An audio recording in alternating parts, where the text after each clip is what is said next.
Learn creative web development with Three.js and Blender. This beginner-friendly course is your ultimate guide to crafting an immersive 3D portfolio, blending artistic vision with technical skill. You'll begin by diving into Blender to learn the fundamentals of 3D modeling. With your 3D assets complete, you will learn Three.js to bring your 3D models to the web. You'll develop the programmer's mindset for analyzing and applying complex code examples.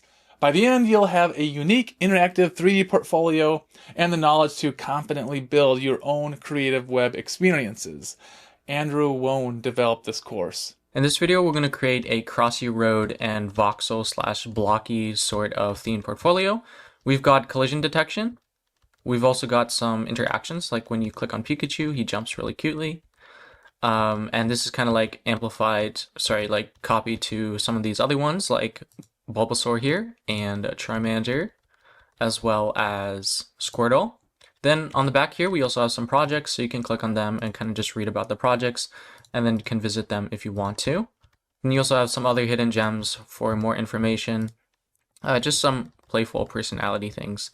And of course, we also need the Crossy Road cameo, our biggest inspiration right here. So this is actually a portfolio I was working on with a friend, so I just recreated it for this intro course. So this intro course is going to cover a lot of things. We're going to cover some exercises. We're also going to cover how to read documentation, how to think like a programmer, how to figure out things that seem difficult, how to break down things. So hopefully it'll give you the right mindset, so you'll eventually won't need as many tutorials and you can kind of figure things out on your own. So you don't need any experience with Three.js or Blender whatsoever, but you do need some experience with HTML and CSS and JavaScript. If you can make like static websites, like if you just go to a typical static web page and you're like, okay, I can make that, then you should be good to go. Yeah, so I just want to make like a brief comment about creative web development, or the title. So it's a very, very broad term. It's very, very broad. And there's a lot of other terms that you might hear. So you have like creative technologist, UI engineer, UI/UX engineer, UX engineer, design engineer, graphics programmer, Three.js developer, WebGL developer, creative developer.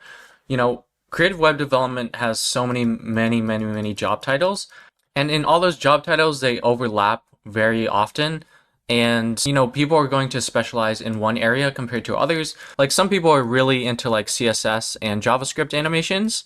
Other people use no-code tools for like motion design, like After Effects, or like Jitter, which is an online tool, or Principle. Others are focused on like low-level language stuff with shaders and GLSL. Others are more focused on Blender. Others are focused on the UI design part with like Figma and things like that. So when you enter the creative web development field, there's so many niches and areas to specialize on. When it comes to these terms, I generally don't like to define myself within these terms.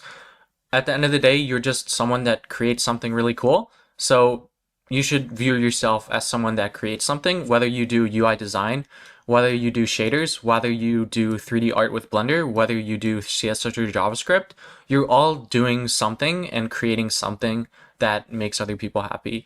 So the moment you start slapping labels on yourself, like design engineer or creative developer and all these sort of things, like they're cool to kind of describe the work that you do, but don't let it subconsciously limit you on what you think that you can do.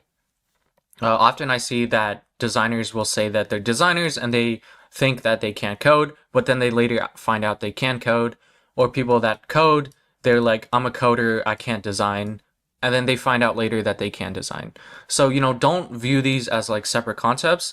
View them as you just creating something that's really cool, whether you're designing or whether you're coding. Over time, as you explore these different areas, you'll kind of find, you know, what sticks with you and what interests you the most, and then you can start specializing while still being somewhat of a generalist.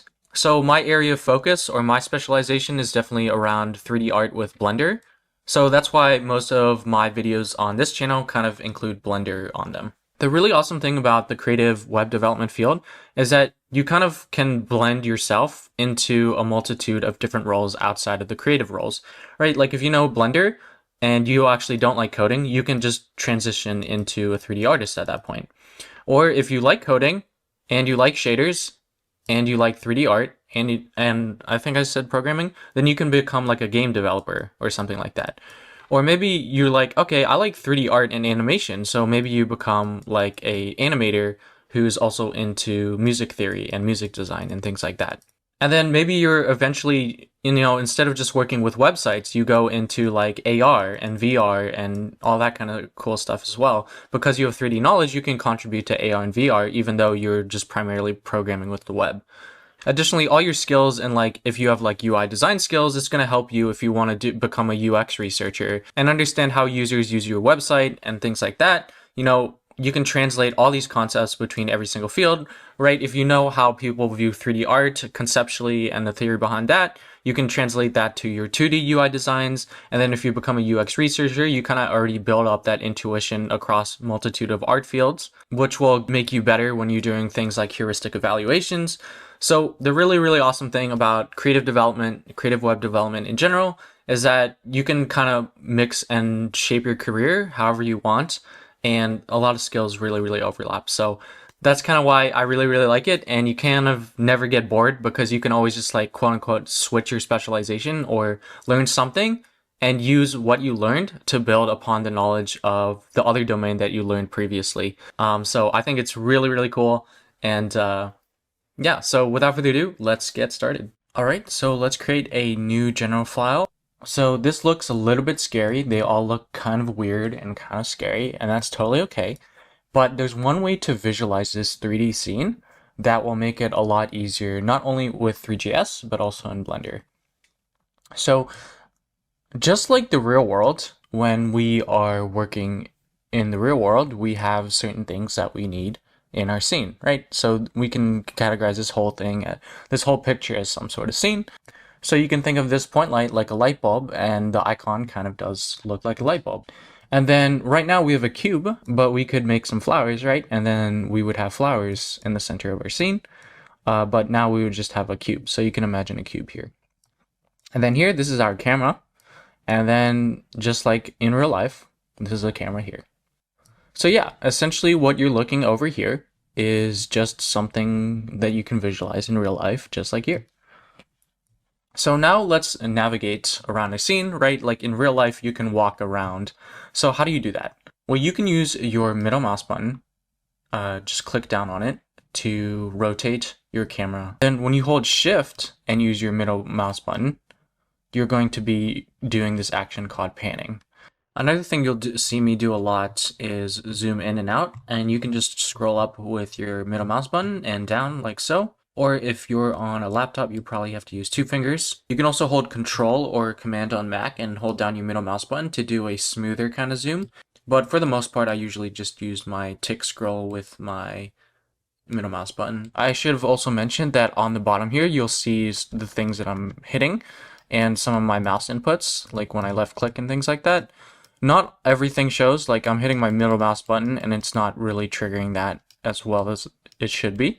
But yeah, in case I don't mention something, which I'll try my best to, try and look here a little bit. And if you can't find it, just post a comment below and I'll take a look. So spend some time just using your middle mouse button and then randomly clicking shift sometimes to navigate around your cube. So now I'm going underneath the cube, and then I'm going back all the way at the surface, and this will feel really, really weird at the start. But over time you'll kind of get used to it. If you're on a laptop without a mouse, you probably have to use two fingers to rotate and then hold shift and two fingers to pan. All right, so before we continue, let's come up to File and Save, or just Control S or Command S if you're on Mac. And let's just call this Voxel Portfolio, but you can call it whatever you want. And let's just save it here. All right, so let's make some adjustments to our cube. Let's say we want to scale it. We can hit S on our keyboard to scale it. And then we can lock it on specific axes. So you can see, if you come up here, you can see the specific axes here. So the green one is Y, the X is X, and the Z is up and down. So we can scale it with S, and then we can hit Y to lock it on the Y axis. And then we can hit X to lock it on the X axis, or Z to lock it on the Z axis. Then you can left click to confirm that transformation. And now you can see our block looks more of like a rectangle.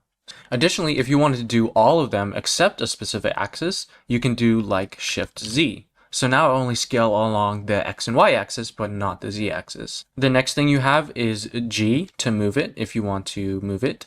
So G in this case stands for grab, and same like scale. You can move it along a certain axis just by pressing that letter, like so. And you can also do Shift Z and so on and so forth. And you can just change between these until you left click to confirm it. So now my cube is over there. The last one that you'll need to know is rotate. So if you hit R for rotate, you can see my object is rotating. And similarly, you can do RZ, and now it's only rotating along the Z axis. RY, it's only rotating along the Y axis. And RX, it's only rotating along the X axis. You'll notice that what you see, the dotted line from your cursor, is relative to this orange dot. And this orange dot appears on every single mesh that you have. And this is what we call the origin point. All of your transformations will be relative to this origin point. You can see now, since the origin point is exactly in the center of the object, when I hit S to scale it, it's kind of evenly scaling the mesh. Now watch what happens when I change the origin point. You don't have to do what I'm doing. I'm just going to show you. If I move the origin point over here on this side and confirm that change, now when I scale it, you can see it's scaling from here. Isn't that really interesting? So when I do SY, you can see it's kind of going like this instead. Or when I do RX, it's kind of rotating like this instead of the center of that object. So I'm going to undo that origin point. So now when I go back and do RX, you can see that just like that. So I'm going to leave that undo, but that is an important concept to know. Yeah, so pause the video, take some time, just play around with your cube, mess it up, do whatever, and also get comfortable navigating and doing all that sort of stuff. So generally before 3D artists start modeling whatever they're modeling, they kind of have an intuition on what sort of quote-unquote basic shapes that sort of complicated thing that they want to model is made of. So when I mean basic shapes, you can add a shape. If you do Shift A, you can see you can come to mesh. There's a variety of different objects here, but if you come to mesh, this is kind of the one that you're mainly going to be working out of. You can see we have a bunch of primitive shapes, right? We have a sphere, we have a plane, we have a cube. So cube is what they gave us by default. We can also add something like a plane. So when I click on that, you can see that there's a plane there. So let's just move this cube out of the way. And now there's a cube here, and we can do the same thing like we did the cube, S to scale it, Y, and so on and so forth. And then I can also Shift A again, and then come over here and look for a sphere. And now you can see we have a sphere in there. And we can do the same thing. S, scale it, R, rotate it, so on and so forth. So given all these basic meshes and objects and shapes, adjusting them will give us the model that we want. All right, so let's take a look at what we're modeling. We're going to be modeling this tree as our first object. Now, unfortunately, we only have a 2D image, so it's kind of hard to visualize all three worlds. But if you take a chance, you can kind of see what kind of objects it's made out of. Like, let's say this really small stem here.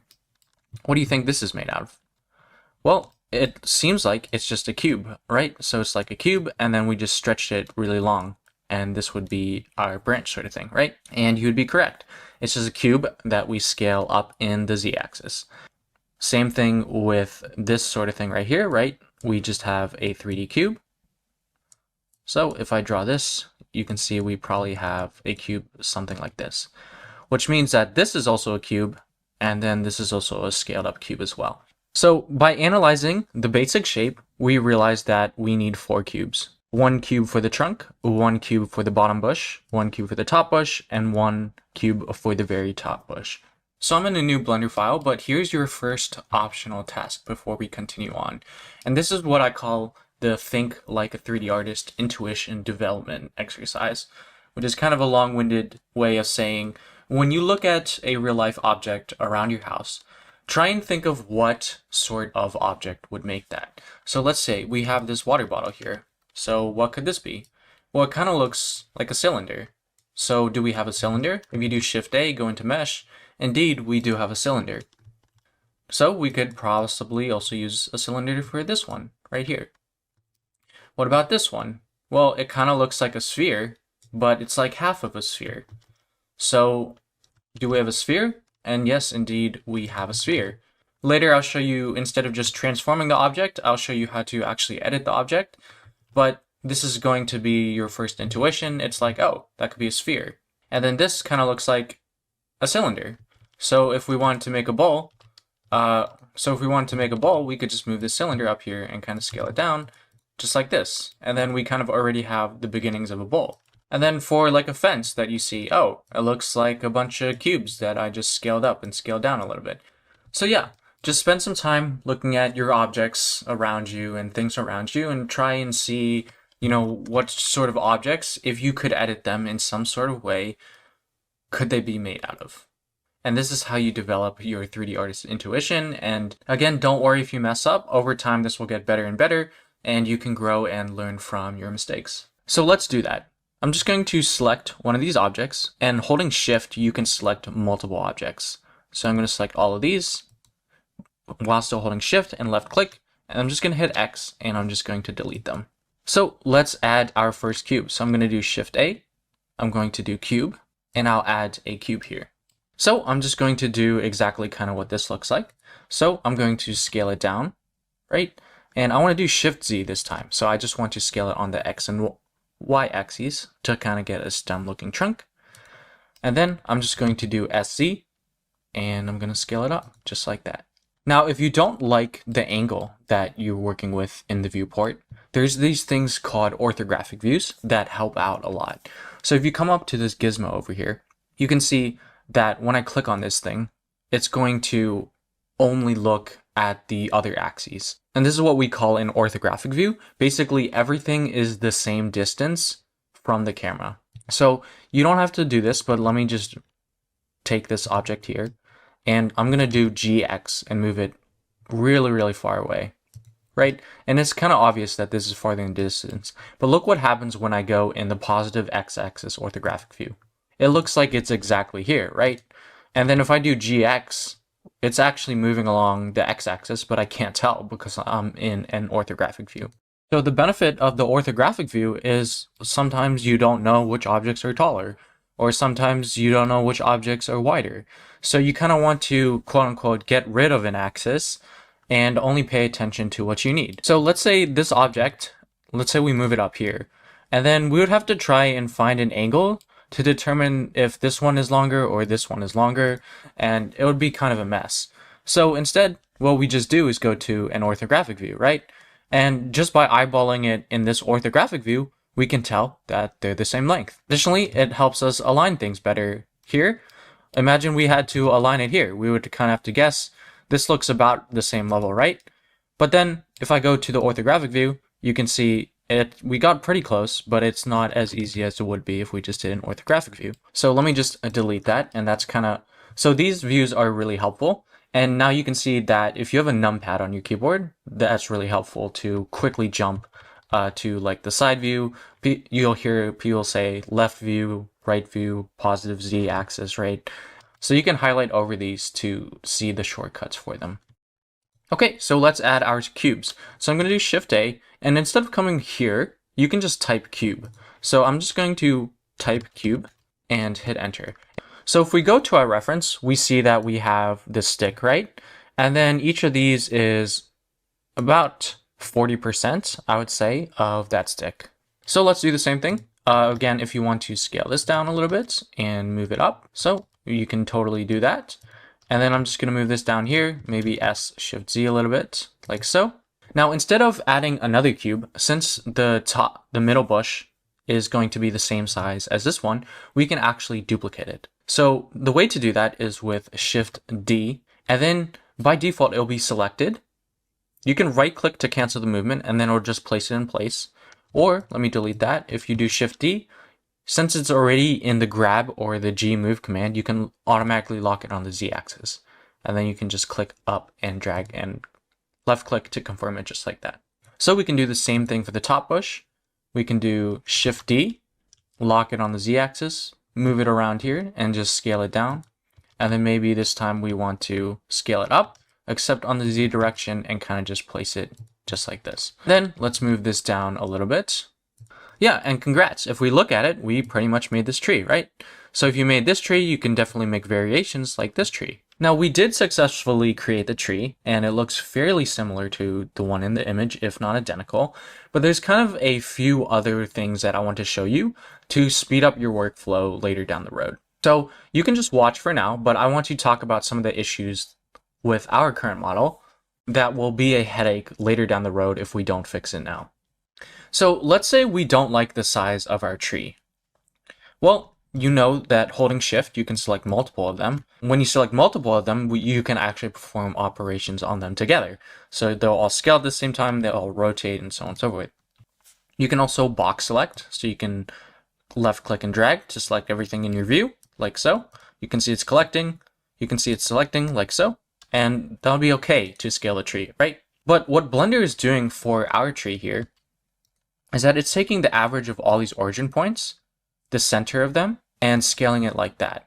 So what if our tree was like sitting on a plane or something? So again, you can just watch, but let's say I add a plane for our ground and our tree's like sitting on this plane, right? So we select all our tree objects and like, oh, that tree's too big. So we decide to scale it down. So we scale it down. Now look what happens when I go to the side. Now we have to move it all the way down here. And then just like, oh no, that's too small. So then we go up here and then we have to kind of do like this, right? Now that's not terrible, but when you're working with multiple objects and doing the same thing over and over again, that's going to be really, really annoying. So one way to fix that, instead of having to select all the objects at once, is to join them together so they become one single object.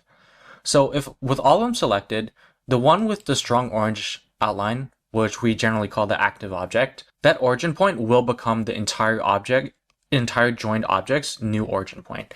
So since this is the last one, if I do Control J, again, you can just watch. Now you can see it's all one single object, right? And if I hit S to scale, it's going along that origin. So if I select all of them instead, and then still holding shift, make this one the active object and hit Control J, you can see the origin point is now along here. So what if somehow we had our origin point down here? That way when we scale it, it'll be relative to our ground. That way we wouldn't have to move it anymore. So you can actually adjust this origin point. If you hit Control period, or if you're on Mac, Command period, you'll see that you get these axes. And then what you can do is just G and Z, and you can see that it'll be moving that origin point, and you can just put it at the bottom here, right on the center. So here's where you would want to use orthographic view to make sure that you really get it there, just like this.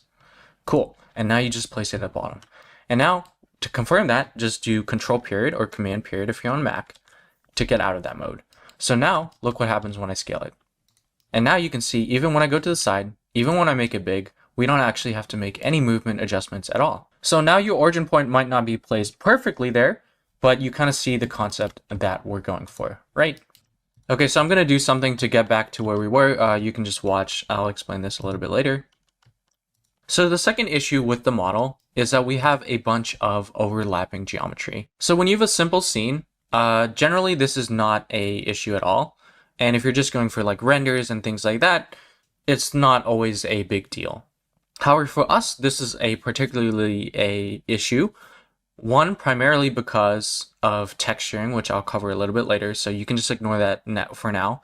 And then the second thing is the browser is very, very weak compared to like Blender software or game engines, or like when you download a game onto your computer, right? The browser isn't as strong. So the issue with overlapping geometry is that we're pretty much wasting information. No one will ever see this cube behind this other cube, right? So what we have is this extra information that no one will actually ever see. And then let's say we want a color there. Well, we would save that color data in a file, right? But if no one sees it, then that's just extra space into our file. And then for the web, we kind of want to control for this as much as possible. So there's a few ways to fix this. One way is to bring the model out of it, right? And kind of keep it a little bit gapped there.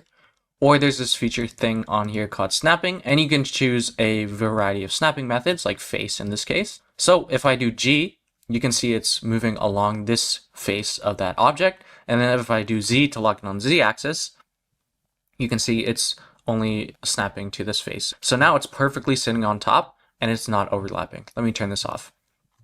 So that's one way to fix that. So let me hide this cube. You can do that with H, Or you can come here to the scene outliner and click this eyeball here to temporarily hide it. If I come down here, yes, we don't have overlapping geometry, but we still have this huge square here that will be storing information like colors and things like that.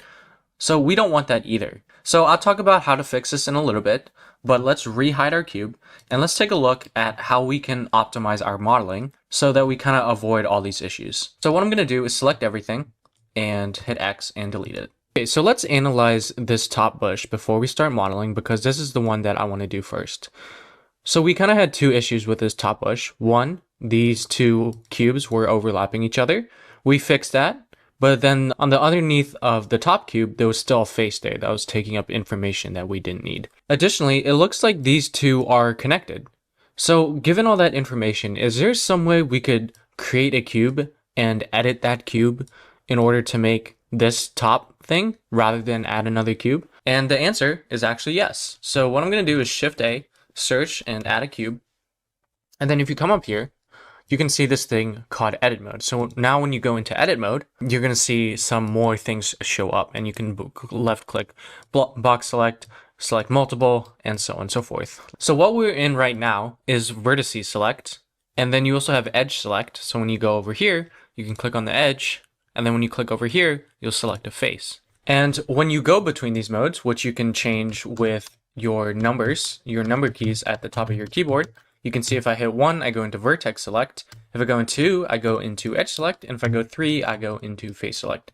So kind of just get used to that. Depending on the mode that you're in, your transformations are going to affect your object in different ways. So here I'm in face select. You can see when I hit G to move it, it's kind of different.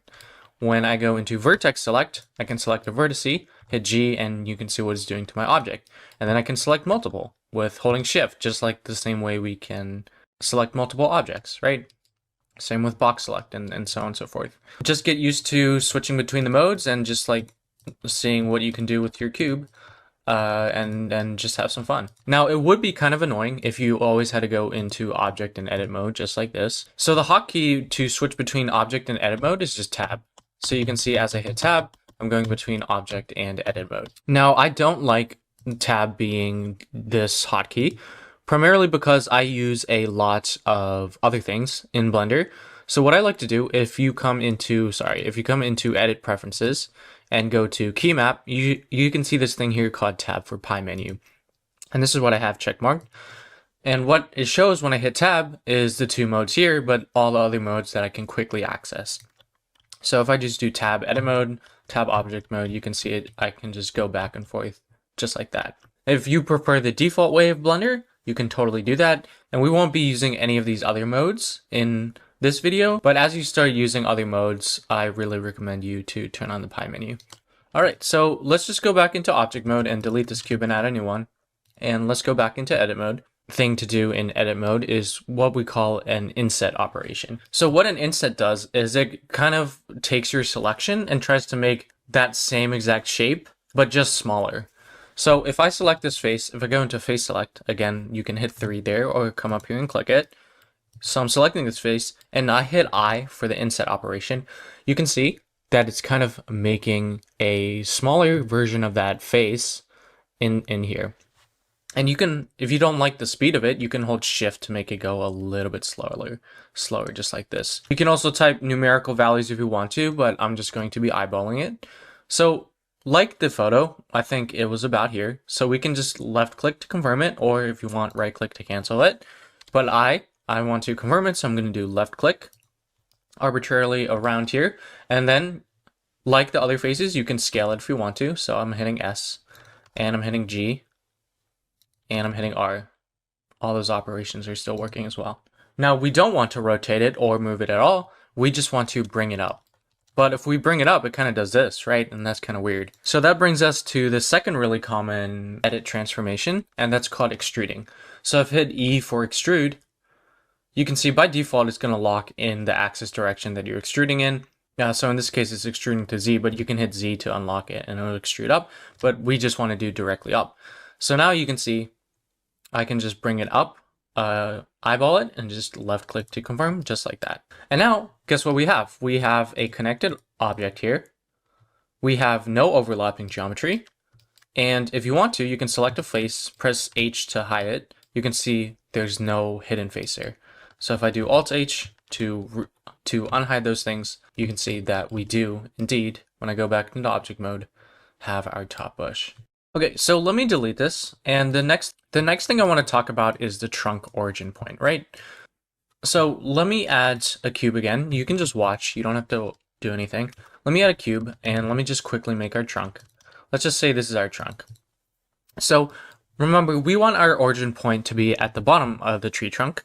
That way, when we change things around, it's not going to mess up anything. I did show you one method. If I selected, do control period, and move it down with GZ arbitrarily here, it's going to be perfectly fine. Again, we can turn on snapping here and do GZ, and just snap the origin right over here and to the bottom. And then hit control period to confirm that, and everything is perfectly fine. Another alternative is to use what we call this thing right here, the 3D cursor. So if you want to change where it is, it'll be shift right click, and you can see I'm changing its position around the world. And when I do shift A and add a cube, you can see my cube is now added over there instead of the world origin. So the 3D cursor has a lot of other uses. We can also use it to set the origin point. So if I go into edit mode and I select this for things like this and do shift S, you can see we have a lot of options related to our selection as well as our cursor. So if I do selection to cursor if I do cursor to selected, it'll take my cursor and teleport it to my selected things. So since I selected this face, what it's going to do is take the average of these 4 vertices, or this face, since I'm technically also selecting the face, it's going to put it directly at the bottom of this face as well as the center. Then I can go back into object mode and do object set origin to 3D cursor. Obviously nothing changed because it was already there, but this is the other alternative of setting an origin point. The other alternative of setting an origin point is actually adjusting the model.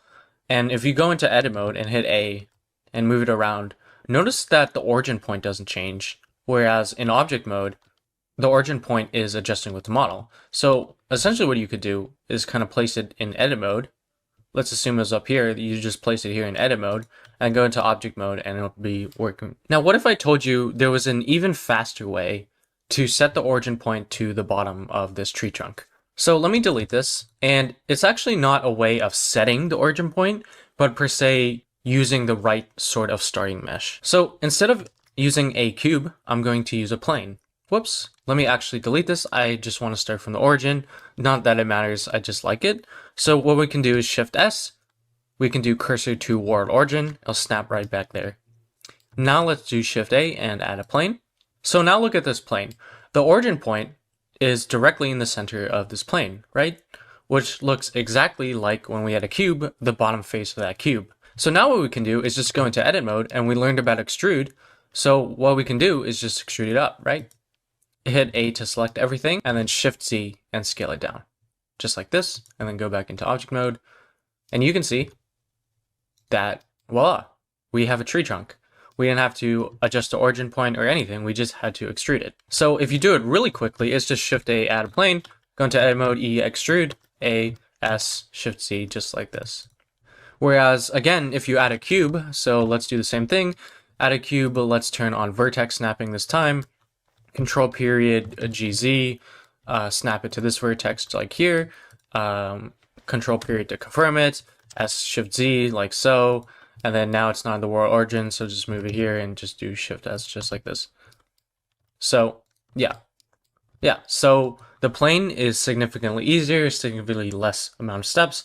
So for our case, using a plane is actually better than using a cube when it comes to a tree trunk. Yeah, so when it comes to a tree trunk, at least for us, we actually want to use a plane instead of a cube. Okay, so the next operation I want to talk about is loop cuts. So again, we have to go into edit mode for hits. And if you hit Control or Command R, you can see you get this yellow line thing here. And this is what we call a loop cut. Basically what it does is it gives you more geometry by slicing, quote unquote, slicing your mesh. So if you scroll up or down on your mouse or laptop D-pad, you can see you can add the number of slices. You can also type it. So if you hit 9, you can see it's going to give me 9 there. For us, I'm just going to add 2. And then when you left click to confirm it, you can see it'll start sliding. And then you can right click to make it centered. So it'll just be centered. Or if I do Control Z, get rid of those, let's do Control R again, go up to 2. You can decide where you want to place them. And since, again, they're just like any other edge or any other vertex, you can see as I switch between them, I can like select the face in between them now, just because we sliced it up. So if you want to select a loop cut really quickly, you can hold down the Alt key and you can see it'll select that whole loop there. So now when I do G and Z, you can see I can also move it just like this. Now the reason I'm showing you a loop cut here is because, again, we don't want extra geometry. So if I go back to this tree here, you can see this trunk kind of goes in between them. And again, that means that trunk, that invisible trunk, is using some sort of information that we don't really need because we'll never see it. So by using this loop cut, we have more geometry here to work with. So if I go into face select and hold down Alt, you can see it's going to select that full loop there. And I hit Alt E, it's going to give me this alternative extrude menu. You can also come up to face and see these extrude options here as well. But generally, I just use Alt E, and you'll see this thing called extrude faces along normals. So what normals are, it's like a direction pointed off of the face. Generally, it's perpendicular, meaning if this face is directly up and down, the normal is going to be pointing 90 degrees from this face. So like 90 degrees, so it'll be pointing that way.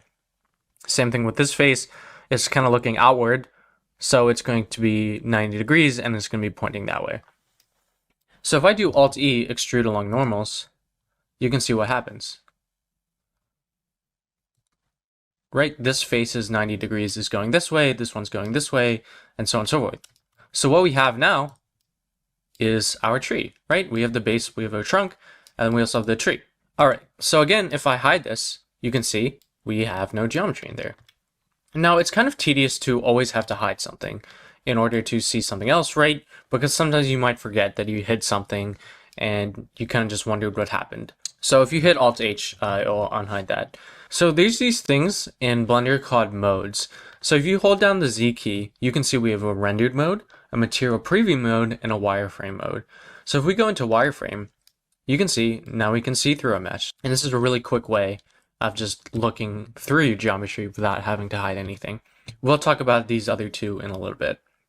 But let's go back into Solid. You also have this thing up here called X-ray view.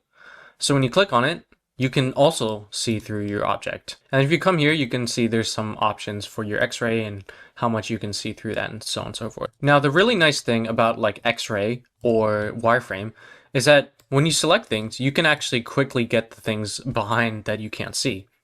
So if I go into edit mode here and I go to vertices select and I box select here, you can see I select all 4. Now let me deselect that by clicking somewhere, go into solid view and do the same exact box selection. Look what happens when I go on this side. I can't see that vertex, so I didn't select it. And I can try as much as I want to. I can even select this back one here because I can see it, but I'm not touching that one.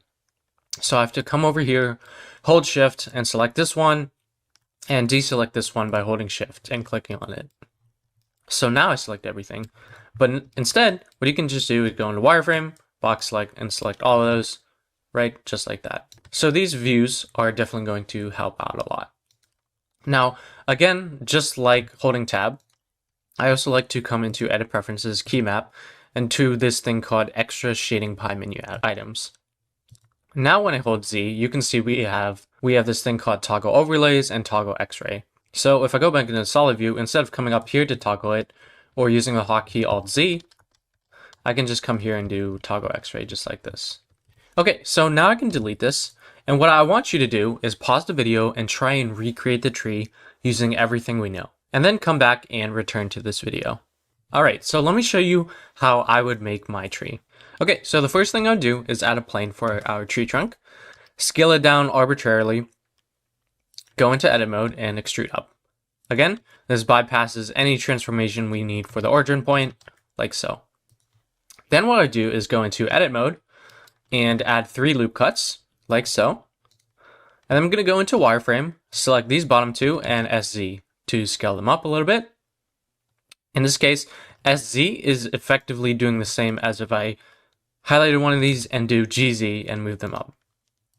And this is going to be our bottom bush. So what I'm going to do is SZ and kind of just eyeball it, and then GZ and kind of move it somewhere over here.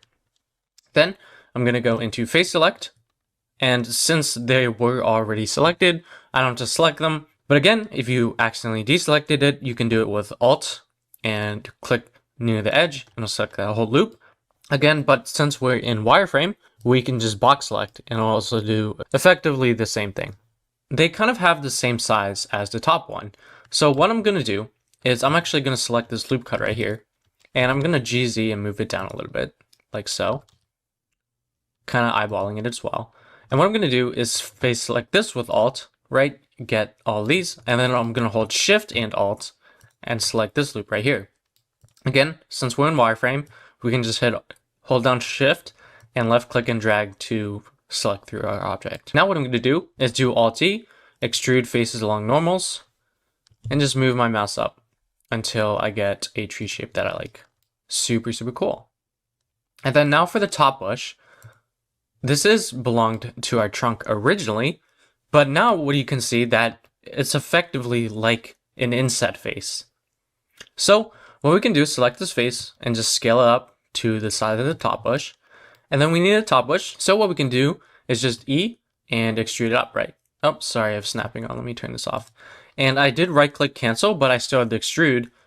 So it's kind of overlapping. So make sure that you don't actually accidentally do that. Anyway, since it's overlapping, I'm selecting it anyway, so I can just do GZ and bring it up a little bit to get our top tree, just like that. So let me go back in solid view, and voila, we have our tree, except this time we did it well. You can see there's no overlapping geometry, no wasted geometry, and our origin point starts at the bottom. Super, super cool. All right, so let's rename our object. We can come up here and you can see it's called plane. Or you can click on it and just hit F2 and you can rename it here, or you can come over here to the outliner and double click here. And I'll just call this tree. Then we can temporarily hide it and move on to our character. Okay, so you can use whatever character you want, but I'm going to be going for like a kind of a human kind of character. So just by looking at Crossy Road's character, you can probably see that you can actually make a lot of these. Even this default chicken, sorry, the image is a little bit blurry, but you can see we kind of have a cube here, and then the body is a cube, right? And then a loop cut, and then you can extrude out the head.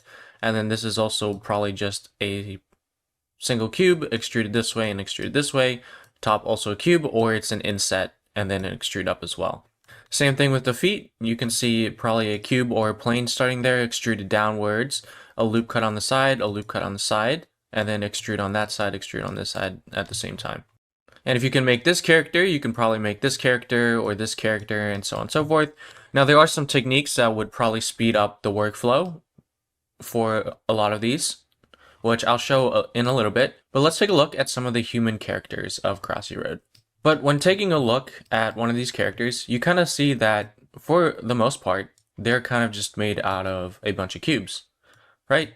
So the body is probably like a cube or plane again, and then, you know, same thing down here and so on and so forth. Okay, so before we move on, I kind of want you to do a drawing exercise, even if you're not good at drawing at all. I kind of just want you to like visualize the side view of your object. So let's say this is your head, and then this is like your body or something, and then you have your legs, and they kind of look like this.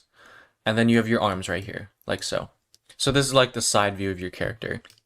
And then you can imagine the front view. So like we have something over here, and then it'll kind of be like this, right? This is the body, this is the neck. These are going to be the arms like so. And then these are going to be the legs. And then we have the feet like so, like so. So whatever character you're doing, try and just either in your head or actually draw it out, you know, kind of visualize what primitive objects you need for your character.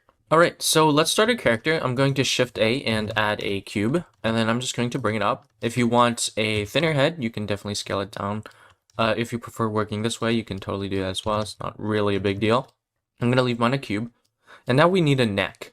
So there's a few ways to approach this, and it kind of depends on you. So one, you can use the method we learned already. You can just hit I to inset it, and then maybe S and Y just to make it a little bit thinner, and then E to extrude it. So there we have our neck. For the body, you can do the same thing. You can E, but instead of extruding down and then using Alt E to extrude along normals, which you could totally do if you wanted to. So if I do Alt E and do it like this, that would give us our body, right? And that wouldn't be too bad. And then of course you can scale it how you want it and shape the body. So that's one way to do it. Extrude and then extrude again along the normals. Or what you can do is E and then right click to cancel the movement and then scale it up first to get a shape that you want, like so. And then you can extrude it downwards, like so. So you get the same exact result, just two different methods there. And then there's this third method that you might be using a lot as well. And this is what you'll see a lot when it comes to objects that should be separated. And you're kind of like preemptively doing that in your own brain. So what you can do is click on something here and do P, and you can see it brings up this menu called separate. And you can separate that mesh by selection. So right now we only have a cube and our tree that we hid and that point light and camera. But watch what happens when I do P and separate by selection. You can see I can no longer select that thing because it became its own object. So if I go back in object mode, you can see now I have two separate objects, and you can rename this one as you will. It has the same name, so it automatically tagged on that ID there, 1. But now you can see it's its own separate object. So since it's its own separate object, I can just scale it up. But notice that its origin point is at the default object's origin point. So again, we know how to fix that. Blender, we don't have to do all that fancy stuff. We can just come up to objects at origin to geometry, and I'll try and take that average of that geometry and place the origin point there. So now we pretty much just have a plane that's sitting right there. We don't have to add another one. It's just right there. So that's really helpful because now we can just scale it up, right? And shape it how we want. And then go into edit mode, A to select everything, E, and bring it down. But now we have kind of two objects here. There will be a lot of scenarios where the P separate by selection rather than combining the mesh is going to be the method that you take. For us, it's not particularly going to matter that much. Now, obviously, like we did before, you can join them. So Control J, and then now you can see we have one object. If we go into edit mode, you'll see that it's not connected though. So essentially what we did, we actually saved out a little bit of geometry, right? We, instead of having these lines for inset, right? We don't have those anymore because they're separate objects. They effectively look like they're joined together, but they're not joined together. See up here, if I move this, these are joined together, whereas down here, there's no join at all. So if I do this other thing called A and do P separate by loose parts, you can see it's going to give us our two objects again. So couldn't we also do it with the head and the neck, right? Why do we have the neck and head connected? Well, honestly, it really depends on your use case. Like, let's say you're animating the head and do you want it to affect the neck? The reason I'm showing you these different methods is so later down the road, you won't be kind of surprised when you see them. So let me just quickly delete all of these and start again. Shift A, add a cube, bring it up. And this time I'm going to do the P separate by selection method, go into edit mode, select this. I'm going to Shift D to duplicate this face, right click, cancel the movement. It's still selected, so P separate by selection. And now go into object mode, select it, right click, set origin to geometry, scale it down for the neck, so SY, something like this. Go into edit mode, A to select everything, E to extrude down. And now I'm going to do the same thing. This is selected, P separate by selection. Now that becomes its own mesh. Again, same thing, right click, set origin to geometry, scale it up a little bit, just get the body like so. A to select everything in edit mode and bring it down. So now you can see I have three separate objects here, like so. And instead of having to hide this and see this face here, there's this thing called local mode. So if you hit the backslash on your numpad, you can enter local mode where you only see the object there. So if I go back, you can see it hops between those. You can also go to view and, I should have mentioned you can also see the orthographic views in the viewport. But yeah, you can also come here, local view, and do toggle local view, and you can see the hotkeys numpad slash, but then you'll go in there, and then you can just come back here and remove from local view and so on and so forth. I should have also mentioned that there's a lot of other really awesome things that you can do to quickly navigate around your scene that you can see in these menus. I highly recommend check. One that I like to use a lot is period key on my numpad, and that kind of just jumps to your selection. So in the view menu, it's just frame selected. So you can see frame selected. It'll just jump to whatever selected object you have, like so. So now if I wanted to name this, I would have something like head, right? And then I would select this, and then I would something like neck, and then I would something like body. And again, if I go here, you can see we will never see this face, so we can actually just delete it, go out of local view, and so on and so forth. Now, if you want to reset the origin point for all of these to be in the center, you can quickly do that by selecting both of them, set origin, right click, set origin, origin to geometry, and now I'll calculate the centers for both of them. So now that we're moving on to the legs, you can actually realize that maybe we actually did a good option here. So if I go into edit mode, you can see I can just add 2 loop cuts, right? Like so, just like this, and go out here and just extrude these down, add 2 more loop cuts, right click cancel, left click, right click cancel, hold shift and alt, select both of these loops, or wireframe and box select. Whoops, we don't want those, just those. And then GZ and move it down. Whoops, I accidentally selected that. I can hold control and box select to quickly deselect it as well. Move that down, face select, and E and extrude over here. So if I go back to solid view, we kind of already have our thing started. Same thing here, we can add our arms, right, and so on and so forth. But now so I'm going to undo all those changes. Now let's take a look at if we did the other way. So again, sorry, I keep going back and forth. I just want to make sure this is really, really coherent. But here, I'm just going to do the same thing. I'm going to inset, I'm going to extrude. I'm not going to spend too much time styling it the same way. But then same thing here, E extrude, right click cancel, scale it up, E extrude it down, wireframe, bring it up a little bit. I don't want it too messy. Okay, so now that we have this method, which if I put more time into would look identical to this, right? But look what happens when we want to add our legs. If I add a loop cut, like 2, you can see what happens. It slices through our entire thing. So while effectively we would get the same exact thing, right, that this method did, what we're adding here is all these extra lines. So obviously what you could have done is at this neck point, you could have separated that object. So the neck and body could have been extruded together, which is okay. Whereas you separated the body, which is what we did over here. And now you can see it's just a simple clean cut just like this. So for us, yeah, the top doesn't really matter if you decide to inset or not. Whereas the body, choosing to separate it actually really benefited us a lot. So I'm going to delete this, and we should be good to now go here. But it's kind of tedious that since the legs are the same, and since the arms are the same, and since all this stuff is the same, it's kind of annoying that we have to do it all over and over again. So Blender actually has these things called modifiers, and they're like functions that basically do things to your objects that speed up your workflow. So if you come to add modifier, there's a lot of really, really cool ones. And one of them is called the mirror modifiers. Again, like adding a mesh, you can just start typing and you'll see mirror modifier right there. And you can hit enter and select it. And you won't see anything right now because it's just mirroring it on top of itself. Watch what happens when you add a mirror object. So I'm just going to take this eyedropper tool and select our head. And we still don't see anything because it's along the x-axis.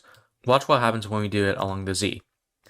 And you can see what happens is it's perfectly mirroring across the origin point of this object, equally spaced onto the other side. So we can just get rid of this just to see it's equally spaced over here with the graphic view. Just H to hide it, you can see what it's doing there. Now it can also mirror across itself. So let's get rid of this and let's go into a body. And what I'm going to do is add a loop cut straight down the center, right click and cancel that. So it's straight in the center, and then select these vertices like so, and hit X and just delete those vertices, right? So now we just have half our body, but then we can do add modifier, come over here and search mirror, right? Just like this. And now you can see if I go into edit mode and I change one thing on this side, it's going to mirror that change on the other side. We also want to turn on clipping, and this will kind of prevent our stuff from going through each other. So if I do GX, you can see they're kind of like clipping or going through each other. So we want to turn this on, and I want to do GX. You can see it's not going to go anywhere. And then we also turned on merge by default, which means once we apply this modifier or it finalizes our transformation, these vertices will merge instead of overlap each other. What we're technically doing is what we call procedurally modeling. That means if we want to, we can come back and change this a little bit later, very, very simply compared to if we're just hand modeling it, which people generally refer to as destructive modeling. So think about it this way. If I go back into object mode and hit Control A to apply my modifier, or I can come up here and do apply. Now if I go into edit mode, you can see we no longer have the mirror modifier. So if I extrude here, it's not going to do anything over there. So this is what we call destructive modeling, because now it just becomes a lot more tedious to edit.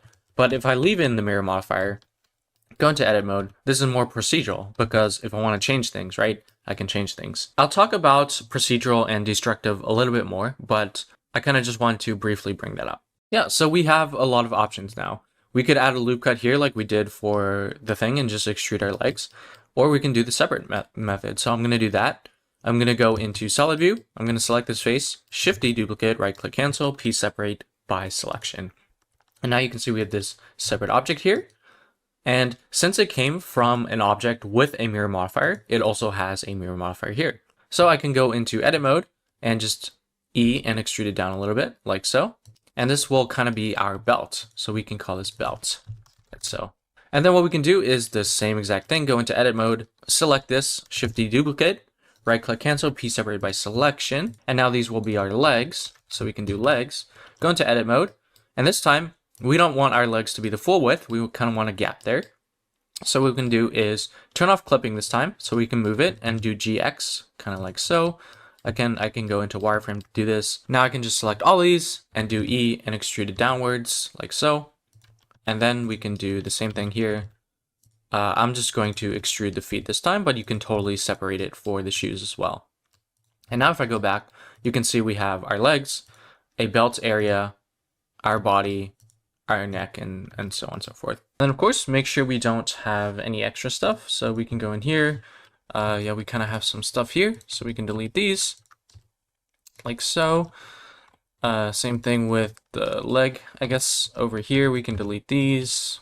No one's going to see those. Now, if you want to edit like the size of this belt, then you'll need to select all three of them, go into edit mode, go into wireframe, select all, and then select all these top ones and do SZ, for example.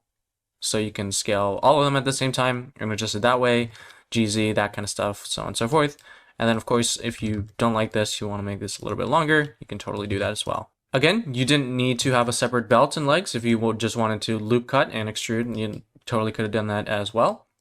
So yeah, you totally have so many options. Honestly, just play around to get something that you like. That's all I'm going to be doing. Okay, now we need to add our arms. So lots of ways to do this. If you wanted to use the cursor method, which is something we learned way back, if I do Shift A and add a cube here, you can see that is going to add a cube here. GX and then maybe GX a little bit again and snap it over there. So that's a really quick way. If you just start, let me just show you. If I add a cube here, I scale it down a little bit and I do GX and try and snap it here. I'm holding control, by the way, to quickly toggle this on, even though it's not showing it. I have vertex on, so it's going to snap to a vertex. It's not going to work. Whereas if I move it out a little bit first and then do GX and then snap it, you can see it's going to do that. Of course, you could also use a plane and rotate it 90 degrees. But yeah, so this time I'm just going to go out a little bit, maybe come over here and extrude this a little bit like so, SY, whatever. And then now the really cool thing is, again, we can add a mirror modifier, so we don't have to do that. And this time we can use our object as our body. And now you can see that we have this little thing here, and every change we make on this side, it's going to happen on that side as well. Super, super cool. So you have that method, and then you also have like that duplicate method. So Shift D, right click, cancel, P separate by selection. It becomes its own object.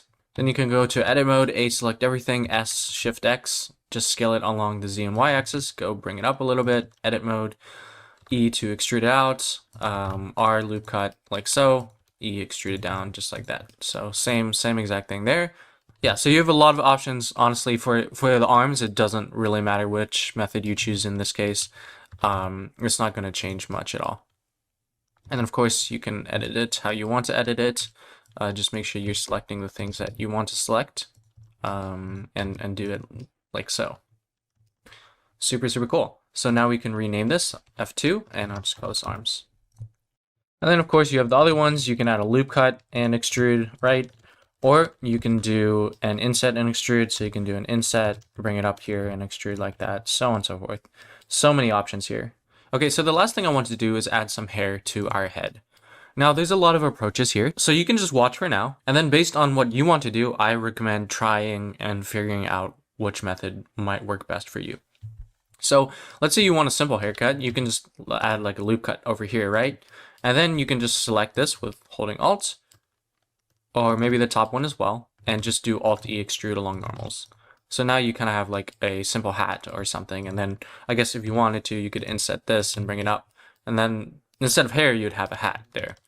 If you wanted to make it hair, you could maybe add another loop cut here and select this loop with Alt, and then hold Shift Alt and select this loop, and then select this loop, and then also this one as well, like so. And then you can do Alt-E extrude along normals. Now you can see it's kind of uneven, so maybe you like that, but you can also hit S to make it scale evenly when you're extruding along the normals, so you can move it up a little bit, and you can see we kind of have like a Elvis Presley sort of haircut here. And of course you can always make adjustments here, like GX and kind of so on and so forth. And again, if you don't want to extrude it from the head, you can totally separate this by selection first, and now it becomes its own thing. And then you go into edit mode and so on and so forth, just like that. I should mention, if you want to quickly get rid of a loop cut that doesn't change your geometry, you can do Control X to quickly dissolve that. If it does change something like this and you do Control X, it might completely mess up your geometry, so just be careful of that. And sometimes it won't actually remove the loop cut if it's a major part of your geometry, so just be careful about that. And then of course you can do that duplicate by selection thing. So what you can do is Shift D duplicate, right click cancel, piece separate by selection. You don't have to use a mirror modifier, but if you want to, you totally can. Go into edit mode, select these, extrude it down or something. I don't know. It's really up to you. Add loop cuts and kind of just play around with it. So maybe you want this one to go down this way, and then this one you kind of want it to go a little bit like this, like down here. So maybe you don't want a mirror modifier, but you totally could.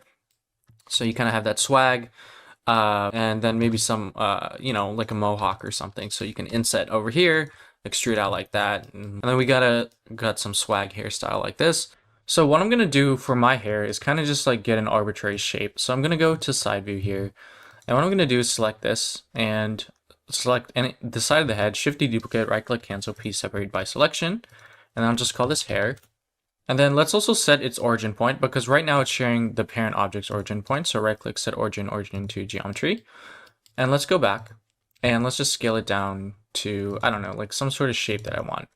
And all I'm doing right now is kind of just like making it the shape of the hair that I want. So maybe you want it to come over a little bit, so you can totally do that. And what I'm going to do is and then I'm going to add like a loop cut here, and then I don't know, maybe like a loop cut over here, because I kind of want to bring it down a little bit. So I'm going to select these two and kind of bring it down a little bit here. And then maybe I kind of want another loop cut. I don't know, maybe around here. Then I can hold Alt to select this loop. Obviously there's no loop because it's a plane, but it'll do the same thing. And then I can move this a little bit because maybe I don't want this to be, then I'll just select these and extrude over down here a little bit. And then I can expand over here. Kind of want some, GY, let's move it in the back a little bit, just like this. And then maybe extrude this down a little bit, just like so. So you can see we kind of have our hair there, and I'm just going to position it a little bit better there. Okay, now what we can do is add a mirror modifier like so. Let's just go in here and do this. And then what we can do is go into edit mode. And if you want to quickly select this whole thing, you can do Alt, but you can also hold down Control, and that'll pick the shortest path between your two selections. And then you can just do E, and then lock it on. For me, it's on the X-axis. Oh, make sure you turn on clipping, GX, so it smashes together.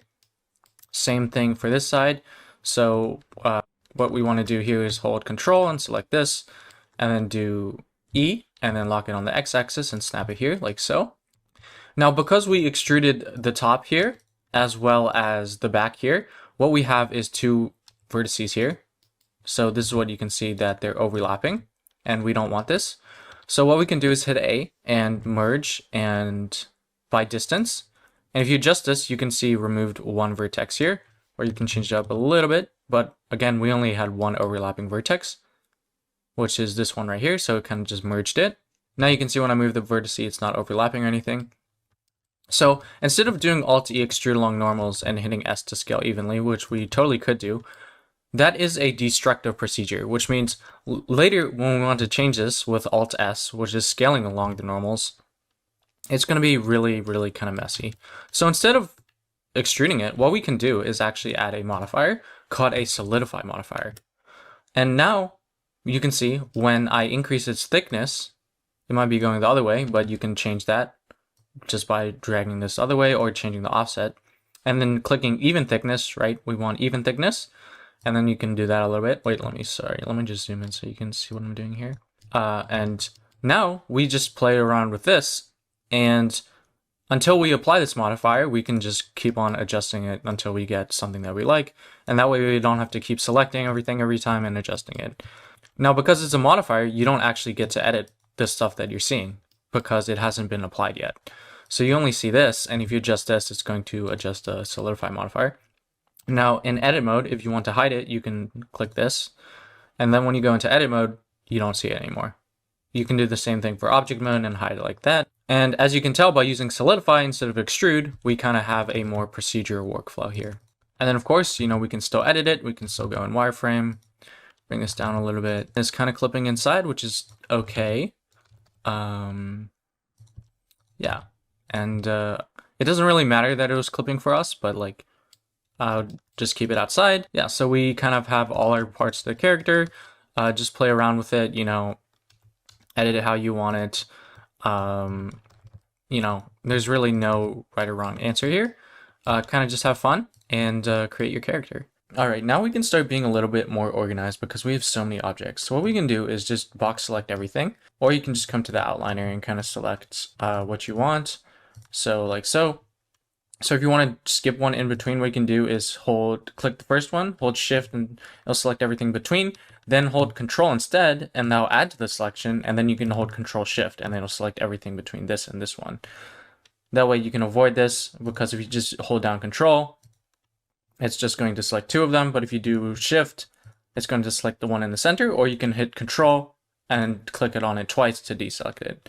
Either way, lots of ways to do that in the outliner. Then hit M, new collection, like a new folder on your computer or something. And you can just call this character or whatever you want. And then for the tree, you can show the tree again. You can see now the tree is a little too small, or maybe our character is just too big. It doesn't really matter.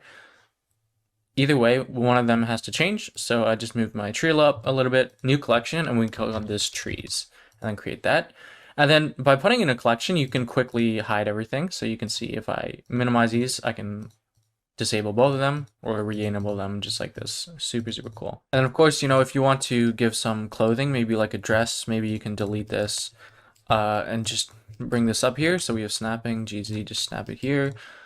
I don't know, maybe add a loop cut here or something. Hold Alt to select everything. Alt, maybe just separate by selection so it becomes its own thing.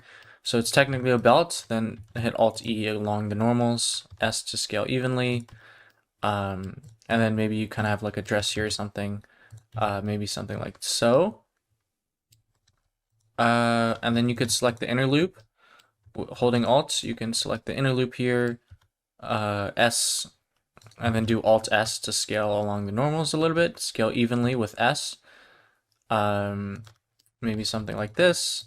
And then you can inset this a little bit like so and kind of extrude up here like so. And then you can go into edit mode, wireframe, select this side. Let's select the back as well. Let's go into solid view, GX, and just smash those together. So we kind of have a dress there, and then maybe scale it up a little bit. So yeah, now we kind of have a dress. Same thing with the footwear. I don't know, maybe you want some boots here, so you can like select this. Alt-E, select this loop, Shift, select these as well. P, separate by selection, so they're kind of their own boots now. Maybe a loop cut here, Alt-E along normal, so we can have some boots here. Yeah, I don't know. Yeah, so then we have boots. We can hit F2, boots. This, we can call it dress. And then it looks like we have something extra here, so we can go into edit mode, wireframe, delete this face here, go back. And then if you don't want it completely like a stick figure, you can add like a loop cut here and then like extrude this face out here so it kind of looks like they have hands. Yeah, so a lot that you can do with what we're doing here. Yeah, so I mean, honestly, just like play around with your model, do kind of whatever you want. I'm gonna deselect these, maybe scale this down a little bit, like so. Let's see, you know, really up to you what you kind of want to do with your model. I mean, you have so many opportunities. And then maybe I want heels, so I'll give it like 2 loop cuts here or something. And then I'll delete these, like so.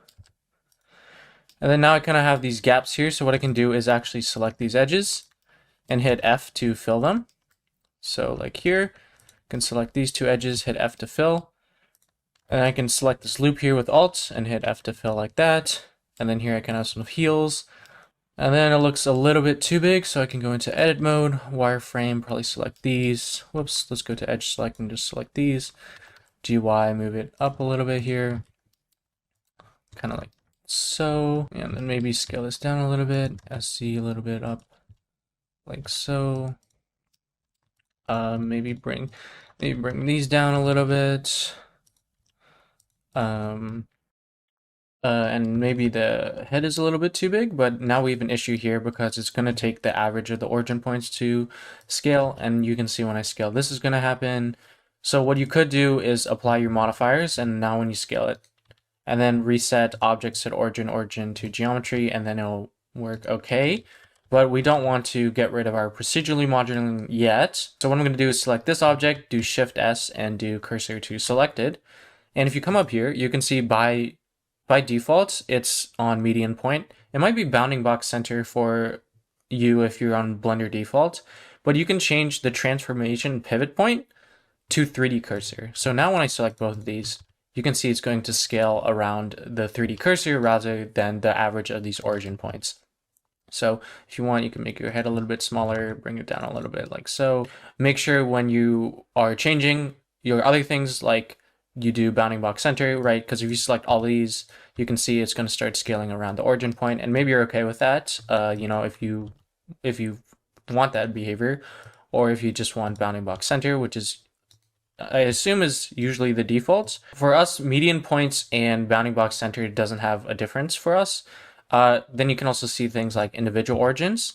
So you can see each of these are getting scaled along their individual origins rather than the average of them, like so. I guess we could have also done active element. You can see active element. So because this orange one is active element, it's going to scale along the origin point of this object here. And you can see it's the same thing as moving our 3D cursor there. But yeah, I'm going to leave it on bounding box center. And then maybe you want some shoulder straps. So this is kind of being covered. So what we can do is go into wireframe, select this. GZ, just snap it over here so it's not overlapping or being hidden. Go into edit mode. 2 loop cuts maybe. SX like so. Whoa. SX like so. And then GX just to move it somewhere. 3 face select. Hold Alt to select the whole loop. Alt E, extrude along normals. S to scale evenly, maybe a little bit along the Y a little bit more, like so. And then we kind of have some shoulder straps here. Now, if you don't like how everything is blocky, I intended to keep everything blocky just for simplicity purposes, but you can totally do a little bit more advanced things, or you can hold Alt to select this loop and scale it up a little bit. And you can see it's no longer blocky. It kind of gives a more outward vibe. You can also just select both of these if you want this a little bit wider than the sides, like so. Yeah, and then obviously there's a lot of other things that I'm not covering in this tutorial. For example, if you want to like bevel, you can do like Control B and use your mouse wheel to adjust the number of cuts and things like that. And you can see it just makes it a little bit more curved, and then you have a lot of other options here. So obviously there's a lot more than you can do than what I'm showing in this video, but I'm trying to just keep it really simple. But yeah, I definitely want to show you all this cool stuff because I really like Blender and it's really cool. And after this video, I definitely encourage you to start exploring other creators and their tutorials and creating your own things. Of course, don't forget to save your file. Okay, so I have my updated character here, and make sure you have your updated character as well. And your character, like mine, if you come to that outliner, you should see all these wrenches, which means you have a bunch of modifiers on them. Once your character is done, don't apply your modifiers yet. What we want to do is in our character collection, right click and duplicate the collection. This will duplicate everything inside of there. Then let's name this character, and then with modifiers. Or alternatively, you can right click, create a new collection like so, and just call this modifiers, and then drag this collection into that collection. So if we ever need to change something, we can quickly come back here to the ones with modifiers to change that one instead. But now, for now, let's just hide that so we don't see it. And now for our character, we can come over here and hit apply for each of our objects. Now that would be really tedious, right? We can do Control A or Command A if you're on Mac for every single one. But that's really tedious to apply for so many. So there's actually a really easy shortcut. If you just select everything, I'm holding Shift, select everything. If you hit F3 on your keyboard, there's this thing called Convert, and you type Convert to Mesh. And this will apply all your modifiers for you. And now you can see all those wrenches are gone. That's a very nice little hack that is good to know. We can start joining things that make sense together. So let's select, for example, here, Control J, and this will be our arms. So F2 arms, maybe something like this. This is the neck, that's okay. I can join the dress together. So I'm going to select those, Control J, and call this dress. This is still legs. I guess I can just see the ones that are not. Okay, so this is hair. So we can join all the hair together. So Control J, F2, and just call that hair. Okay, so we have arms, and you can use your arrow key your up and down arrow keys just to look at what you have. All right, so let's start adding some materials. So you can select any object you want, and coming down to the material tab, if you can't find it, it's right here. It kind of looks like a ball. And then you can hit new, and it'll add a material to that thing. And you can see it has a lot of things that kind of describes how it will interact with light and how it kind of look. So, right, you can like change the color, you can like play around with these and so on and so forth. But notice how we're not seeing anything update on our object. And that's because we're still in solid mode. So now what we can do is go into material preview mode. And now you can see when I change the color, we can see the color is also being changed. I can also do things like change the roughness and then change how metallic I want it. So if it's really metallic, I'll turn it to 1 and so on and so forth. Now it doesn't look like anything like we expect it to look, not in Three.js and not even in Blender. And that's because we're in this mode called material preview mode. If we want to be a little bit closer to what it'll look like in Three.js, we would go into rendered view. Now I don't want to do it in here, so I'm going to go back to solid, and Blender actually has a dedicated tab for us, all set up for us already, to start adding materials and lighting to our scene. And that's what they call shading tab. So if you click on the shading tab over here, you can see that our object that we selected, it has a material, it has this thing called a principled BSDF node on it. So these are things what we call nodes. And if you adjust it here, you can see it also updates in the material panel over here. The reason we use this node-based system is because it's a lot more visual and a lot more easier to craft custom materials when you need to. Now we don't have to worry about that because we're just going to be using this default material. But in the later, you can see all these nodes and you can create like functions to create custom materials and so on and so forth. Anyway, by default in the shading tab, you can see we're already in material preview, but we want to go to rendered view. And this way we can actually see lighting on our scene that kind of looks a little bit more like Three.js.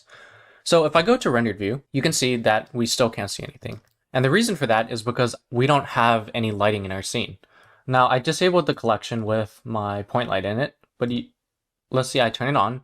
You can see my point light is there, and you can see it's starting to cast some light there. So if I turn up the power, you can see, okay, now it's affecting the mesh. And if I bring it closer, you can see, oh, it's starting to light up our object. And now I can also like Shift A, add a different other kind of light, maybe like a sunlight, and you can see the shadows are adjusting to the sun. And now you can see when I play with something like the color, like so, and the roughness. Let me get a little bit closer here. You can see there's going to be a little bit more reflection like so. Now, if for some reason you don't see nodes, make sure you check mark use nodes over here so you can see it.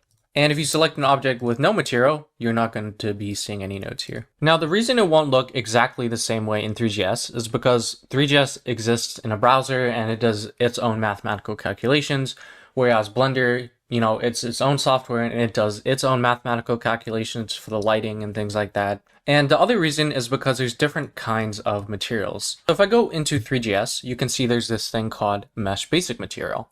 And if you scroll through the properties that it has, very few of those properties also appear on our principled BSDF, right? Like metallic is missing, roughness is missing, but this is the best performing material, which is why it exists. And sometimes this is all you need. Now, if I search for mesh standard material, like so, you can see that if you want to read it, you totally can, but you can see here that now we also have the roughness and the metalness factor, which is exactly what we have in Blender. I'll talk about that a little bit later, but I just wanted to draw that parallel right now. So when we use this material and we export it to Three.js, it's going to automatically convert it into a mesh standard material, which again is more performance intensive than a basic material. But for us, we need a standard material, so we're going to be using a standard material.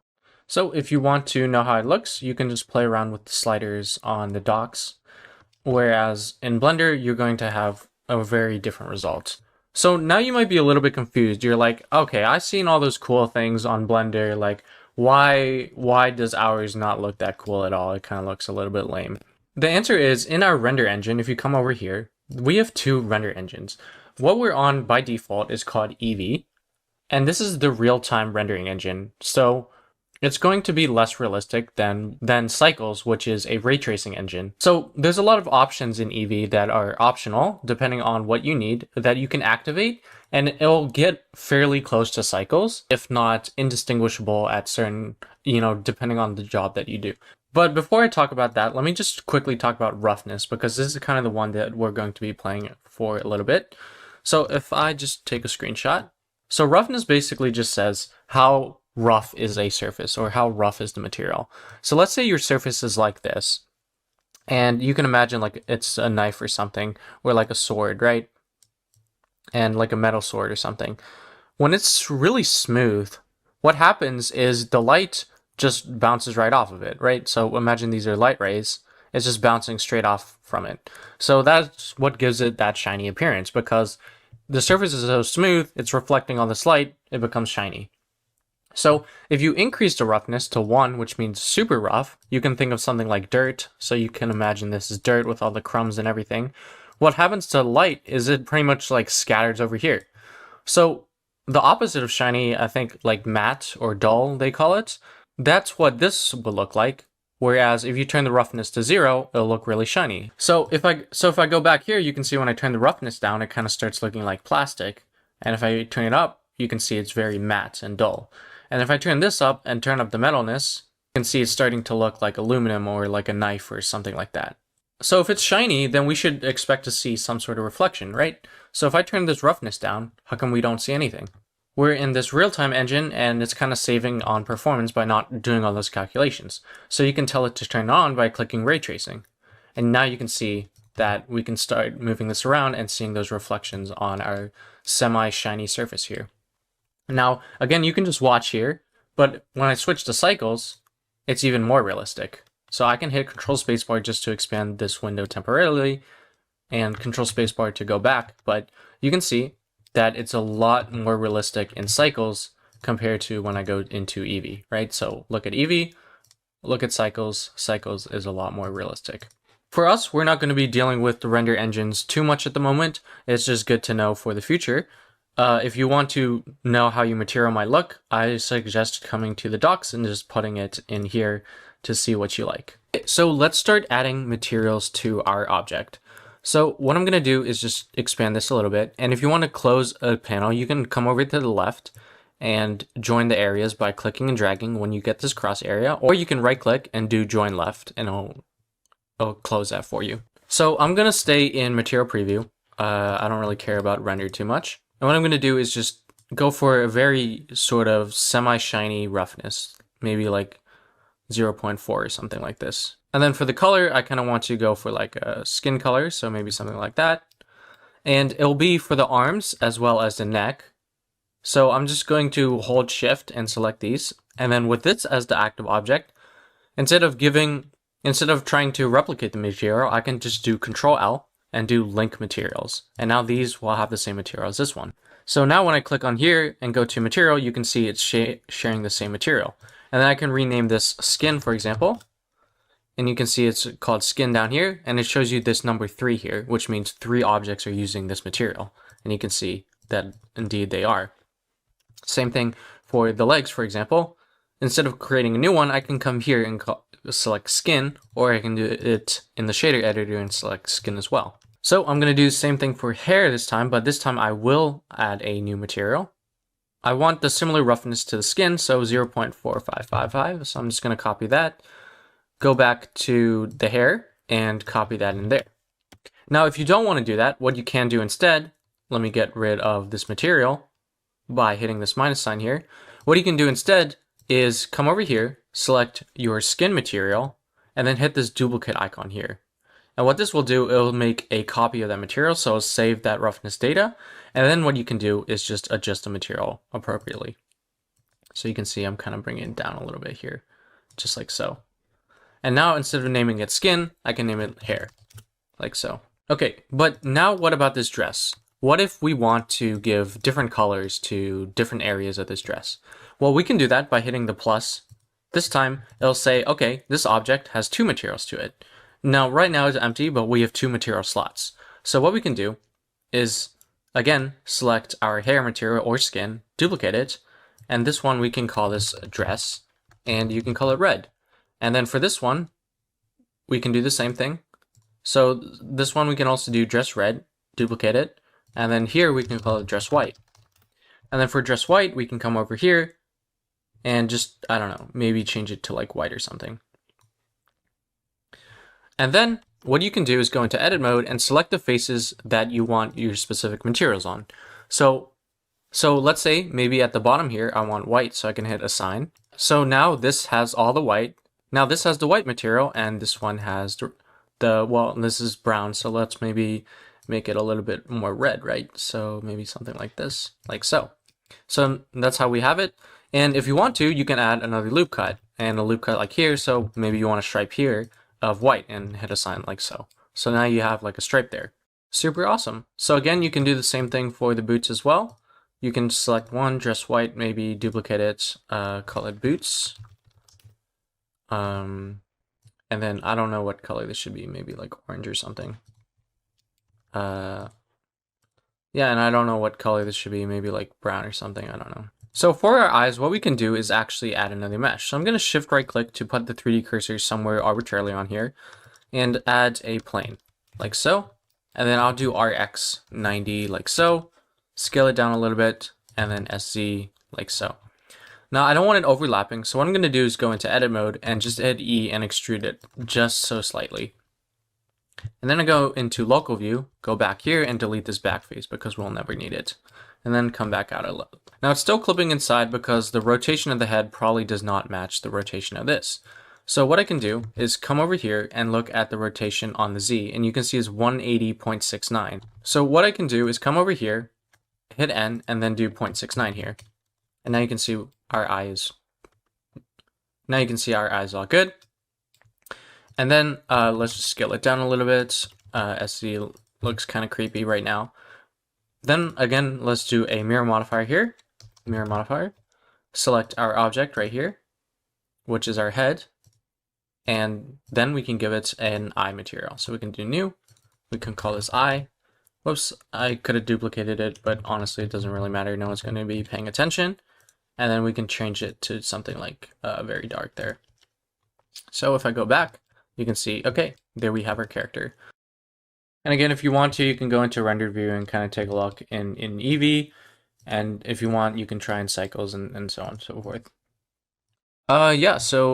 So my character is done. Just make sure the eyes, you rename those eyes and make sure they're in your collection over here. I accidentally left them outside. Let's also make sure to have a copy for the one with modifiers. So Shift D duplicate, right click cancel, and then just hit M. And then go into modifiers, character with modifiers, and move eyes 0.001 into there. It's automatically hidden, so you can't see it, but you can see it is indeed here for us. Super, super cool. So now we can apply this eye mirror modifier. All right, so let's just go to solid view, hide our character, and go back into layout. Yeah, so honestly, I don't really know what's next. I do recommend you just try and make variations for these. So like for the tree, for example, maybe let me just do Shift S, cursor to world origin, Shift A, add like a plane or something. Just move it over here, scale it down, and then, I don't know, go out, edit, extrude, add some loop cuts over here, make a tree branch like here, and then add another loop cut, extrude like here, select this, Alt-E, extrude along normals kind of thing, right? So then you can make different tree variations, so maybe another loop cut here, E extrude over here, like so. I'm just doing it quickly, I'm not even thinking about it. Alt-E along normals, so on and so forth, like totally okay. You know, and then you can just keep making variations to your trees however you want to. You know, it's really kind of up to you. So yeah, just play around.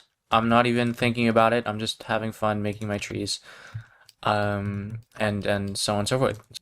Yeah, make variations, and then if you want to do like grass, for example, like I'll call this like grass, for example. Go into edit mode, E, extrude. You know, it doesn't have to be anything complicated. You can just make some grass strands just like this, like so, and this would be considered grass. You can make flowers, so let me just make like a flower or something. Again, it doesn't have to be complicated. E, Alt-E extrude along normals, so on and so forth. E extrude along here, maybe E extrude along one more time. And then maybe E independently this time so we don't have them joined. So then we kind of have like flower petals, right? So this kind of looks like a flower, albeit a very low poly flower. And then you can like move these up a little bit. So GZ, and then you kind of have like a square flower if you materialize that. Of course, you can make this a little bit thinner. So S, I'll probably scale that down a little bit. So you have a flower, you have some grass, you have some tree variations, and then you can make some rocks. So let's add a plane again, and then you have something like, I don't know, GX, SY, E extrude, maybe inset here like so. G Shift Z, move it somewhere over here, extrude a little bit here, and then maybe Shift right click somewhere, Shift A, add a plane, go into edit mode, E, and extrude out, and then make some smaller rocks over here randomly, something like so, GZ. And then maybe something on the bottom down here, so maybe some more crumbs over here. Now there is a lot of overlapping geometry, so ideally you don't want that, right? So you would select it, GY, and snap it to the face, right? You don't want it overlapping. But again, you know, it doesn't really matter for us that much, so if you want to just leave it overlapping and not put in the work, that's totally fine as well. So then we can all join these together, and then this would be like one rock variation. You got a rock, you got a flower, you got some grass.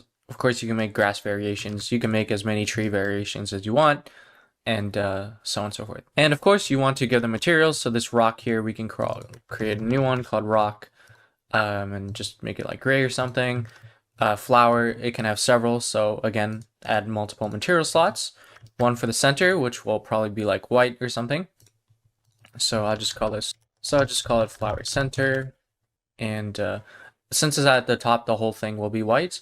But I can just do Control I to inverse, and I'll call this petal, and I'll make this like a rosy red or something, and just hit assign. And then let me just select these faces down here, and I'll call this stem, and I'll just make it green or something, call it stem, and hit assign. So let me go back into material review. So there we have our flower, and then we can create grass, and then here we can add some design to our trees. So add like a loop cut, and then maybe something like so.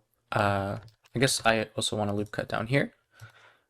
And then we can add like 3 materials. So one we can call a trunk, like so. We can make this a little bit brownish. So that looks okay. And then what we can do is select this whole thing. So let's go into over here, just like so. Hold Control to deselect that.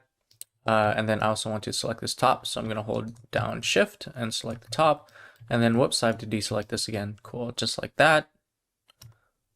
Let's go back to material preview. Let's create a new material and call this tree leaves, like so, and then hit assign, and it can be like green or something. And then these bottom faces here can be a little bit more darker green, for example. So I can do new, and I'll call this tree leaves dark, assign it here, and then maybe make it a little bit darker in the green area. And this, I don't like this green at all, so I'm just going to darken that. And yeah, I mean, honestly, I don't really know. There's just so much you can do with like planes and cubes and cubic worlds, right? Like even if you want a fence, you can extrude a little bit and then SX, make it a little bit thinner. Whoops, sorry, we probably should have added a loop cut first, but that's okay, we can add it after. Let's go into wireframe, just bring this up a little bit, and then scale it down. Go into edit mode, SY, and there we kind of have like a fence for our places. And I don't know, maybe you want like a car or something, so maybe create a car shape. Let's XX a little bit, SY, I don't know, something like this. E to extrude it up, 2 loop cuts like so, SX scale it up a little bit. Maybe move this back a little bit and then extrude this up like so. And then, yeah, just hit A to select everything, kind of make it a little bit bigger. Shift right click somewhere, Shift A, add a plane, RX90, go into edit mode, hit A to select everything, E to extrude out, and then maybe just move it a little bit like so, S, make it like a little bit bigger, and then give this a mirror modifier like so, and then select our car object, and then we also want to do it on the y-axis, so our single mirror modifier is now making a car. And then we have a car here, so totally like that, and then we can maybe add some like loop cuts here, SY, and kind of extrude the center here, so we can have something like so. So I don't know, maybe a few more tricks that I like to talk about. So if you have a numpad, you can do Control+ to increase your selection. Also come up here, select more or less, and select more. And you can see that it's doing the same exact thing. And if you want to repeat the last process you can do Shift R, and it'll just repeat that last process that we did, which was more. Then if you want to select all the linked objects, you can do Control L. Since everything here is connected to each other through extrudes and insets and things like that, it'll select everything. But let's say this rock here, for example, which were all separate objects, right? If you're going to wireframe, you can see none of them are joined. If you just select anything, even like a single vertex, and do Control L, it'll select the entire linked object thing if it's connected. So you can do like Shift or something, like on 3 different things, do Control L, and then it'll select those 3 different objects. So really fast tip there. So a few more tips and tricks there if you're curious. Yeah, so just make some stuff and give him some materials, don't forget, and I'll see you on the other side. So what we want to do now is add our ground, so we can do Shift S, and let's just do cursor toward origin and Shift A and add a plane. And this will be kind of our walking area. So if your plane starts clipping, as in you can't see it anymore, what you can do is hit N, come over here, and go into view and change your end to something a little bit larger. I think by default it might be at 100, but you can change it up to 1000, like so. That way you can see more of your plane. Obviously it depends on your computer performance, but most computers should be able to handle 1000, especially in solid view. Particularly in solid view, it should be okay to hold a little bit longer end here. And of course, now your objects might be a little bit inside, so just make sure they're up a little bit. And then for a character, now we can kind of join our character all into one object. If you want, again, you can safeguard it and duplicate this collection, and just call this before joining, character before join, and then hide it if you want to. Doesn't really matter anyway. I also noticed I have a plane added into my character here, so make sure I also do have that, so let me delete that with X. Let's hide that, and this is actually our ground plane. So we can move this to a new collection called ground, create it so, and then for all these we can just select all of them, and for us we want the origin point at the bottom, but none of the objects have the origin point at the bottom, so let's just select this one, Control J, and let's go into Control period, GZ, snap it to this vertex and hit enter. and then just control period to confirm that. So now we have the origin point there, and now we can turn on face select, face snapping, GZ, and just snap it to the face there, GZ, hold control, and just move it somewhere arbitrarily. Okay, so in Blender, there's a lot of ways to scatter objects around your scene. I'm not going to be covering those because I don't want to overwhelm you with so many Blender tools. So what we're just going to do is do Shift D and Shift D and just kind of move your trees how you want them. And if you kind of want them in like a row, there's this really cool modifier called array. So you come over here and do array. So search for array. It's also in generate. You can see the path of it. So add modifier generate. Array is also right there. And you can change where it's being offset. So you can do like diagonal patterns. You can increase how much you want, so on and so forth. And then of course, if you don't want it diagonal, you can just do this. And then you kind of have something like so. And then you can just repeat that. And then you can Shift deduplicate, RZ 90, and so on and so forth. And yeah, kind of just place everything everywhere. Now, the whole time we've been doing Shift D, and what that means is I'm creating a complete separate clone that's not linked to this object in any way. You can see when I scale and adjust this, it's not affecting this one. And that makes intuitive sense, right? But there's also this thing called instancing. So if I do Alt D instead of Shift D and just move it somewhere, like let's say here, and I edit this, look what happens. It's editing the original one as well. And then vice versa, if I edit this one, you can see it's going to be editing the instance of it. Now the reason we have instancing is because if we have something that's identical to each other, we don't want to select all of them and change it. So one, it saves on time, and then second, it also saves on performance because we're kind of already telling the 3D software like, hey, this is identical, so don't waste your time trying something new for it. So if you want to adjust certain objects, you can do Alt D instead of Shift D. This way, next time you decide to change it, you won't have as many issues because you don't have to select both of them to change it. The last thing I want to show you is an image texture because somehow we need to display our projects into our 3D world. So let's quickly model like a sign. Honestly, it doesn't have to be that good. I'm just going to scale this up as something like a billboard like here. I'm going to hit I to inset in here, and then E extrude inside like here. And this will be kind of our sign. Obviously, you could like put a pole there or something. But yeah, let's just say this is our sign. Let's go into our shading tab. And here what I'm going to do is give it a new material. Again, you can also come here and do it. And I'm going to add another second slot. So one will be for the frame for the billboard, and one of them will be an image texture that we can put on here. So let's go to material preview. And for the frame, I'm just going to, I don't know, make it like brownish or something like that. It kind of looks like wood, right? And then for this one, I'm going to create a new one. Wait, let me just name this frame, and I'll call this project 1, like so. And this time in here, what we're going to do is do Shift A and search for an image texture, like so. And then plug this image texture's color as the base color of the principled BSDF. Then let's go into edit mode, select this face here, select project 1 and hit assign. So we can't see anything because we have no image here. So now what you want to do is find a project image on your folder. So you can just do open. I'm just going to select something. Okay, just do this. And now you can see my image is appearing there, but it's kind of messed up. And the reason it's messed up is because 3D software is doing mathematical calculations on a 2D image, trying to project it or calculate the 2D image position in a simulated 3D space, right? Because technically, when we're looking at a computer screen, we perceive 3D, but in reality, it's just 2D, right? So this point is further away from me in this 3D simulated world, but in real life, this point is actually the same distance from me as this point because my computer screen is flat. And basically, UV mapping is giving this 3D software a map on how to project a 2D image texture into a 3D space. So if I come over here and I go into the UV editor and I select this face, you can see this is the map that I'm currently giving it. So let me expand this a little bit.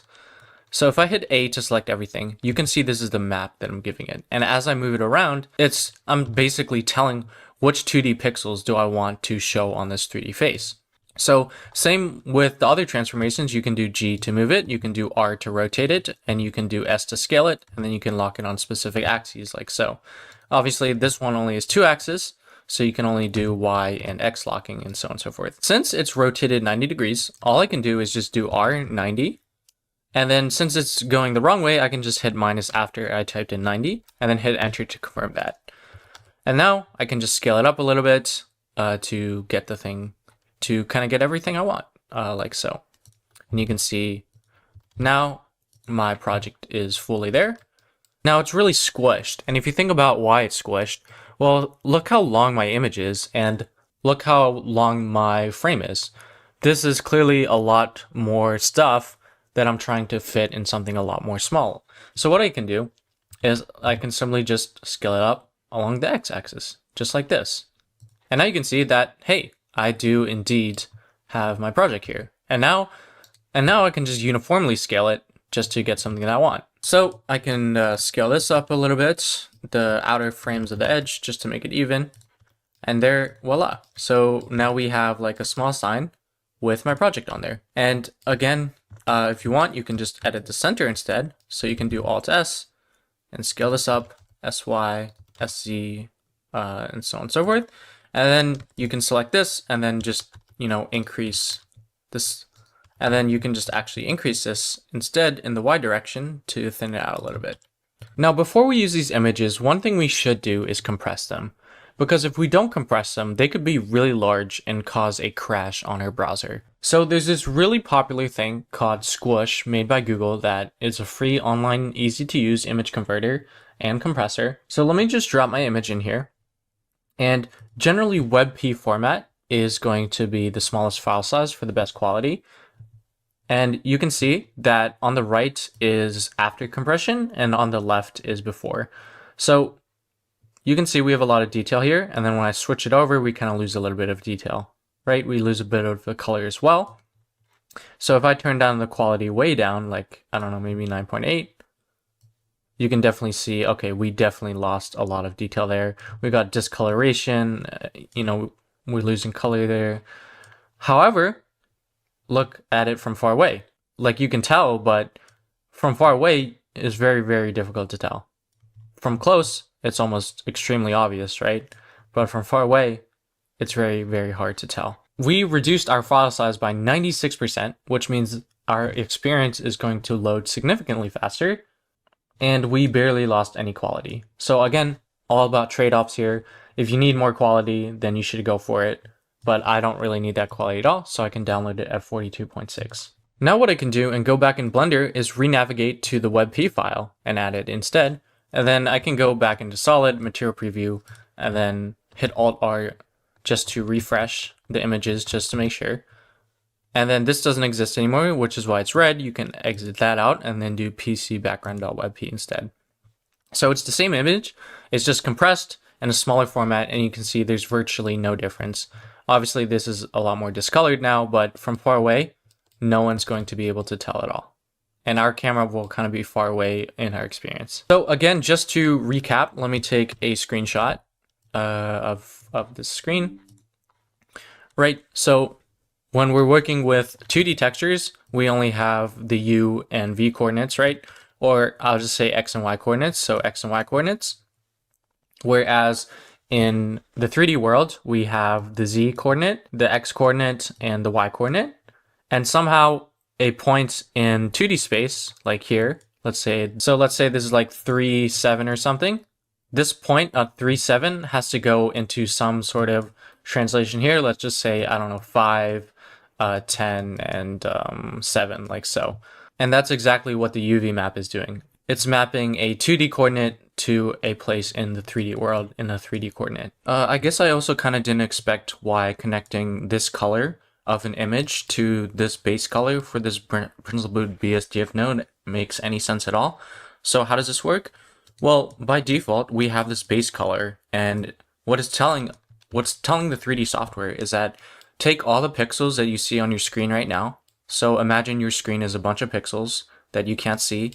Wherever this object is on your screen, it's going to be coloring those pixels as base color of white, right? this area of your screen is the pixels on its screen right now are white because we're telling the 3D software to make the base color white. Now, if I move this over here, the pixels on your screen over here are now being painted white. The pixels from over here didn't suddenly move over here. The pixels are still here. They're just changing their color. So what an image technically is just a bunch of colors, right? It's a bunch of pixels of colors.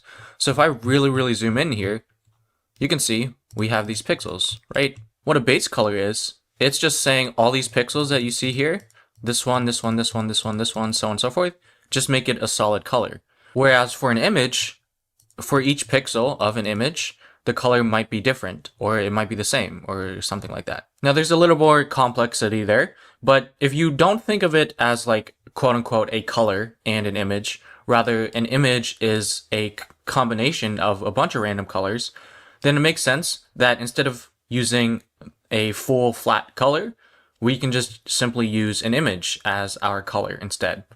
Yeah, so just to really drive that point home, like imagine you're looking at your computer screen, like not the software, just your computer screen in general. It's made up with, millions of tiny little pixels, right? And those pixels aren't like physically changing their location. They're just recoloring based on what's happening to the screen. So all the pixels on my computer screen that are showing this, those are going to be taking those colors. Now, when I rotate this isn't actually rotating at all, right? Because we have a 2D screen and my computer isn't rotating. It looks like it's rotating, but it's not actually rotating. What's happening is that let's say it was over here, the colors on the pixels on the screen are just coloring it in a way that it kind of makes it look 3D. So typically the mistake is when people look at this, they're like, oh, it's a color. And then when they look at this, they think it's an image. But an image is really just a bunch of colors. Yeah, so that was definitely a huge thing for me to overcome initially when I was first studying. So hopefully that makes sense. And if you need a better explanation, feel free to reach out. Yeah, so as I build my scene, if you want to make like a pathway or something, you could totally use loop cuts, right?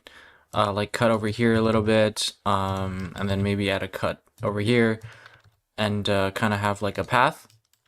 I don't know, maybe something like here. And then you could give this like a dirt material. If you wanted to, you could either select these and like even extrude it downwards, so you kind of have like a downwards path. You could also just extrude it upwards instead, and then have like an upward path instead. So honestly, just use your creative freedom. And again, if you want to get rid of the edges that don't contribute to the geometry, you can do Control X to quickly dissolve those, or you can do X and do dissolve edges, just to make sure it doesn't break anything. Alternatively, you could make like pathways themselves, so maybe like a plane or something. You don't have to use it from the original ground, right? You can just make your own. SY, go into edit mode, E, extrude this up a little bit or something like that. And then maybe you want like something on the side. So maybe let's just delete this half, delete these vertices here, and then add a mirror modifier like so. Do it on the Y here. Then you can go into edit mode, add like a loop cut here, face, extrude it upwards a little bit so you can have like a nice path walk there. And then you can shift duplicate this and make a variation. And then you can make like a modular, I don't know, maybe something that's can connect. So you can like select these and you want it to open, so you can like delete those faces. And then you can select these and fill them like so. Right here, you can select these and fill them, and then you can select these two and fill them. So now what you have is a pathway that's open and then a pathway that's closed off, and then you can make another pathway like so. And this one is like extruded a little bit. What we're technically doing right now is what we call modular components. Now there's more systematic ways to do it, to like make it snap to grid so you don't have to like manually place them every time and they will like perfectly line up, and there's all those sorts of things. But I encourage you just to have fun rather than think about all the planning and everything, and just experiment, do something creative. So sorry, I forgot to talk about the camera because this plays a big role when we're designing our level. So let's talk a little bit about the camera. And if you don't have a camera or you accidentally deleted it, just, Shift A and search and add for a camera, and it'll spawn at your 3D at your 3D cursor. Now, if you want to view your camera, you can hit, if you have a numpad, you can hit 0 on your numpad and it'll jump to your camera view. If you don't have a numpad, you can come up to view and click on active camera here, and it'll also jump to there. And you can see the hotkey, and you can see the hotkey for this is also numpad 0. So if we look at the camera, there's a lot of options that we can play with. So here we have different types of cameras. So perspective, probably the most kind of common camera you see and use every single day. And then there's orthographic camera, and then panoramic. Orthographic, I did talk about orthographic views going in the side, right? How there's no distance changed from the camera. And this is the same thing with orthographic views. So let me go back into there, and let me change this to orthographic. And let me select this, and do GY, and do GY. You can see it always looks the same size no matter how far away it goes from the camera. You can also look outside from the camera. You can see it still looks the same size as if it was here. If I select my camera again and change that to perspective, now if I move it back, you can see the trees definitely look a lot smaller than when they're up here, right? This is like 1.5 cursors. And then up here, it's now the size of 2 of my cursors rather than like 1.5. So if we take a look at Crossy Road, it seems more like an orthographic camera. They actually use something called an isometric camera, which some arguably use interchangeable with orthographic camera. But that's kind of like a topic for another day, and I don't really want to get into the weeds of that. Other than just kind of identifying that Crossy Road does not use a perspective camera, it is kind of a good enough direction. So let's go back to our camera view, and if you want to go for an orthographic one, you can, or if you want to go for a perspective one, you can as well. So if you want to quickly angle your camera, what you can do is move your view somewhere, and then do Control-Alt-0. And what they'll do is snap your camera to your view. Now again, if you don't have a numpad 0, you can just align to the view that you want, come up to view, do align view, and you can see the hotkey Control-Alt-Numpad 0, align active to camera view. Other thing you can do is when you select the camera, you can just G and move it while you're in the camera view. And then you can do GX, and you can see it's moving along the X-axis, and GZ, and so on and so forth. Now if you want to move it back and forward, you can do GZZ and hit the axis twice. So this is a new concept, so GXX. And what that does is it moves it along the local axis of that object, given its rotation, right? So let me show you this camera here, GX. You can see it's going directly on the X-axis. Now watch what happens when I do GXX. You can see it's now going left and right based on its rotation. Because if I look at this, the camera's rotated a little bit left, which means its local X-axis is a little bit slanted. Whereas the global X-axis never changes, but the local one can. So again, if I rotate a little bit like this and do GXX, you can see it's doing the local X-axis. Another really cool thing to know there. So again, you can rotate it, so RZ just to rotate it, and then you can just keep moving your camera with G, RZ, and so on and so forth. So if you wanted to do it that way, you could totally do it that way as well. You kind of usually use a combination of both. And then there's another option here. So if you go hit N and you come down to view and go into view lock, you can do this camera to view thing. You can just use your regular hotkeys, right? Middle mouse button and shift to pan, and just your camera will follow you as you change your view. So maybe you get something like this, or you can now try orthographic. And it'll be a little bit jumpy on orthographic, but that's totally okay. You can still move around just to see how it look. Like so. And of course you can play around with like the orthographic scale and stuff and just, see how that looks. Same if you're in perspective. I'm not going to be covering panoramic, but yeah, you can play around with this and so on and so forth. So once you get like a camera angle you like, you can just make sure that it looks fine. So when I do RZ90, that looks okay. RZ90 again, RZ90, RZ90. So that's okay. And then you can select your camera and just move it around your scene and make sure everything is looking okay. It doesn't mean you can't change your camera position later, but I think in this tutorial, we're just going to keep a static camera rotation and camera view the whole time. So as you traverse your scene with your camera, just make sure that everything looks okay and you're kind of viewing everything. Okay, so I finished my scene. I didn't spend too much time on it. You could totally spend more time on your stuff. and put some cooler stuff. I was planning to put some more cool stuff, but I didn't want to spend too much time on it, so I kind of just made it into like a park. Just to recap, these are going to be our major ones that we need, which are going to be our project billboards that we click on and it pops up a user interface. So these are going to be the only ones that we're going to be interacting with. So I kind of just want to make a small recap on it, right? I'm in the shading tab up here on Blender, and if I click on it and go to the material tab, you can see I called it project 1, and it's just an image texture attached to the base color here. And then on the left here, we have again the UV editor, which is just our map on putting our 2D image into a 3D space. And of course, you can adjust it how you want. And of course, I'm on the wrong image here, so let's just find the image that I want to be. So it's this one. And you can see as I adjust this, we're just mapping this 2D image into this 3D space here. Same with this one. If I go into edit mode, you can see that I called it project 2. Same thing here. I also called it project 3. So I should probably rename this. So that's what I'm going to do. Whoops. I'm going to go project 1, and I'll call this one project 2. Project 2. And this one will be project 3, like so.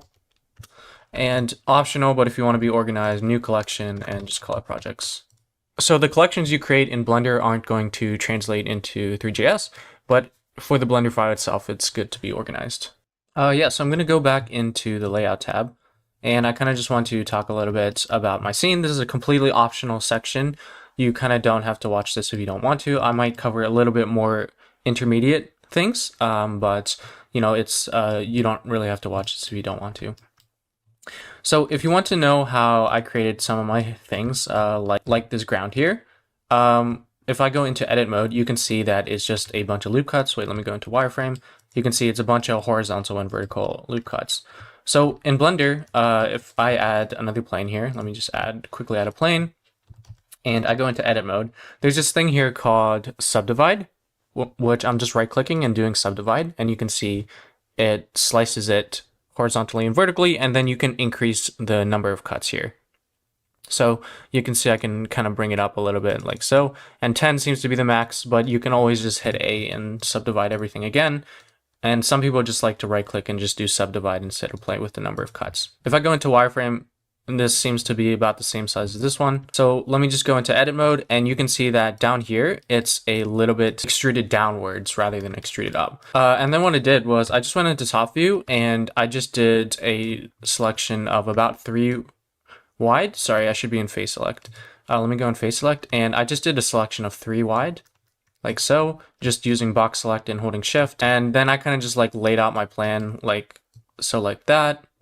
Sometimes I use the circle tool, which is another way to select objects, but I'm just going to show you what I did. So let's say this is kind of like my path, right? Then all I did was extrude downwards like so. What I do is I give it another material, and then this material is going to be for the regular grass itself, right? So I'm just going to leave this like yellow or something. But since that will be by default the yellow color, right? Let's just make this a little bit more pronounced. Then since I have the ground selected already, what I can do is come over here and create another material, which I'm just going to make something really noticeable, and then just hit assign. So then I immediately create my path. And since I have all of this selected, and we talked about growing, I think, in an optional section, you can grow your selection again with just Control+, and you can see it'll add to this side and this side as well. Or again, it should be in select and more, and you can see it's Control Numpad plus, which is more, which is the operation I just did. Then since we already assigned our path to the path material, we can just hit deselect, and now we only have the sides. So now we can just do Alt-E, extrude face along normals, hit S to scale evenly, which is a new concept. If you don't hit S, you can see look at the corner when I hit S, it scales evenly, and if I don't hit S, it's not going to scale evenly. Now, these are already edge loops, so alternatively, you can just hit Alt and select them, right? And you could have extruded that way. So that's kind of what I did for the top here. I just hit Alt and it selected the whole loop. Same thing here, I'm going to hit Alt Shift and click over here to click onto the side. Make sure you don't get one of these instead. So just here, like so, and like so. And you can see now what we can do is just hit E and extrude it upwards a little bit. So that's how I made my path here, if you're kind of curious about that. Alternatively, if you don't like that method, the path could just be a plane, right? So you have a plane, right? Let me just see. like the plane is going to be the base color. And then on top of the plane, let's say I'm just going to duplicate it like so, go into edit mode, E, extrude it upwards. And wait, that's a little bit too big, something like this or something.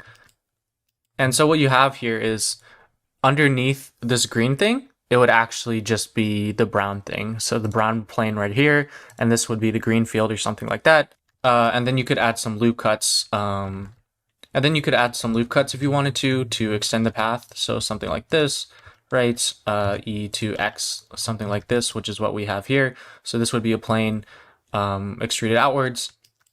And then you could totally just extrude upwards and add the edges that way as well. Additionally, if you wanted to do like modular components, which I mentioned earlier, these could be like a series of objects that you connect to each other and snap together with vertex selection. So you also have that option as well. Now, are there pros and cons to each approach? Definitely. It depends on your use case and things like that. Again, for us, I don't want to get into the details primarily because this is a beginner course. Now you might be wondering like, okay, there's so many vertices here. Is that going to affect performance? You know, why did you use this method versus like a method like this or something modular? It looks cleaner. Now it is true that if you have more vertices, you have more data, you have more information to store. And yeah, you might sacrifice a little bit of performance compared to something like this. But at the end of the day, speed matters a lot when it comes to client projects. So this approach is very, very fast. And if you know you're never going to change it, then just doing something one time is totally okay. Like if you were going to use this similar design system in multiple projects, I would definitely invest the time to make a more modular system with routes and paths that you could snap in and use later. What we're doing is kind of just like a one-time, oh, I'm never going to really change it later. So that's kind of why I went with the subdivide method. It's also significantly faster. I think making this path, which I just arbitrarily made up, took like 5 minutes. Whereas making modular components and snapping them together probably would have taken at least a few hours. So there's always going to be trade-offs. I don't want to get into the nitty-gritty details, but I do just want to highlight that there's multiple methods to accomplish the same thing, and I kind of hope that makes sense. So you don't have to understand all of them right now, just like in the future when you find these methods and you develop your intuition on what kind of method to use, definitely keep that in the back of your mind. So for the rest of my scene, they're fairly simple. Right here, you can see they're just a bunch of cubes that I have together. A lot of them are overlapping, and I said that was bad because we're wasting information and things like that. But again, at the end of the day, it's about being happy and being creative. So, you know, we do have overlapping geometry, but if it's not taking away from the aesthetic and it's not going to be affecting performance, which is something you'll develop later with your intuition, then you know, just have fun. Like you're just starting out, just focus on having fun and worry about optimization and all that stuff a little bit later. Now, if you are focusing on having fun and realizing that your scenes are crashing, then maybe that's the time you can start looking into optimization and things like that. But yeah, don't put too much emphasis on it, and you know, don't sacrifice your happiness for it. But yeah, if I just go into wireframe, you can see all of these are just cubes. Well, they were planes that I extruded upwards, and I just duplicated them over and over again. You can see like so. I just did like, wait, let me deselect this. Yeah, I just did like Shift D and then just moved them around, you know, whatever, like so. Here you can just see a bunch of loop cut, just extruded cubes and so on and so forth. So nothing really that special here. For the fences, you can see I have an array modifier like so. So I didn't have to duplicate those over and over again. And a really neat trick to flip something, if you want to like put it the way that I do, is just scale it in the opposite direction. So I'm going top here, Shift D. Whoops, I accidentally selected this. Let me deselect this. You can see I do Shift D, and then I do SY -1, and you can see it's going to flip it that way. It's the same as if you did SY and try and flip it this way. So just SY -1, and then same thing for this side. If you want to flip it that way, it's just XX -1, and you can see it flips it that way, and then SY -1 again, so you get this corner, and so on and so forth. SX -1, and then you get this corner. So super cool there.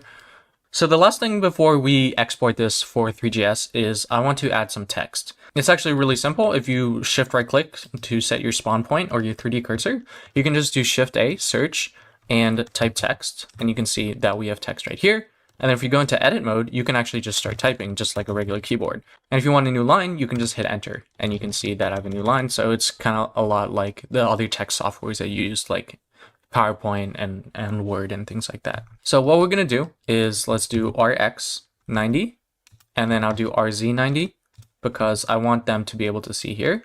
And again, remember, you can select your camera, come up to view, cameras, active camera or numpad 0 just to hop into camera view real quick. Come into your camera, select it, use G to move around, grab it and move it around just to make sure everything looks nice. I added some elements outside of the screen because if the user is standing here, I don't want them to see an empty outside. It's kind of like, oh, there's life out here, even if they can't actually ever go there. So you can see as I cross the edge here, I still have some stuff in the distance. So it kind of makes it feel a little bit more alive. Anyway, everything seems to be looking okay, but we want to focus on our text here. If you want to, you can optionally come over here and create a new viewport. And you can select 3D viewport, which will be by default because we split from a viewport, and leave this one in camera view, whereas over here, you can play around with this. And if you want to quickly maximize stuff, you can do Control Spacebar and it'll maximize this view, or hover over this one and Control Spacebar and it'll quickly maximize this one. You can do the same thing for this, or the outliner, and so on and so forth. Alternatively, if you don't like the split thing here, you can just right click over here once you get the 2 cross arrow things, and you can just do vertical or horizontal split. I'll do vertical in this case, and it'll do the same thing. Alternatively, you can go into F3, the global menu, and do split, look for split area, and you can just do vertical split. And you can see we get the same exact line. So you have 3 options there to get another view if you wanted to. Anyway, let me just do that again, and enter camera mode here. Okay, so on the side here, we're going to have our text. So let's just make sure we can see it. And let's make sure it's readable when we walk by it. So it seems to be okay here, which is great. So I kind of wanted to point to the projects. So I'm just going to call it projects. And it looks like I oriented it the wrong way, which is totally okay. RZ 180, just flip it like that. And then of course we can just add a sign. So I'm actually just going to shift deduplicate this, and then move it somewhere over here. I'm going to get rid of the modifier, and I'm just going to probably delete the top, I guess, and just fill this in with F, GZ, move it up, like so, probably. And then here, I think I'm just going to extrude it. You could add another mesh if you wanted to, but I'm just going to extrude it. And I want it big enough so the user can read it. So I'm going to go into wireframe and probably just, I don't want it to go upwards, but maybe I'll just go a little bit more downwards instead. But again, do it for your scene and how you want to do it. And then here I'm going to turn on face snapping, and I'm just going to do G, hold down Control to toggle it, and just move it across my face. Something like this. Again, we want it to be readable, so maybe select both of these and increase this, and then increase this a little bit, and then make this a little bit smaller. GY. Cool. And since this is a text object, we can't just extrude it, right? We can't use the same hotkeys. There's no face select or anything like that. So what we can do is, you can see we have this object data properties tab down here, and you can see in the object data properties, there's this thing called geometry. And if you do extrude, you can see it's going to add some depth to your text. And you can see just 0.2, we have some depth there. Cool. Okay, now what I want to do is change the font. So if you close geometry and go to font, you can see we can change the font here. Now, I don't have a pixelated font, but if you do, you can just use that. I kind of wanted to match the vibe of the overall scene, right? Because we're kind of going for blocks, so this kind of looks out of place. So if you want to find fonts, you can go to Google Fonts. There's a lot of free resources too, but I just like to use Google Fonts because they have a free public license, I think, which means you can use it in commercial projects. So it's kind of just like a default safety thing, and I just typed in Pixel here just to see some pixelated fonts. I feel like this will match. Not exactly, but you know, close enough. So I'm just going to do get font here, and then I'll just do download all. Then just make sure to extract it, and you don't have to install it. You don't have to install it. You can just navigate it to in Blender. So come over here, go to regular, and just navigate to where you saved it. I saved it in my project folder, and you can see it's right there. So I can just double click there, and there we have our font. So now we can just scale it down, and maybe you want it in all caps actually. So maybe we can do projects. projects. I don't know. Yeah, I mean, it doesn't match exactly, but you know, it's close enough, whatever. And I kind of wanted to point a little bit, so here I might do something. Well, let's extrude it first, GY, and then SZ, and just move it down like a point, like so. I don't want it to be completely merged together, so that'll be okay. And then let's just give this a material right now, and I'll just call this text. Honestly, not a big deal, and just make it like black or something. Yeah, GY, just move it across there a little bit more. I just want to make sure it's readable, so I'm gonna maximize this. It's kind of readable. I guess it could be better. Maybe we can make it like a brownish instead, like a light brown, and that would kind of like stand out. But also match like the woody kind of vibe. Let's go into edit mode. And maybe let's go to solid here. Let's select these and hit I to inset them a little bit. And then what we can do here is assign a new material to it.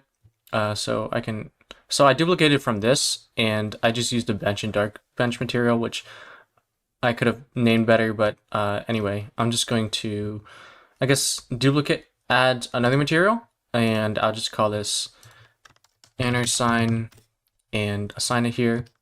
And then it'll be like a light brown, so something like here or something. Let's deselect it, that's a little bit too orange. What I'm gonna do is use this eyedropper tool, select this, and then just raise it up a little bit. Cool, and then now we can make this text a little bit darker. Cool, so now we kind of have a song like this, which if I go back, it looks a little bit better. I feel like the stick is a little bit too small for the body. So let's go into wireframe, just select that a little bit and do SY. Or we can just select this and do GY and move it this way instead. Let's see. So material preview, let's go back.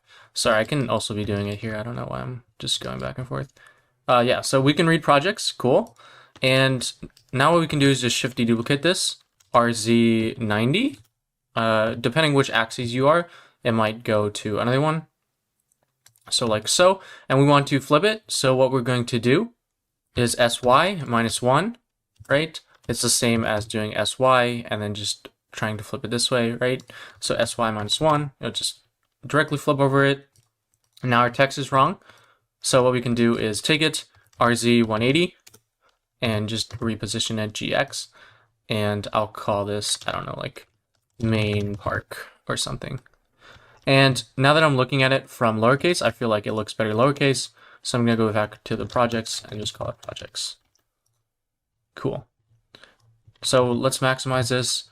And yeah, when we're hopping around, like when our character is over here, this is the vision we'll be seeing in Three.js or whatever you determine it to be. And we will be able to read projects and main park perfectly fine. So now we can just convert the text to meshes, because right now they're just text objects. Now when you convert it to a mesh, then you'll have all the normal things when you go back into edit mode, and you can't type anymore. So this is destructive modeling, again, because you can't just come back and change the text later. So normally what you would do is make a duplicate, put it in another collection, and that way when you need to change it, you can come back. Or you can just save a copy of your file if you wanted to. I'm never going to revisit this, so I'm just going to convert it now. So I'll do F3, convert to mesh. And now you can see when I go into edit mode, you can see we have our text, and we can go into face select, vertices select, and all that other stuff. Okay, so let's just join it to the sign in case we want to move it later. It'll be easier to adjust that way. And now we can just, move it just like this if we want to. So yeah, we can just maybe move it to the edge, maybe move this grass thing out of the way. I don't know. And of course you could have put it on the same sign rather than have two separate signs. Really up to you there. Okay, so I'm going to close the camera view one. I don't think we need it, and we can always bring it back. Whoops, I accidentally just moved it. Join that, and honestly, and we're not going to be animating, so we can actually just get rid of this too, which we should have done at the start of the video. Okay, so now as you can see, if I scroll through here, I have a bunch of wrenches for a lot of things. And yeah, I didn't rename properly, that's fine. It's okay. But anyway, we have a bunch of modifiers. So right now what I want to do is, instead of organizing my file, I'm just going to file and save incremental. It's the same thing as saving a copy, except it'll just automatically just add a number. You can see I'm on 3 now because I've done 2 incremental saves already off camera. But it'll just add another file to your folder. Now you can do file, save as, and then you can do this like before exporting or something like that. And this way you kind of have your state for the changes and then another one for after. So what we can do is hit A to select everything and do F3 and just do convert to mesh. And again, that will apply all our modifiers for us. So all of these used to be array modifiers. They no longer exist, but let me just undo that. So you can see this was an array modifier. These were all array modifiers like so. Yeah, let's do it again. A, F3, convert to mesh, it's right there, and just hit enter. And now you can see all the wrenches are gone. If I go through my outliner, we did have these that we would change later for organization purposes, but they're hidden, so it's all good. All right, so now we want to be able to click on these objects. So if you want them to be able to click on the object when they're hovering over here, like in their camera view, and it's over here, and they can click here to open up the HTML element, then I recommend joining them as one object, like so. For everything else, I'll say you can join them together other than the moving parts. So the character and all these signs, all of these other. So for all these other objects, technically on performance, it's actually better to join all of them, especially since they're not moving. So the way to do that is select everything that are moving. Everything else that's static, you can do Control I to invert your selection, means select everything that you didn't select originally. And then you can like select the ground or something and just do Control J. Cool. And now you can see that you have all of this selected here. And we still have this light here, so we can just delete that right now. We don't need that anymore. And the reason we joined them together is because of something called GPU draw calls. Nothing you really have to worry about, but it is an optimization technique to join things together as a single object. So if I hit period on my numpad key, you can see that ground is kind of all this, and then we just have our projects, and then we have our character here, like so. And then this is named Boots, but I'm going to rename this and call it character. And the reason it was Boots is because I joined all these objects to the boots over there. All right, so now we can do some optimization. Completely optional. We're not going to go into advanced optimization techniques. But, just to save a little bit on memory, remember we said that we don't want to have these faces that no one will ever see. So if I go into my camera view, you can see that we'll never see the under bottom face of any of these objects actually. So what we can do is go into object mode and select this one. We can also select our projects as well. And if you select multiple objects and go into edit mode, both of them will be in edit mode at the same time. And what we can do is go into edit mode and we can just select a bottom face on anything. So it could be this one, or, it could be on the bottom of this tree. Doesn't really matter. And instead of having to select every single bottom face to delete them, we can just do Shift G and it'll bring up this select similar, and you can hit normal. And you can see it will select all the underside face. So let's go into wireframe and you can see all the ones with their normals pointing down will be selected. Now, for some reason, if you notice that, let's go back into solid view, that your face is, for example, selecting upwards like this, for example, somehow on one of your objects, that means your normals are flipped. And the way to determine which way your normals are is to come up into Viewport Overlays menu and turn on face orientation. Now, face orientation is really important because normals kind of just tell the software which way the face is pointing and how to do some mathematical calculations to that face, pretty much. Right, and just to illustrate this, if I add a plane here and bring it up, you can see that on one side it's blue and one side it's red. So its normal is pointing perpendicular directly up and down. If your camera is in a view and you see red, that means it will be invisible in Three.js. So just make sure of that. And if you actually want to see that in Blender, you can actually come up here, turn on backface culling. I'm not going to explain that, but just in case you're curious, that's how you do it. And now you can see when I go here, the plane completely disappears on that side. Because the 3D software is normal, it's like, oh, the face should be calculated on this side, not this side. And if you want to flip it, you can go into edit mode, select that face, hit Alt-N and flip it. And now you can see it's invisible. Well, I have it selected, but it's only like so. You can also do Alt-N, and you can see that there's other options here like recalculate outside, recalculate inside, and sometimes this will work perfectly fine, so you don't have to flip. So if, for example, I select, let me just make something like, also let me turn off backface culling, and let's just do Alt-N and flip. You can see all these are red. Now if I hit A and Alt-N, recalculate outside, it's going to fix that automatically for us. Now Blender won't always do a good job, so if I zoom in on the text here, you can actually see that this inner here needs to be flipped. So we can do that really quickly, Alt-N flip. Same with here, Alt-N flip. And if it looks fine with backface culling, then you might actually not even have to flip it. Same thing here.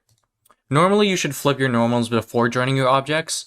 That way you can do Shift-G, select similar, and against normal. And if this text was by itself, it would select everything else there. But luckily, we don't have too many normals that are bad here, so I'm just going to fix this up real quick. I don't think anyone will ever see that side, so we could probably delete that face, but oh well, it doesn't matter. Like so. And then we have like some small issues here, but probably not noticeable. So again, let's just turn on backface culling. We can get rid of the normals because everything looks blue, so we can come over here and turn off face orientation. Let's just go to material preview. And let's go into camera view, select our camera, G, like so. Yep, projects looks good, everything looks okay. No issue with backface culling. Cool. So now what we can do is select our object here, also select our projects holding shift, go into edit mode, and just select a bottom face, any bottom face, assuming it's blue, by the way. So okay, they're all blue, great. So let's turn that off and Shift G and select by somewhere normal. And it seems to select everything on the bottom. Let's just check. Cool. And then I should just be able to delete these faces.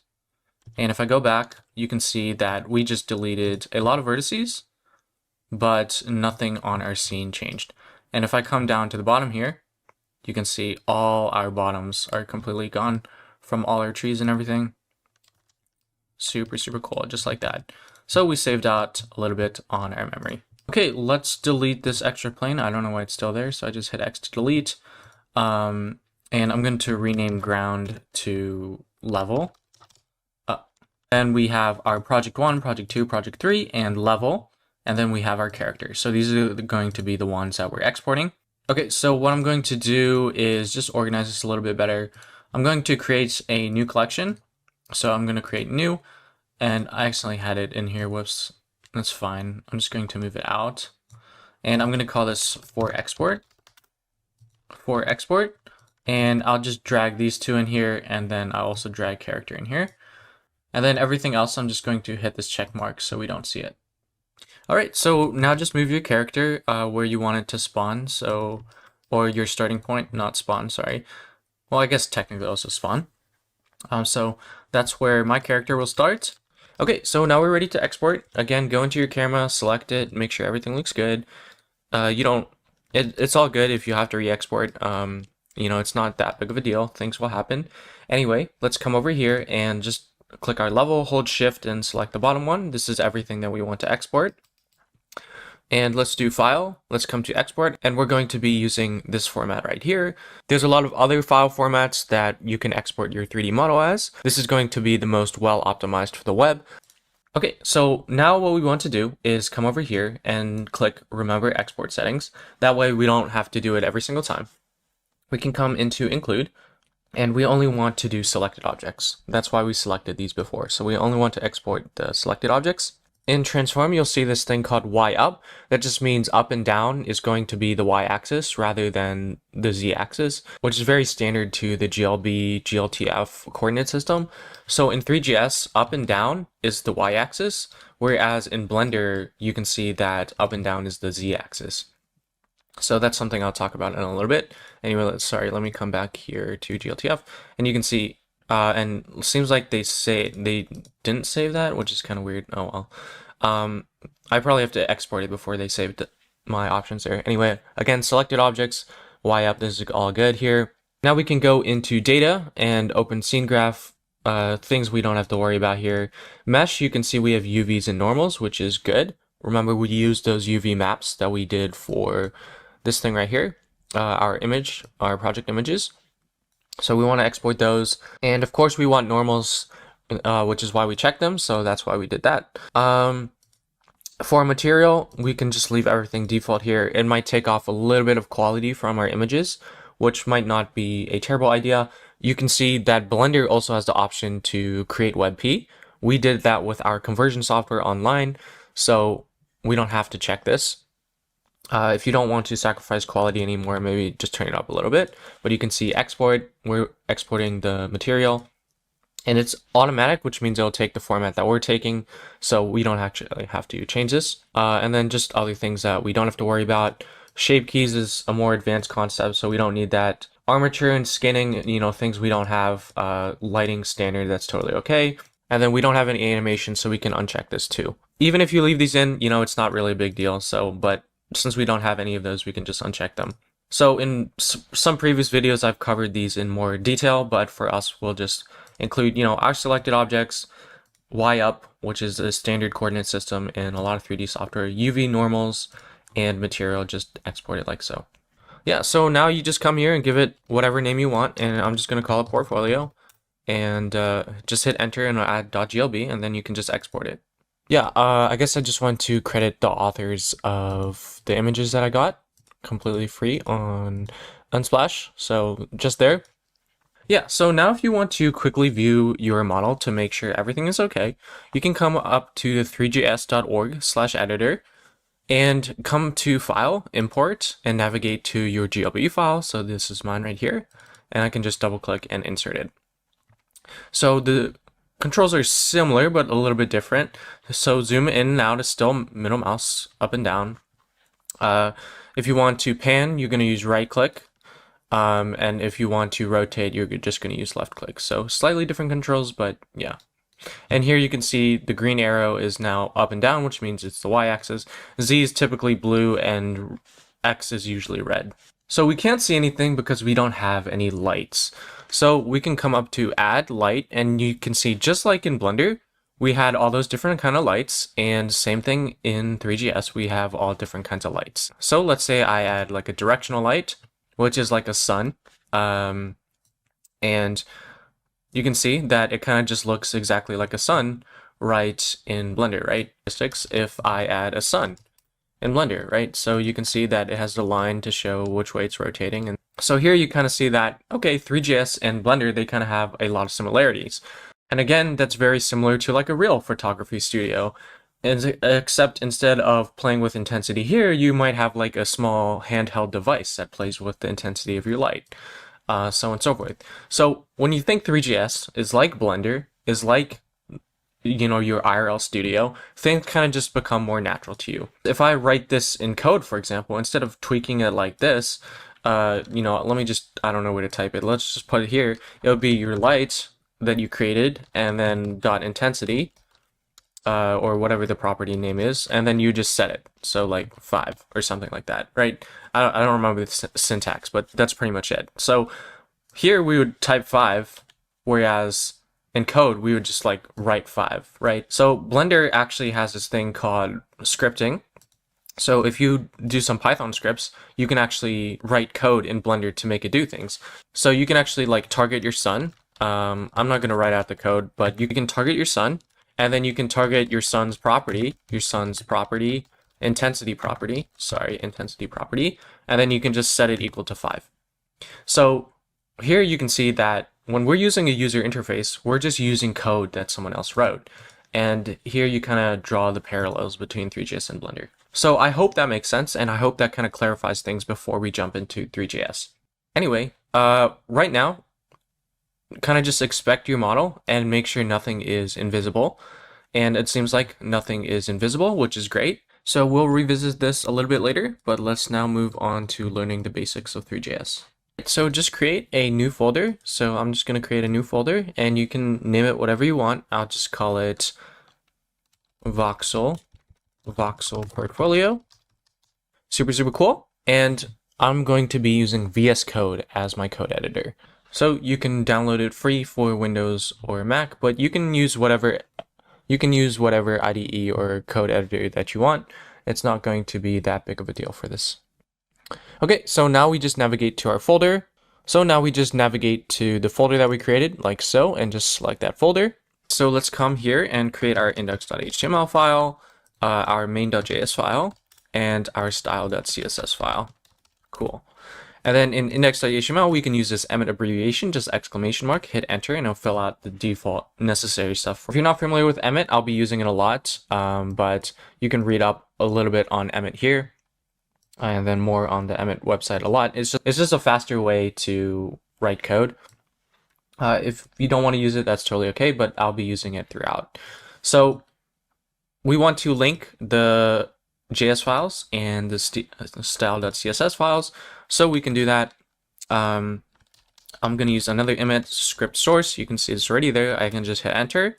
And then I just can go into my /main.js file like so. It's the same directory. So I'm just navigating there. And then we want to link up our CSS file. So link CSS, another Emmet abbreviation, as you can see here. Just go there, /style.css, and you can see it's right there. So let's just make sure it's working. Let's go into main.js. Let's do alert, and I'll just do hello world, like so. And then in style.css, we can do our global selector and do some resets. So P0, our Emmet abbreviation, rather than typing padding and then all that other stuff, we just do P0, M0, and then we want border box sizing. So whoops, box sizing, and then just hit enter border box. So if you're not familiar with box sizing and why we choose border box, it just makes consistency a lot better and width calculations a lot easier. You can totally read about it if you want to, but if you're familiar with CSS frameworks like Tailwind, Bootstrap, you know, it's pretty much standard just to use box size and border box. And if you've done CSS in the past, it's probably likely with border box. Okay, so now we need some way to run this HTML file so we can actually see what's on it. So what I'm going to do is go to this gear down here and click extensions and then look up live server like so. And here in this live server, you can see this top one. I haven't installed, so you'll probably see this. You can just hit install and then make sure it's installed and make sure it's enabled so you can enable it. And then when you come back here, you should be able to right click on your index.html file and see this thing called open with live server. So now when we open it, you can see it's going to navigate to our index.html file, and our alert that we created does indeed show here. Cool. So let's just make sure our style.css is also working. So we can just do a quick background color, aqua, like so. And indeed, it is also working as well. So if we refresh the page, cool. Everything seems to be working. So we can get rid of this. I'm doing Control X to quickly delete a line, like so. And then we can save all our files. Now, instead of going to each one and hitting Control S to save them, I have a keyboard shortcut. If I come over here, go to keyboard shortcuts and search for save all, like so, hit enter. You can see I have Control Shift S as save all files. So if I do this, Control Shift S, and you can press enter just to confirm it, but it's right there. This will just automatically save all my files. So if I hit enter, you can see this dot up here, it says it's not saved. Control Shift S, it'll save both of them just like that.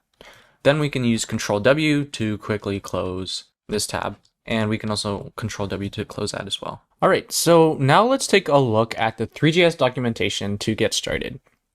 So if I come into the documentation, let's go to installation.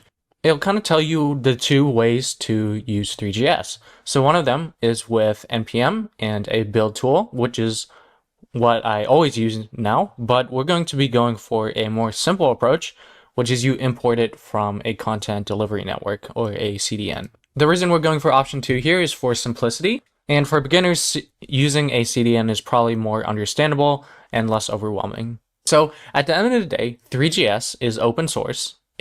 All their code is freely available here, and if you want to, you can contribute to it. So Three.js, at the end of the day, is just code that someone else wrote that we're going to be using. You know, if you take a look at some of the stuffs, let's take a look at the camera. You can see like, okay, here we have a camera, here we have another camera, and it's got some stuff that we can use. And then obviously their camera uses other things that they've written and so on and so forth. So Three.js, all of this code is just an easier way to work with WebGL, which is the web standard for working with 3D graphics for the web. So in the past, there was a lot of other methods to work with 3D on the browser. Today, the modern standard is going to be WebGL, and it was like this for a really long time. And you can see if you go to Can I Use Website and type in WebGL, you'll see that all major modern browsers natively support WebGL, but now we're seeing the rise of WebGPU, which is going to be better than WebGL, but we're still seeing a lack of support here. However, Three.js has kind of started transitioning to WebGPU, as it becomes more supported. However, since WebGPU is not there yet, we are still going to be using WebGL. So WebGL is based on OpenGL ES, so it has its own quote-unquote shader language called GLSL, and it's a very low-level programming language like C, for example. So if I go in the docs, you can see, okay, it kind of looks like a bunch of math stuff, and buffers. What are those? Really scary stuff. But I just wanted to point that out. Like WebGL, GLSL is very, very low language, which is why Three.js exists. Because if I go here and look up GLSL, and I don't know, just select one of these here. Now it ends in .js because they're using it as a JavaScript thing that they're exporting, right? So the file is in JavaScript, but the code in between the backticks here is GLSL code. So you could have a .glsl file if you wanted to. But you can see here, look at this, looks extremely scary. Kind of looks like C code, for example. So to really drive this point home, again, Three.js is code that someone else wrote. But I just want to kind of give a more metaphorical explanation to kind of show you how to think about this. So let's say you have a computer, and you have a 3D object that you want to put on that computer. Well, we know that computers communicate in zeros and ones, or that's their language, but humans aren't programming in zeros and ones, right? Not anymore, at least. So what we do is we create a programming language, and we call that C. Since this is pretty close to zeros and ones, well, that's kind of over exaggeration, but it's close to computer language. We call that a low-level programming language. And then we have high-level programming language like Python, right? And then Python is actually written, its base language is on C. You can see here Python is written in C. So for Python, we call this a high-level programming language. Now, typically, if the lower the language, the easier it is for the computer to understand, which means less work and better performance if you code with a low-level language. However, the lower you code it, generally the more harder it is for humans to understand. So that's why Python, for example, is a lot more popular than C, because Python is easier to understand. And it'll save a lot of time. When you work with a high-level programming language, you'll save a lot of time. And even though it might cost on performance compared to C, the trade-off is kind of worth that effort. That does not mean that Python is easy by any means, or whatever you do with Python. It just means that there's kind of this differential here that we distinguish as developers and people that work with technology and things like that. So this is kind of the same exact thing with Three.js. So while Three.js is not a programming language, it is a library that makes our life easier. And it has a bunch of JS code, JavaScript code, and GLSL code that makes our life a lot easier. So we can think like GLSL is pretty close to zeros and ones, right? It's like C. And then we have Three.js, which is like a little bit above that. And it kind of just makes things a little bit easier. So just an analogy to real life, if we have a camera, for example, a real life camera is a bunch of math and engineering feat, right? That's what a camera is. To a photographer, it might just be a camera with a bunch of functionality, like shutter speed, aperture, all that kind of stuff that they can tweak. Whereas to an engineer, they would look at it and think about the math behind it and things like that. So when we create cameras, simulated cameras in simulated 3D environments, well, that's a bunch of math, right? GLSL, a bunch of math, which is ultimately, again, computer language, a bunch of zeros and ones. So what Three.js does is they took the time to write all those math for us, so we can just use a camera rather than having to code the math to simulate a camera. So if you need more customization, you'd go very low level language and code your own camera. However, Three.js cameras are usually more than enough, perfectly fine. And then you can have something that's even more high level than these coding languages, right? And that's exactly what we just used, which is Blender. So again, that does not mean Blender is easy to understand by any means. It just means here at Blender, we're primarily working with user interface, right? You can write Python scripts and all that kind of stuff, but you're primarily working with a user interface, which is based on code that someone else wrote. However, at this level, you're working with a lot of code, but not very much math. I mean, definitely math, but not as much as a low-level language. So over here, you'd be working with a lot more math and code, whereas here, it's probably code and a little bit of math, or maybe a lot of math, but not as much as over here. And then with Blender, you're also working with math occasionally, but it's facilitated with a user interface. So again, this is not an entirely accurate metaphorical hierarchy, but hopefully it kind of shows you that everything is a little bit connected here and there, if that makes sense. A lot of times what I see is when people get into Three.js, they think it's completely different from Blender, for example, and it's a completely scary different thing than Blender. However, when you see the connection, it kind of becomes a lot less daunting to pick up, and it makes it easier to pick up. So hopefully the metaphor that I used here kind of helps you structure your brain when we dive into Three.js. You know, the worst thing you can do is think that something is difficult when you get into it. So I kind of want to structure your brain to think that, okay, Three.js is actually not that difficult. The big common mistake I see is that when people go from Blender to Three.js, they think, or vice versa, they kind of think these are completely two separate different things. Like, oh, Three.js is technical, it's coding, it's going to be much different from Blender, which is more creative and artisty and things like that. And then their brain kind of gets stuck in this loop like, okay, these are two separate concepts. I can't transfer anything over. My goal with this long explanation is to kind of create the connections that, okay, Blender and Three.js, yes, they're different. Yes, they're difficult to understand, but see the connection between them. And it becomes a lot easier for your brain to understand this when you're going into it because you have more confidence and you think, okay, I can do this. It's not that different. It's not that hard. By no means is it easy, but getting your brain into that mindset will make learning a lot better. So hopefully that helps. Again, it's not entirely accurate, but hopefully that helps. Yeah, so let's just come back to option 2, and we should just be able to good copy and paste this. They do have a CDN for us, so we should be able to just navigate to it to see it. So we paste it in here, replace the version number. Hopefully this is going to be the latest one. So just replace it right here, hit enter. Okay, and indeed you can see, look at all this Three.js code. You know, yeah, it's just code that someone else wrote, and it's really long.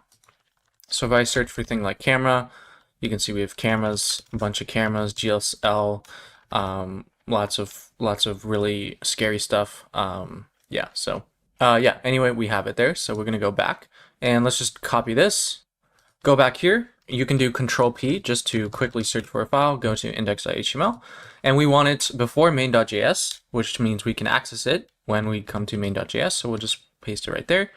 And we want to change the version number, so I'm gonna highlight it, Control D, to select the next instance of it, and then just Control V this. So I'm going to copy this and just Control V to replace it just like this. And you'll also notice here that they recommend using node.js to serve your HTML file. We might have to do this later. I'm not exactly sure. I haven't worked with live server in a really long time, but I think we should be fine just with open with live server. All right, so let's go here and go to creating a scene. Now, I recommend you read through this before I go through it, but I'll just kind of explain it at a really high level because it kind of looks extremely scary, but it's not too bad.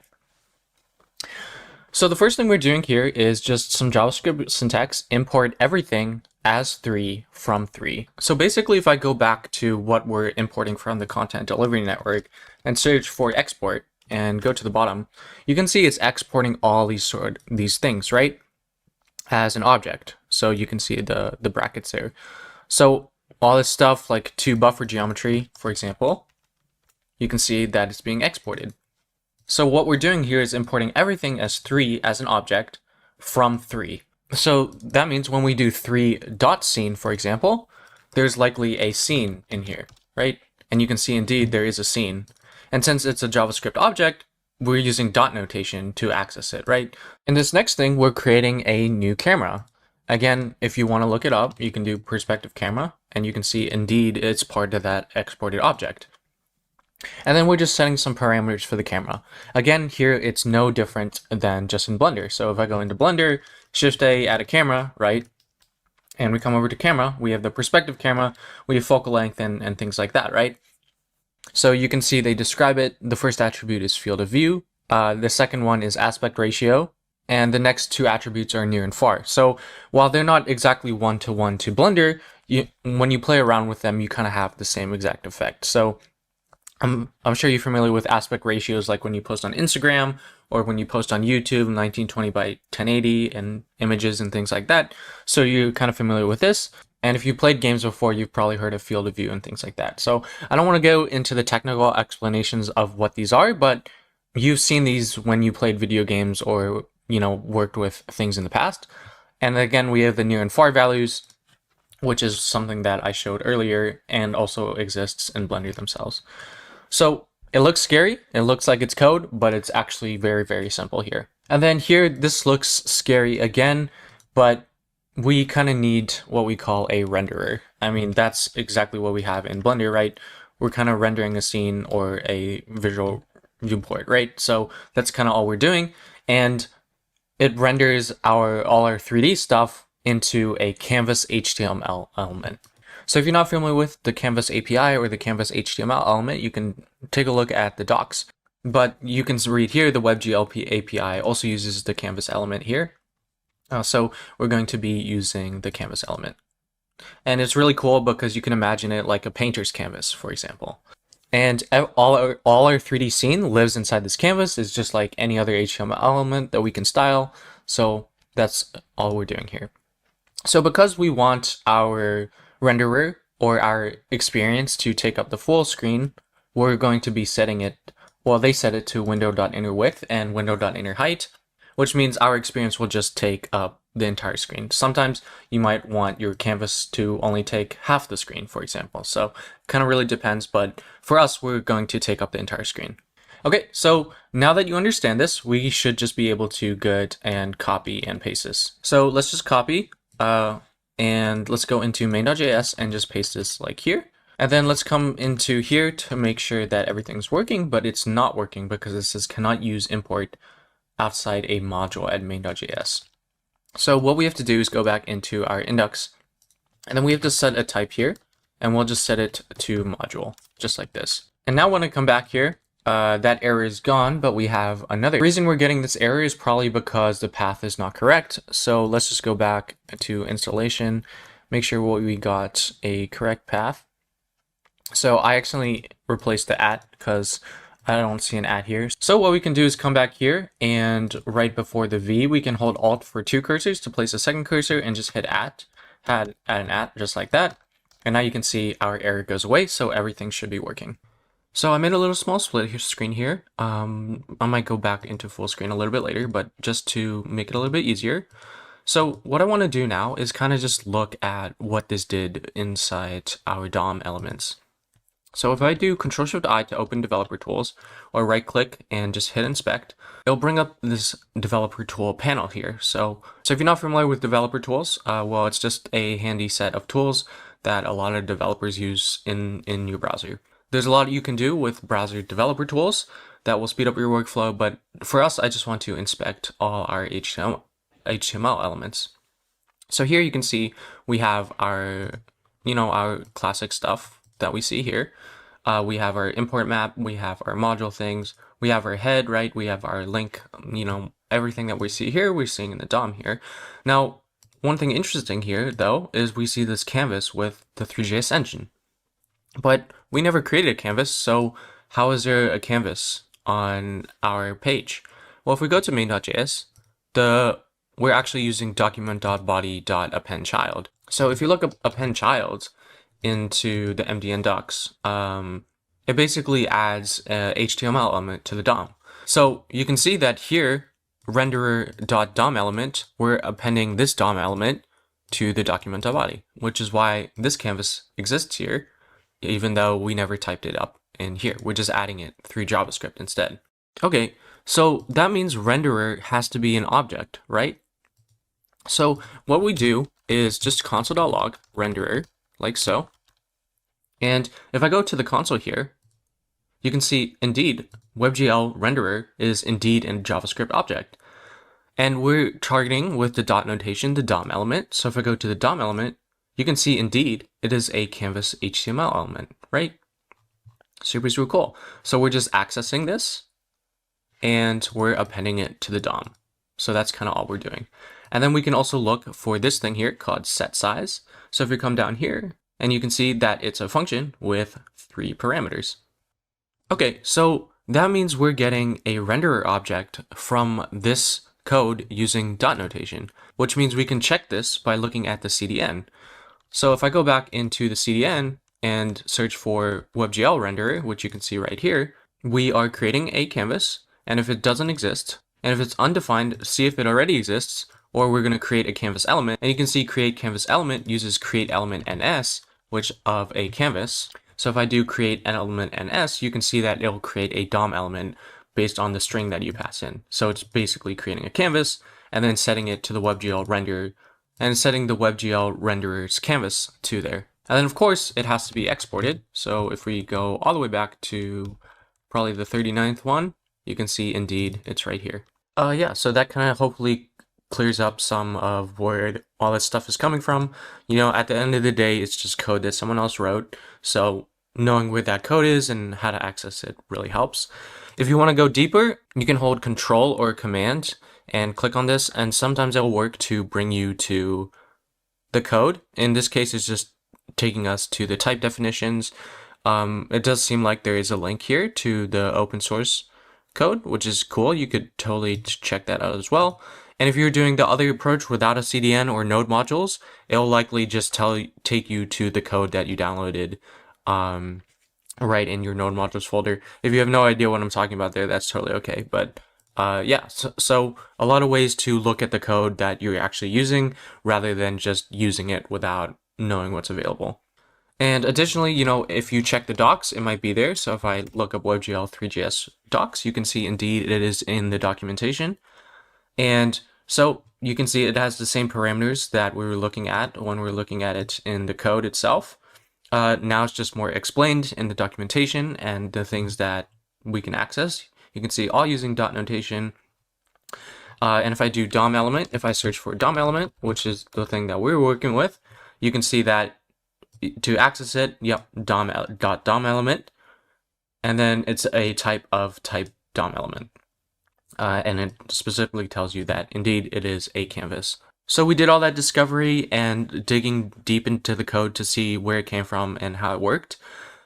And sometimes you will have to do that, but for the most part, if you're a beginner, if you are confused about what you're working with, I highly recommend taking a look at the documentation first and kind of just see what you have available to work with. It'll be a really long discovery phase, and you'll use methods that probably aren't optimized because you are not aware of capabilities within the Three.js, but that's totally okay because over time you'll just build that memory and things like that. Okay, so let's just go back to creating a scene and scroll down because we already talked about this stuff. So next we can take a look at this right here. So let's just copy and paste this and just place it somewhere like over here. So here we're creating a geometry or the shape of an object, aka vertices and points in a 3D simulated environment, right? So here it's like, okay, we're creating the structure and shape of our object, and it's going to be a box geometry. And then we're creating a material, you know, how it looks like. So this is like the structure, and then this is like how it looks like. And then we're combining both of those into what we call a mesh. And then we're just adding it to the Three.js scene. So if you can see here, we have a Three.js scene, which again, if you have a Blender scene, you can just like imagine that the Blender interface itself is just, you can just imagine like if you're using Blender with the interface, it's like blender.scene. So we're just adding it to, you know, our scene pretty much. Here we're creating a cube, right? So if I look up box geometry and click here, you can see this is what a box geometry looks like. And you can see here, it has a width and height and depth of 15. So it's going to look the same if I set this all at 1. You can see when I make the width a little bit smaller, now it looks like not a cube. But if I leave everything 1 and 1, it's just going to be a scaled down cube there. And then here we're creating a color material. So we just call it mesh basic material. Again, if you want to look at it, you can just paste it in the documentation and see what's available with a mesh basic material. So you can see here that we can adjust the color and things like that. So here what they're using is the common hexadecimal string. So if I go back into Blender, Shift A and add a cube. That's pretty much all I'm doing. So this is my Blender scene and I just added a mesh. You can see mesh, cube. And that's all we're doing in Blender. And that's all we're doing right here in Three.js. Blender already has a basic material for us, even though if we go into the material preview, you can see there's no material here, but the fact that we're even looking at it means it pretty much has material, honestly. Right, so there is some material there, it just doesn't tell you that. So in Three.js, we're just like explicitly stating it. Otherwise, you can't see it if there's no material attached to it. I hope that makes sense. And then here it says camera.position.z. So all that's doing is say our camera, we add a camera here. Sorry, let me delete these. So we have a camera. So by default in Three.js, the camera will just start at 0, 0, 0. So all it's doing is it's going along the z-axis, which is going to be toward your screen and outward your screen. So if you can imagine that right now in Blender, it's the y-axis, but this would be like the z-axis. So we're setting it equal to 5. So I should technically be this way. All we're doing is doing gy like this and about like 5 units this way. Sorry, GZ in Three.js, but GY in Blender. And the camera's not going to start like this. It's going to start something like this. Whoops, minus, just like this. So we created camera up here with those parameters, which by default starts at the origin, and now we're just setting its position Z 5 units towards our screen or towards us. That way, when we add anything over here, right, if I go into camera view and like add a cube, we can see that cube, right? So that's kind of what we're doing right now in Three.js. All right, so let's come back and move on. You can also, again, read this documentation, and you can see that it will be added to 0, 0, 0, same with the camera as well. And that's why it says this would cause both the camera and the cube to be inside each other. To avoid this, we simply move the camera out a little bit, which is exactly what we're doing right here. Super, super cool. So docs are really good. Definitely check those out. Now, the next thing we need to do, because we still don't see anything, is we actually need to render out our scene. So I'm actually going to get rid of this and go back here. And again, you can read this here. So let's come here and copy and paste this and take a look at what we're actually doing here. So you can see that, why don't we just use like a set interval, to render a scene? Well, it says here that they're actually using request animation frame internally, which means in the code itself. So now what is request animation frame? Well, if you look it up, it's actually a very, very common way to animate things. And it's used internally by a lot of animation libraries and things like that. So the way I like to see request animation frame is kind of like movie strips, right? You play them over and over again, like every single frame, right? And it's the same with movies. You have frames per second, things like that, right? So this is kind of how I see request animation frame. This is one frame, it calls itself again, so on and so forth. And, things between these frames are going to be changing. So that's kind of all this kind of says. There's some more technical issues that you have to stay consistent with sometimes, but not really a big deal for us. So don't worry about it at the moment. So now if I go back here, you can see, oh my gosh, we actually see a cube. That is so absolutely incredible. And now you can see the canvas is not responsive, which we'll fix a little bit later, but that's totally okay. And you can see Ctrl+I, go to elements. Indeed, the canvas is still there. Everything is okay. And we see a cube because we're finally rendering our scene. So indeed, what we're doing right now is playing a frame, every single frame, but every single frame looks exactly the same. So what Three.js is telling us to do is add some animation to it. So all we have to do is add cube.rotation.x, cube.rotation.y, and add some sort of value to it, like so. And now if I go back here, you can see, oh my gosh, we have a spinning cube. That's so, so cool. again, if you don't know where this stuff is, you're like, how do you know about that? Where do they just come up with this stuff? You can take a look at the documentation. So we did call it cube, but we could have equally called it something else. We just called it a cube because it looks like a cube, right? Because we set the width, length, and height all to 1, 1, 1. If we change this, it's no longer a cube, so we could change the name, right? But what we're actually using is a 3.mesh, again, which is code someone else wrote. So let's take a look at the documentation here. So let's come over to the docs. Let's look up for mesh. And you can see that indeed is an object right here, and we can click on that. And then we can search for rotation, right? But we don't see anything. And you can see why, because it's actually a child of a parent class. So you can see that indeed it says here, see the base object 3D class for common properties. So if I come here and click the object 3D, and then I search for rotation, whoops, it seems like there's a lot. You can see here that indeed we have a dot rotation property, which is what we're accessing right here. And you can see that it's the object's local rotation in radians. So if you click on Euler angles, you'll kind of see that, oh, it kind of seems similar to Blender. It's a very, very common way of orienting things. So again, if I go into Blender and come over here, you can see by default it's on XYZ Euler. You have other methods of determining how you want to rotate your objects. These are more advanced concepts, but you can see by default it's on XYZ Euler. So just like in Blender, we have RX, we have RY, we have RZ, so on and so forth. So that's what we're doing here. We're just targeting the X, the Y, and we're adding 0.01 value to it on every single frame. So if I do that in Blender, you can just watch. You don't have to really do anything here. Let me just add a timeline. I'll insert a keyframe. So you can just watch. If you don't understand what I'm doing, that's totally okay. I'll just do RY, I don't know, somewhere over here, odd channels. Let me go back here and let's do, and then let me do RX and something like over here. And I'm just going to reinsert. And I'm just going to play here. And you can see that it's kind of doing the same exact thing that this is doing right here. So here you can imagine this is like a request animation frame timeline in Blender. And if you want, again, you can just actually print out the cube itself because it's an object. So console.log, right? And we just want the cube. Come back to here, go into your console. Here we can see it's a mesh. Here you can see we have a rotation, and you can see it has an X and a Y and a Z. Now, at the time that we're logging it, it already has some really, really large values. So if you want to see the rotation on every frame, then you can also just print that out. So if I get rid of this with Control X and then paste it over here and then do dot rotation, right? You're going to see the rotation go up by 0.01 on every frame that it's called, right? And that's exactly what you're seeing right here. And then, of course, if you want to get rid of one, you can see, okay, now it's just rotating along its local x-axis. Super, super cool.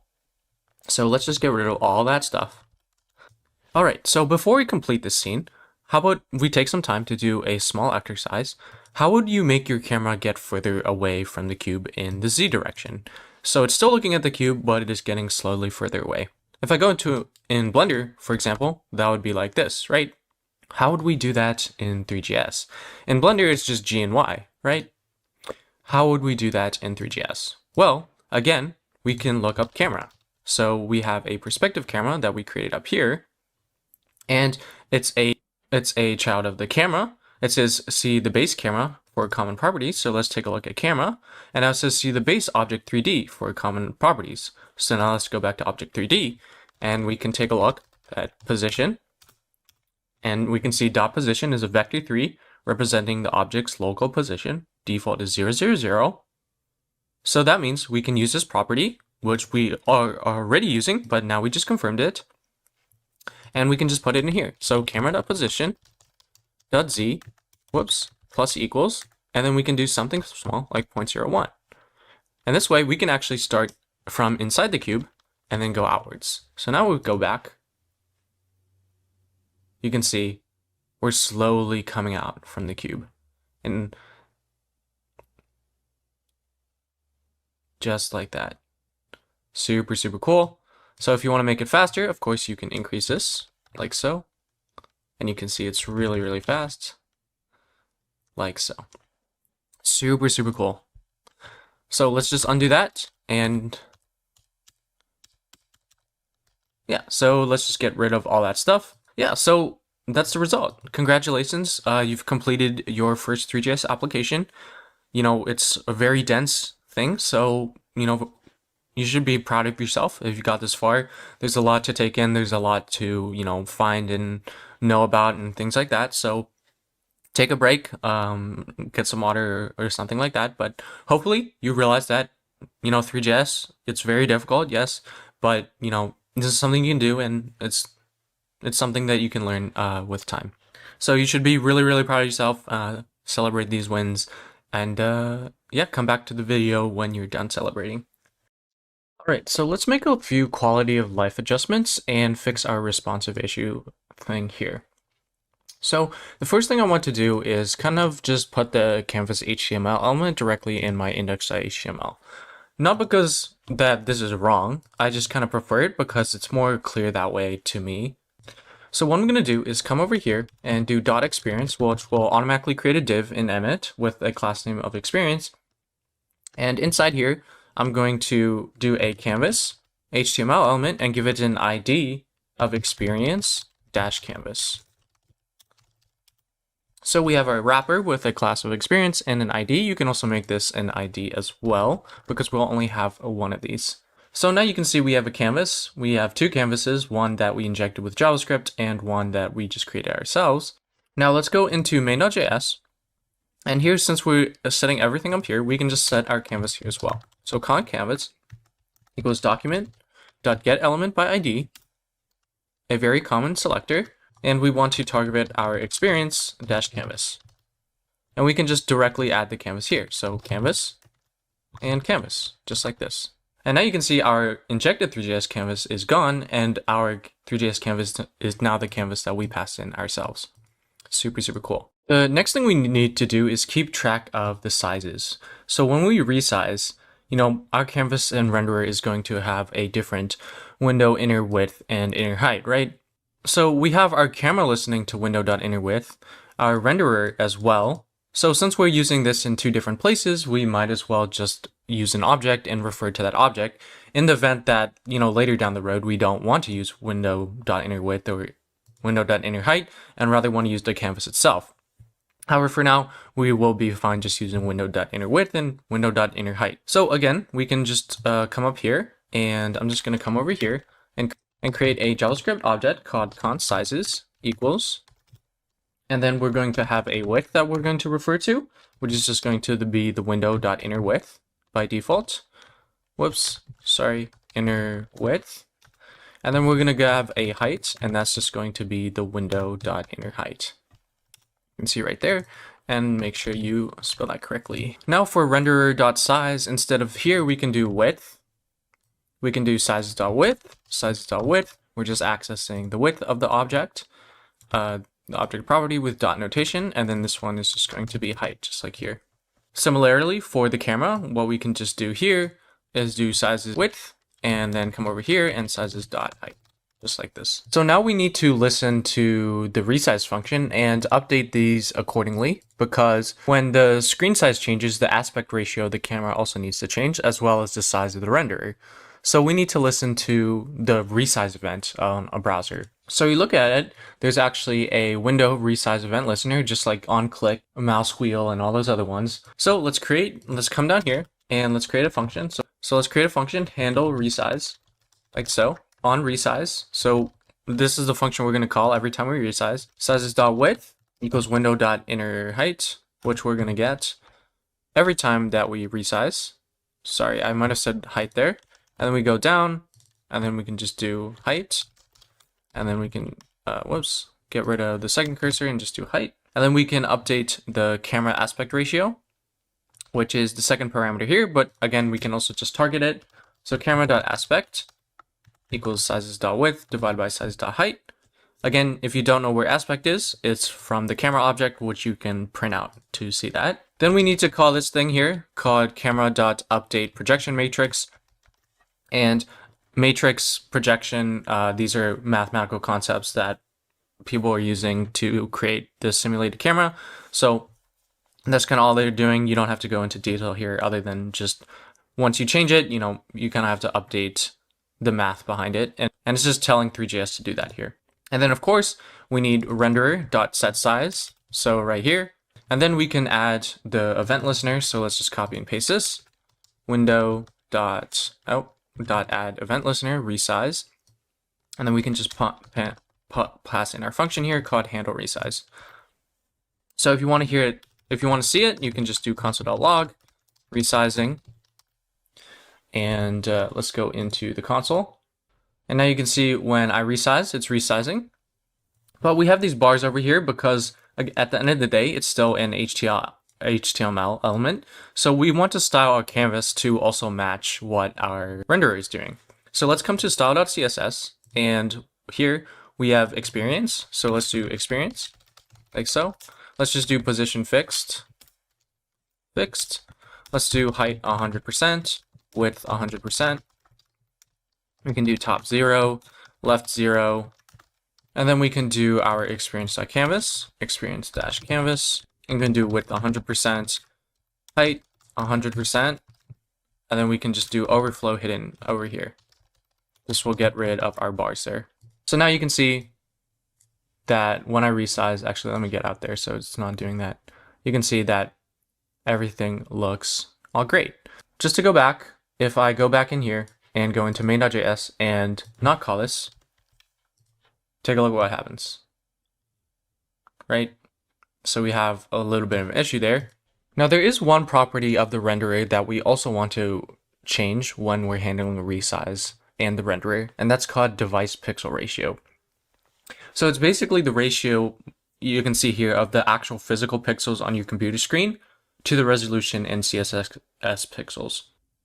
That means if your computer has a lot of pixels on its screen, then to represent a certain 1 pixel in CSS, it's going to use 3 physical pixels on your screen to represent that 1 pixel in CSS.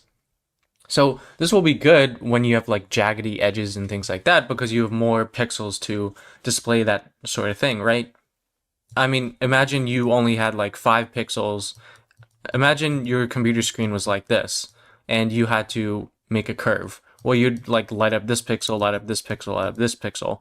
Your screen would only have 9 pixels to show this, right? Whereas, if your screen had a billion, a million, a jillion, a zillion pixels, you could easily make a curve and it would actually look like a curve. Whereas if you only had 9 pixels, it would kind of look like an arrow rather than a smooth curve. So what we do is come up here, renderer.set pixel ratio, like so, and then we use a math.min function. So it's going to take a bunch of values in here and choose the lower of the two. So we're going to get the device pixel ratio, and then we're going to put 2 here. The reason we're choosing 2 is because that's kind of widely accepted as, you don't need anything above 2. Otherwise, it'll make your GPU extremely intensive. The higher your pixel ratio, the more difficult your GPU has to work. And it's kind of just been standardized that 2, anything above 2 is kind of overkill. So unless you're doing experimental work or something highly realistic with only specialized devices, generally 2 is kind of the standard here. And then obviously if your computer does not handle 2, like, if its ratio is like 1 or something, then you're just going to use your Windows device pixel ratio rather than 2. But if you have anything above 2, it's just going to cap it at 2. So it takes the lower amounts of those values. And then we typically also put this in the resize function, because if you're dragging your browser window to, let's say, another monitor, and that monitor has a different pixel ratio and things like that. Okay, so the next thing I want to do is add some controls, just like in Blender, right? It's kind of lame that we can't actually move or do anything, right? So Three.js, if you look up and look for some controls, you can see they have a bunch of controls that, they coded up and let us use. And one of the most common ones that you'll see a lot is orbit controls. And this acts very, very similar to Blender's controls that you have. And Blender also has other different kinds of controls, right? They also have this fly mode. And if you come here, you can see that, okay, Three.js also has fly controls. And if you want to look it up, you can do like fly controls, and then you can click on example, and you can see, okay, This is kind of like the Blender fly controls.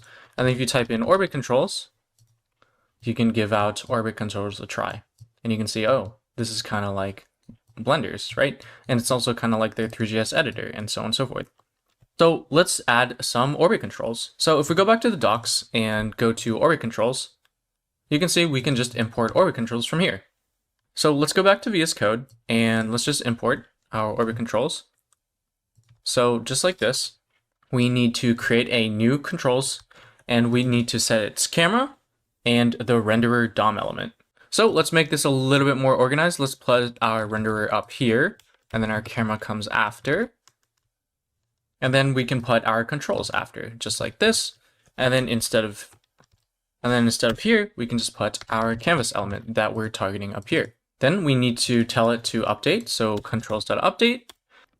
And now you can see we can right click to pan, we can left click to rotate, and we can use our middle mouse button to zoom. Super, super cool. There's a lot of other things that orbit controls can do, but we're not going to be using them, but definitely explore that if you want to. All right, so now we're kind of ready to start loading our model in Three.js. Now, if you're a complete beginner, you probably don't know how to do this out of the box. So I'm going to assume you're either going to go into the Three.js docs and look at load, and luckily there is indeed a load 3D models here, and it kind of explains that.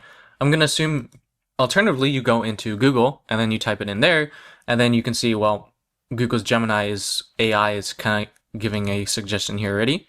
Of course you could use other AI stuff like ChatGPT or Claude, sorry. And then you can also explore like Three.js videos on loading models, or maybe another text resource here, and just read through that. So when you're learning, this is kind of expected, and I actually encourage you to seek out multiple resources, primarily because one resource might go down another different route of explanation that is more in depth and might make you more interested or intrigued. You can see here in this resource, it kind of even talks about the version differences and why we use GLTF. Here it also says we use GLTF, but it's kind of more brief compared to this Three.js resource here. When you're learning, definitely explore your resources out there and cross-reference them, make connections. One explanation might click better with you than another one. Okay, so let's just scroll down here and import our GLTF loader. Same way we did our orbit controls, we're just importing it from code that someone else wrote. Now let's grab our portfolio GLB that we exported. Let's just do Control B to open this bar real quick, and then just drag our GLB file in there.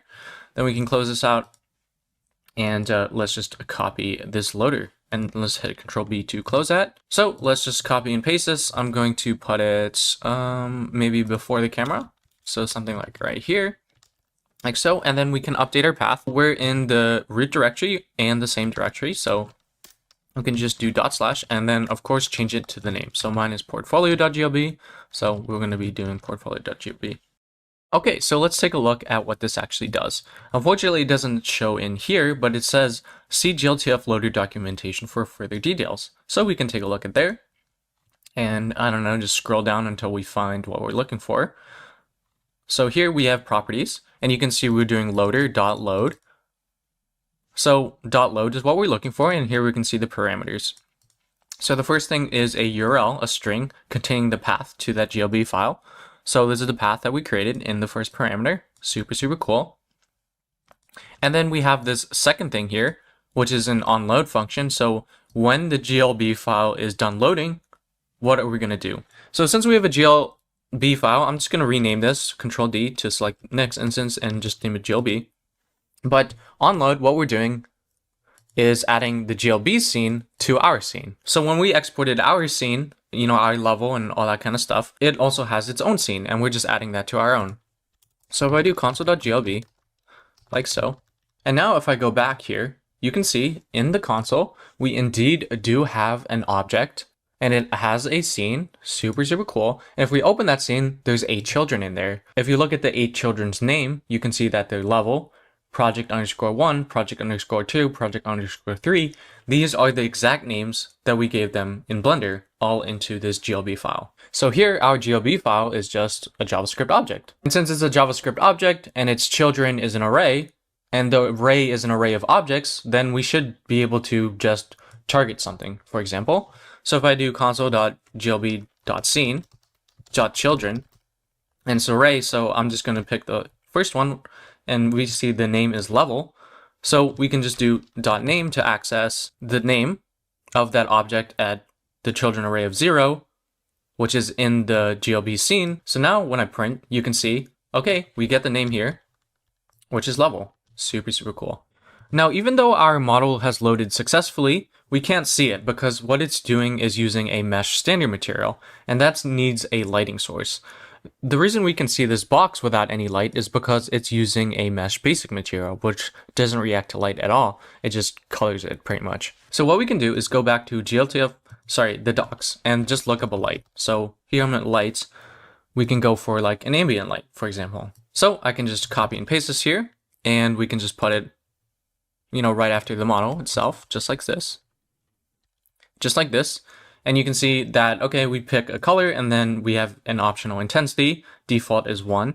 By default, the intensity is 1. And if I go back, now you can see, oh, wow, we see our model. So I'm going to right click and just come up here. Sorry, let me close this. And you can see, wow, we indeed do start seeing our model. And if you want to update the intensity, that is the second parameter of an ambient light. We can just update that. So here, let's put this to like 3 so we can see it a little bit better. And you can see, wow, now we have our scene. Okay, so let's add a default camera position so we don't start from the bottom every single time. So what we can do is go into our animate function, and on each frame, what we can do is console.log our camera and dot position, just like this, right? And then we can get rid of console.log resizing because we no longer need that. And additionally, we don't need our cube either, so we can just get rid of all this stuff right here. And then we also have to make sure to get rid of the cube here as well because we're no longer targeting. All right, let's go find a good camera position. Something like, I don't know, really up to you. I'm just going to start here because that's how I'm planning to look in a little bit in the future. Then I'll just do Control-Shift-I, take a look at what it is. Hold Shift-Alt-Down arrow just to copy this. I'll make this one X and I'll make this one Y. And then here we have about -13. Here we have 39, and then we about -67, which we're going to be changing later. So, yeah. So for some reason, it doesn't seem to be working, and it's probably because we're setting the camera position after we're creating controls, and the order of operations here might mess up a little bit. So, if we just move this up here, for example, and now we fixed the problem here, so you can see every time I refresh the page, we are now at this vector. So. Yeah, we can comment this out for now and close this out. All right, so there's a few issues that we want to fix. And if you look at the edges of these things, you can see they're kind of jaggedy. So what we can do is turn on anti-aliasing. So if you come into the WebGL renderer, we can just search for it, WebGL renderer. You can actually come in here and there's another property here that is called anti-alias, and you can just set that equal to true. Now, sometimes you might want to keep it off for better performance, or if a stylistic choice, but for us, we definitely don't want those jaggedy edges, so we're going to leave it on for true. And now you can see when I go in here, our jaggedy edges are no longer being shown. All right, now we kind of have a lot of options that we can do. We could do controls first, we could fix up the lighting first, fix our camera first. There's a lot of avenues we can take, and there's really no right or wrong answer for this project, primarily because all of these are kind of independent of each other. However, the first thing that I will be doing is determining if I want an orthographic or perspective camera. I kind of already determined this in Blender. I want to go for an orthographic camera, but if you want to go for like a perspective camera and kind of have it like something like this, you could totally do that as well and follow along with the tutorial if you kind of like this sort of view rather than an orthographic view. So since I want an orthographic camera, I'm going to search up for an orthographic camera and kind of just take a look at what we need. So unlike a perspective camera, orthographic camera needs left, right, top, bottom, near, and far values. Whereas a perspective camera needs a field of view, which by the way, you can adjust and have fun with if you want to. Now, why does orthographic need all this stuff? You can totally get into the math of it and how the camera works if you want to, but I won't be doing that. I just want to talk about how you would use it if you wanted to. Okay, so instead of a perspective camera, we can just use the orthographic camera, and we can just copy and paste this right here, like so. Save that. At a very, very high level metaphorical example of the difference between perspective and orthographic, you can, when you have an orthographic camera, you can imagine that it kind of looks like this, right? Like this is your camera. So you have to set a left, a right, a top, and a bottom. And it's kind of just like a layer. Like imagine that if this was from the side of an orthographic camera, it's just like a layer like this, which is why everything kind of looks like the same distance. So this is the side view, and this would be like the back view of the orthographic camera. And then, yeah, if you wanted a little more side view, you can see that, you know, it kind of look like this. So this is like more of a diagonal view.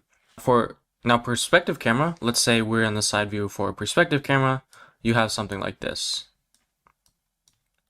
From the back, this will look the same pretty much as this.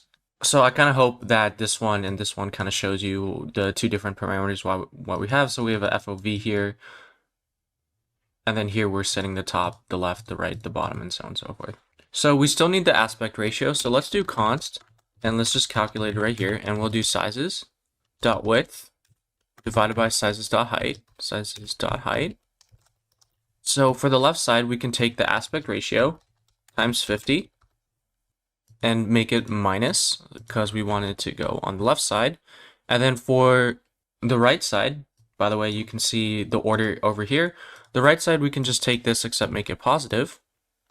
The top and bottom, we can just set it to 50 and negative 50 respectively. So bottom is going to be the last one. So this one can be negative 50. And then near and far can remain the same. We can adjust those later if necessary. So now if I go back, you can see we have an orthographic camera. Super cool. Of course, now we need to adjust this in our handle resize function. So what we can do is just come over here and do const aspect equals sizes.width divided by sizes.height. And then we can just set the according properties to these values. So what we can do is have 4 cursors here and hit Control C. We don't have to highlight anything. So I'm holding Alt to create more cursors, Control C or Command C if you're in Mac. And then what I'm going to do is hit enter 4 times. And then with holding Alt, I'm going to paste 4 cursors here and do Control V. And it'll paste just like that. Get rid of the comma. Let's put our semicolons right now. And then let's come over here and put our cursors again, holding Alt. And we can do camera.left equals this. And then we can change this to right. And then we can change this one to top. And then we can change this one to bottom, just like so. So now when I resize, you can see everything is still looking all good. Okay, let's fix up our lighting. So right now we just have an ambient light, which is just a flat lighting. You know, it's the same lighting no matter where you are in the scene. So how about we add like a sunlight, right? So in Blender, in Three.js, that's a directional light. In Blender, we call it a sunlight, right? I'm actually going to go to the directional light helper, and this way we can actually see our directional light. So let me just copy and paste this and place it in here. So let's just rename this to sun because we already called the other one light. So I just hold Alt and double clicked on them, and I'm just going to name it sun. So now when I go back, you can see, okay, now we have a sunlight, but we don't see any shadows. In Blender, as soon as you add a sun and you go into rendered view, you already have shadows. Now, Three.js doesn't work like that, because when you're working in the browser, if you just automatically add shadows or automatically add something and something else is messed up, that could like completely crash your application and, you know, just cause nightmares. So it's kind of more of a layered approach. Like you add the light, then you add the shadows, then you might adjust the materials and things like that. Whereas in Blender, it's like you add the sun, you automatically get the shadows, or, you know, and then you just tweak parameters from there. And a lot of things are just taken care of for you. Whereas in Three.js, it's a lot more layered and you're kind of doing it with code. So, okay, so in order to enable some shadows, we have to set that in the renderer. So again, this is all in the docs. And if you want to, you can also just console.log the renderer just to see what is available. But we need to enable shadow mapping. So render.shadowmap.enabled, and we're going to set that to true. Now we still don't see shadows because we also have to tell Three.js that our meshes should cast shadows and receive shadows as well. Again, this is all about, like a layered approach. Maybe some things in your scene you don't want to cast shadows or don't want to receive shadows and things like that. So in our GLB here, we can do this thing called glb.scene.traverse.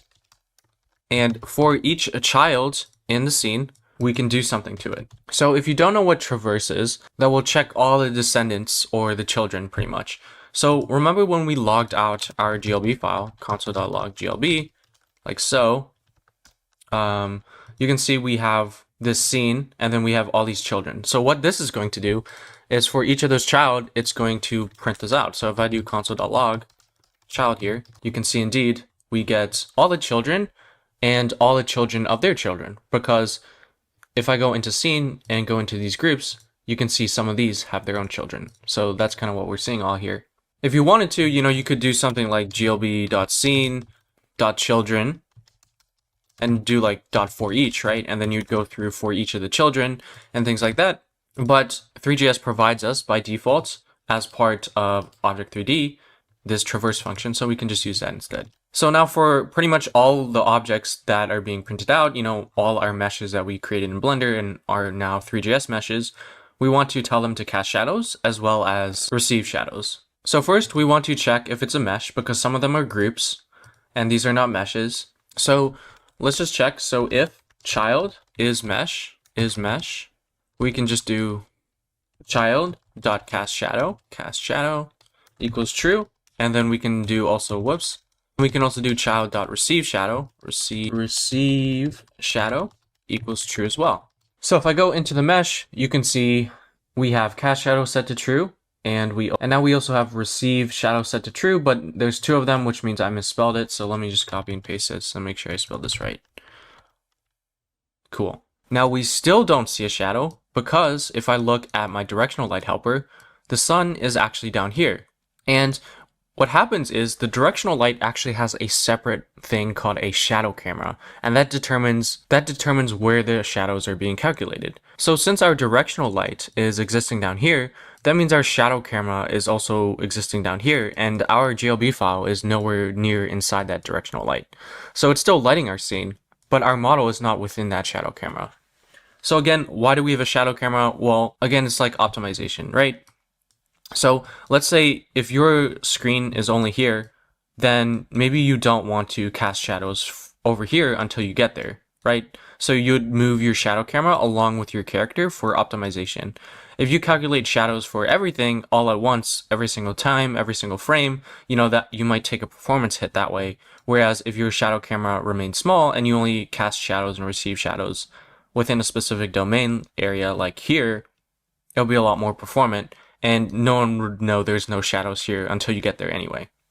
For us, we're not going to worry about that, primarily because it's too much effort for a beginner course, but that's just why we have a shadow camera, if that makes sense. So if I go back here and look up a camera helper, so right here, we can actually add this camera helper to the shadow camera of our directional light just to see our shadow camera. So let's copy and paste this, and I'm just going to put it, I guess with my other helper, but this time I'm going to call it shadow helper, and instead of passing in the camera here, I'm going to put it in our sun.shadow.camera.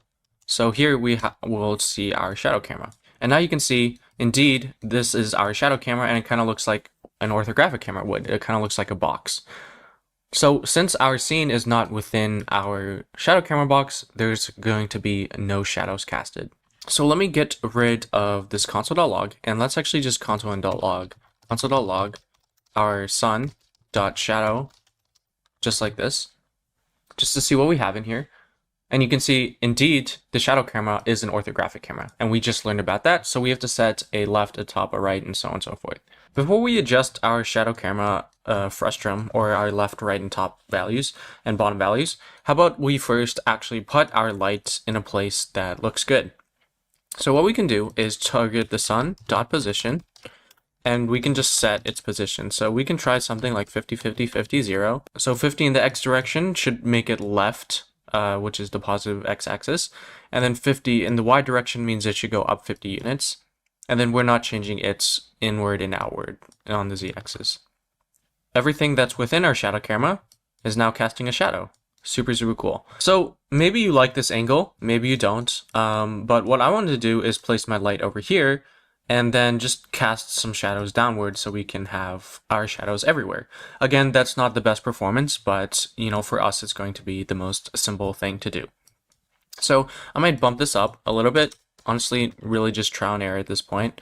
I think that looks okay. And now what we can do is target the shadow cameras left and right and make it a lot bigger. So let's take the sunlight here. Let's do sun.shadow.camera.left and bump it up to like, I don't know, maybe like -200. You can see it's now it looks like a very, very large left rectangle and we're getting more shadows there. That looks like it's overkill, so maybe we can do 100. And then let's just Shift Alt down arrow to copy that line multiple times. We can do right. Right will be +100. We can do top. We can do top, which can be, I don't know, we can just do at 100, and then we can do bottom at -100. Cool. So now if I come back here, let me close this real quick. You can see that almost everything is in our shadow camera.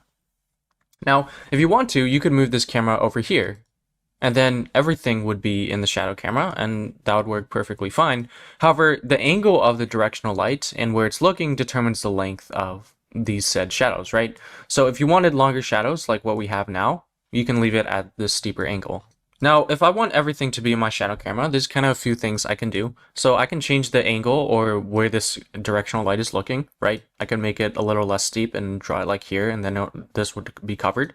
Or I can move this up. So if I do like 80, you can see, okay, our shadows are a little bit shorter now and everything is within our shadow camera. But if you want to adjust where it looks at, I think right now it's looking at 0, 0, 0 by default. You can actually do sun.target, where it's looking at, .position.set.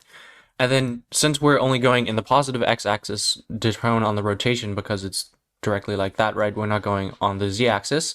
That means we can just adjust this. If we want it to not be as steep at 0, 0, we can just increase the x value. So if I do 20, 0, 0, just like this, you can see it's a lot less steep.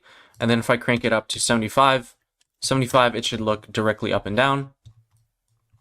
And you can see indeed it looks directly up and down, and there's very, very few shadows here. Now, there's a lot of issues here. You can see that we're getting like these lines, these jaggedy edges, and all these weird stuff and artifacts. Again, this is a math thing that you don't actually really have to care about, but it's attributed to this right here. And what we're seeing, I call it artifacts. They also call it shadow acne and things like that. So we kind of just have to set this. I'm not going to be explaining this in this video because it's kind of a more advanced concept, but it is something we have to talk about and set. So I just wanted to point that out. So let's go here and let's just set it. So we'll do sun.shadow.normal bias.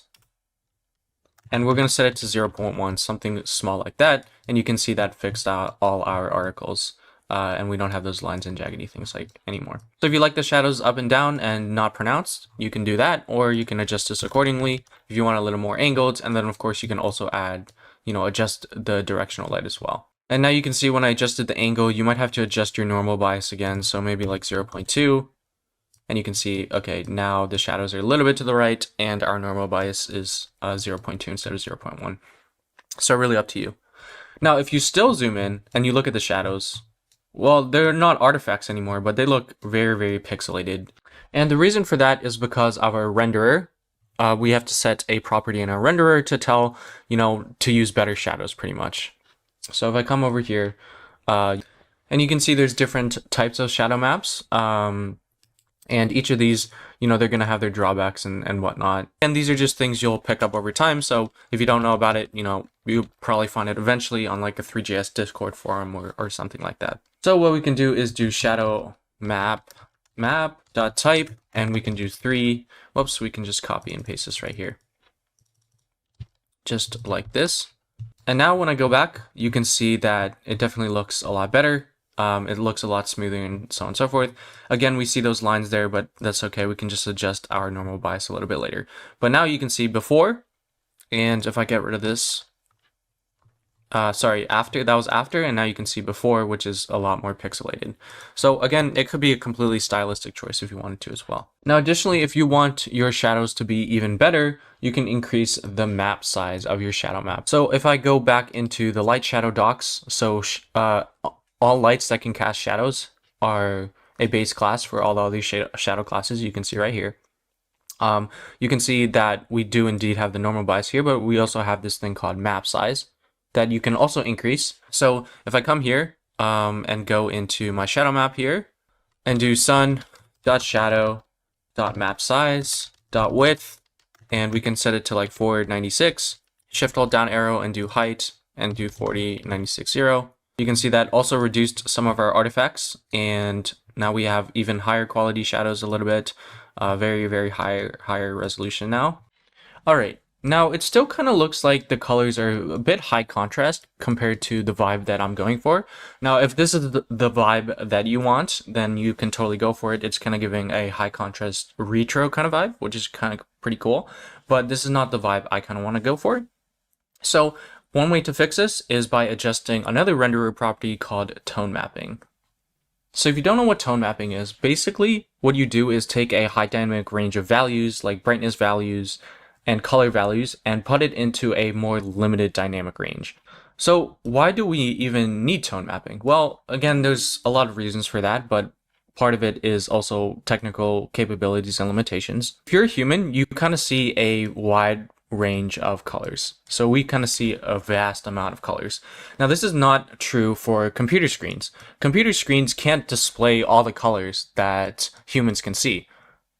So what they have are color spaces. So let's say these are all the colors we can see. Computers might be able to display something like this. Let's say we have another computer over here, and its color space is something like here instead of this computer screen. So this computer screen is over here, this computer screen is over here. So tone mapping is exactly what it sounds like, just like when we did UV mapping. We're taking tones like brightness values and color values and mapping it we're mapping it to another space that specific computer or software can handle. So not just between computers, but also between different 3D softwares. Different 3D softwares operate in different color spaces. So if I go back into Blender here, you can just watch, and I come all the way down to color management. You can see that we have different color spaces here. So I can change it to standard and it'll change. I can change it to raw and it'll change. And then I can change it to like filmic and so on and so forth. And that's kind of the high level idea of why we have so many different tone mappings here. And if you want, you can go into the Three.js examples, type tone to look for tone mapping example. And here you can see they all have different kinds of types as well. And you can just switch between them to see, the color and the brightness differences and all that kind of stuff. So I can just come here and do like renderer dot tone mapping, and I can set it to like this one, for example. Whoops, let me just copy and paste like this one, for example. And if I go back, okay, so the colors are not as high contrast, and this is kind of going for the vibe that I'm going for. However, it definitely looks a lot more dim. So what I could do is come over to my directional light and increase that, right? But now it looks like the colors are completely washed out. So what we can do instead is adjust another renderer property called the tone mapping exposure. So if I do renderer.tone mapping exposure, we can increase that from 1 by default to 1.75. And now you can see the colors are more pronounced, less dim, but it's not overblown and washed out by increasing the intensity of the light. So another thing you can do to adjust the way that your scene looks is actually adjusting the material properties that we had, right? So I think I said it earlier, but the fact that we used, if I go into Blender here, the fact that we used a principled BSDF, it's going to by default use a Blender mesh standard material. So if I come over here, you can see a lot of properties of the mesh standard material. So we can view all of that just by console.logging our child and .material, like so. And if I go back into the console here, you can see that indeed we can see our material. This one I just happened to see that it's frame. So the material name of frame, which I gave to this back here, you can see it has a roughness of 0.5. And if I go back and select frame in Blender, you can see indeed I also have a roughness of 0.5 here. And then I have a metalness of 0. And if I go back in here, you can indeed see that I had a metalness of 0. So that kind of translated over into Three.js. However, if you want to, you can totally adjust it. So a child.material, like metalness, for example, metalness. Let me just make sure I spell this correct. We're doing all the materials right now, but you can set it to like 0.5 or something. And now you can see the colors kind of changed a lot. Yeah, so really up to you and whatnot. Yeah, so again, just like Blender, in Blender you have this interface, whereas in Three.js you're just targeting that object's property and then setting it equal to something. So one's with an interface, another one you're just typing it out. So a small little optional exercise before we move on is try and find any material and change the color of that material using Three.js. You can always go back into Blender, change the color there, re-export the GLB file and replace it, right here, right? But I want you to use Three.js to change the color of a material instead. So when you do that, come back and I'll show you the solution. So here's the solution. We already know that as we go through our child and materials, we see all the materials that we have here. And the names that we give the names that we gave them in Blender, these material names are also translated into Three.js, as you can see right here, name dress pink. So that means all I can do is just check for that specific material name. So all I can do is just do if.child.material.name, check for equality in a string equals dress pink. Then we want to do child.material, child.material, and you can see that we want to change the color, and indeed there's a color property here, and it's of type color, you can see here, so .color, and I don't know what color is. It looks like an object, and it seems like, I know what RGB is, right? But let's say I don't know what color is. Well, of course I can always come to the documentation, search up color, and take a look at what color is. And you can see what R stands for, what G stands for, what B stands for, and so on and so forth. And it also talks about the different ways that you can set that color, which is really cool. So if you want, you can give that a read. But let's just speed it up and just say, okay, let's just speed it up and say, I'm going to create a new color and set it like this or something like that. So I just do equals like here. And how about we make our dress black? So the way we do that is 0. So no reds, no greens, no blues. And now when I save it, I go back, you can see my dress is no longer pink, it's completely black. Now you don't actually have to create a new one, you can just get rid of this and do set RGB like so, and you can see it'll do the same exact thing. I just copied it because it's from the docs, but it's a method of the color, right? So if I go here and look it up, it is indeed a function of the color class that you can just do directly. So you don't have to set it equal to the new color. All right, so hopefully that makes some sense. And I'm just going to get rid of this. Yeah, so now just take the time to adjust things in Three.js, explore other colors or lights, other tone mappings, and things like that. Maybe you want to use a hemisphere light, take a look at some of these examples. And then you're like, oh, let me get rid of the directional light. Oh, cool. Hemisphere light kind of has something cool. On the bottom half, it kind of has a different color than the top half. That's really cool. And then you can look, oh, directional light kind of looks like what we have. So, yeah, just explore around, change the angle of your lighting, change the angle of your shadows, find something that you really like, change your materials in Three.js if you want, change it in Blender and re-export if you want, it doesn't really matter.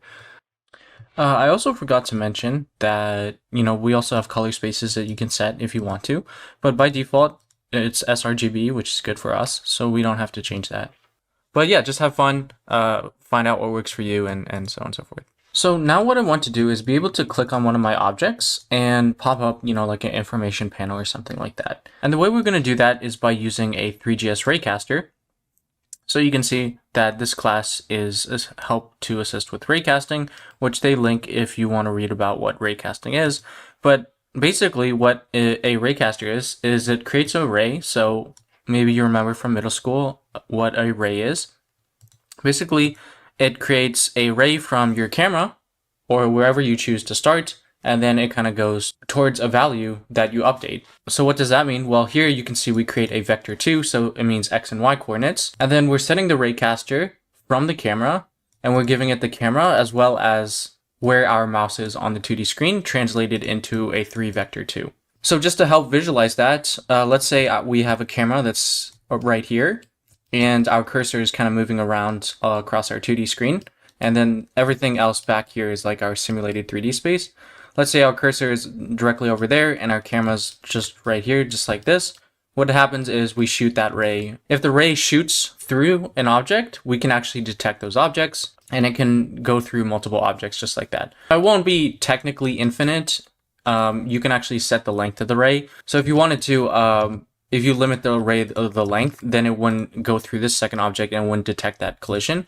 But for the most part, it usually goes really, really far and intersects multiple objects if the objects are close to each other and in the line of sight. So in order to help the mathematical calculation, what they do is normalize the device coordinates. So you've probably seen it before if you've done some sort of interaction. But basically, in JavaScript, this starts at 0, 0 in the corner, and then this is like, I don't know, whatever. I'll just say it's 100 by 100. So when you move your mouse to the right, your X value is going to 100, and when you move your mouse down, your Y value is going to 100. Now, this is really annoying when it comes to mathematical calculations. So the very common standard thing is to take the center of the page and make that 0, 0. And then when you go up, it goes to a value. So in this case, it'll be 1. And then when you go down, when you move your mouse down, your Y value will go to -1. And then when you move your mouse to the right, your X value will go to 1. Sorry, let me just write this out. And then when you move your mouse to the left, it'll go -1 and 0. And then down here, again, this will be 0 and -1. And then this one would be 0, 1, just like this. And this way, it's a lot easier to do calculations. Similar idea with the raycaster as well.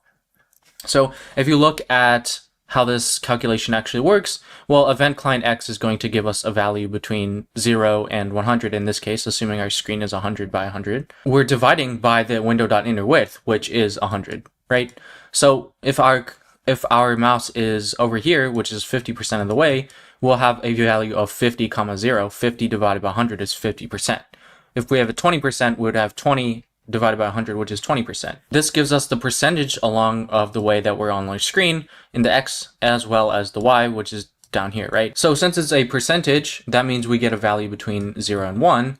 So we multiply this by 2, and we multiply this by 2, which means our range is now 0 to 2. But we don't want 0 to 2, right? That means if we go over here, our X coordinate will be 0, whereas if we go over here, it'll be 2. So what we do is then we take all of that minus 1. And then 0 minus 1 is going to be -1. And 2 minus 1 is going to be 1.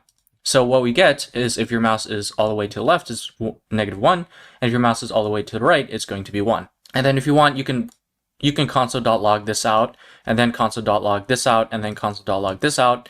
And it's going to be the same for the Y as well. And it's just inverted everything because typically when we work with coordinate systems, our Y starts here at 0, but for the browser, the Y starts 0 up here instead. So everything's just inverted. That's why we have a minus here and a plus here instead. So then we're telling the raycaster what objects we actually want to intersect. Sometimes you have a bunch of objects, but you don't always want them to be intersecting with the ray. So there's no reason to check for that if you don't.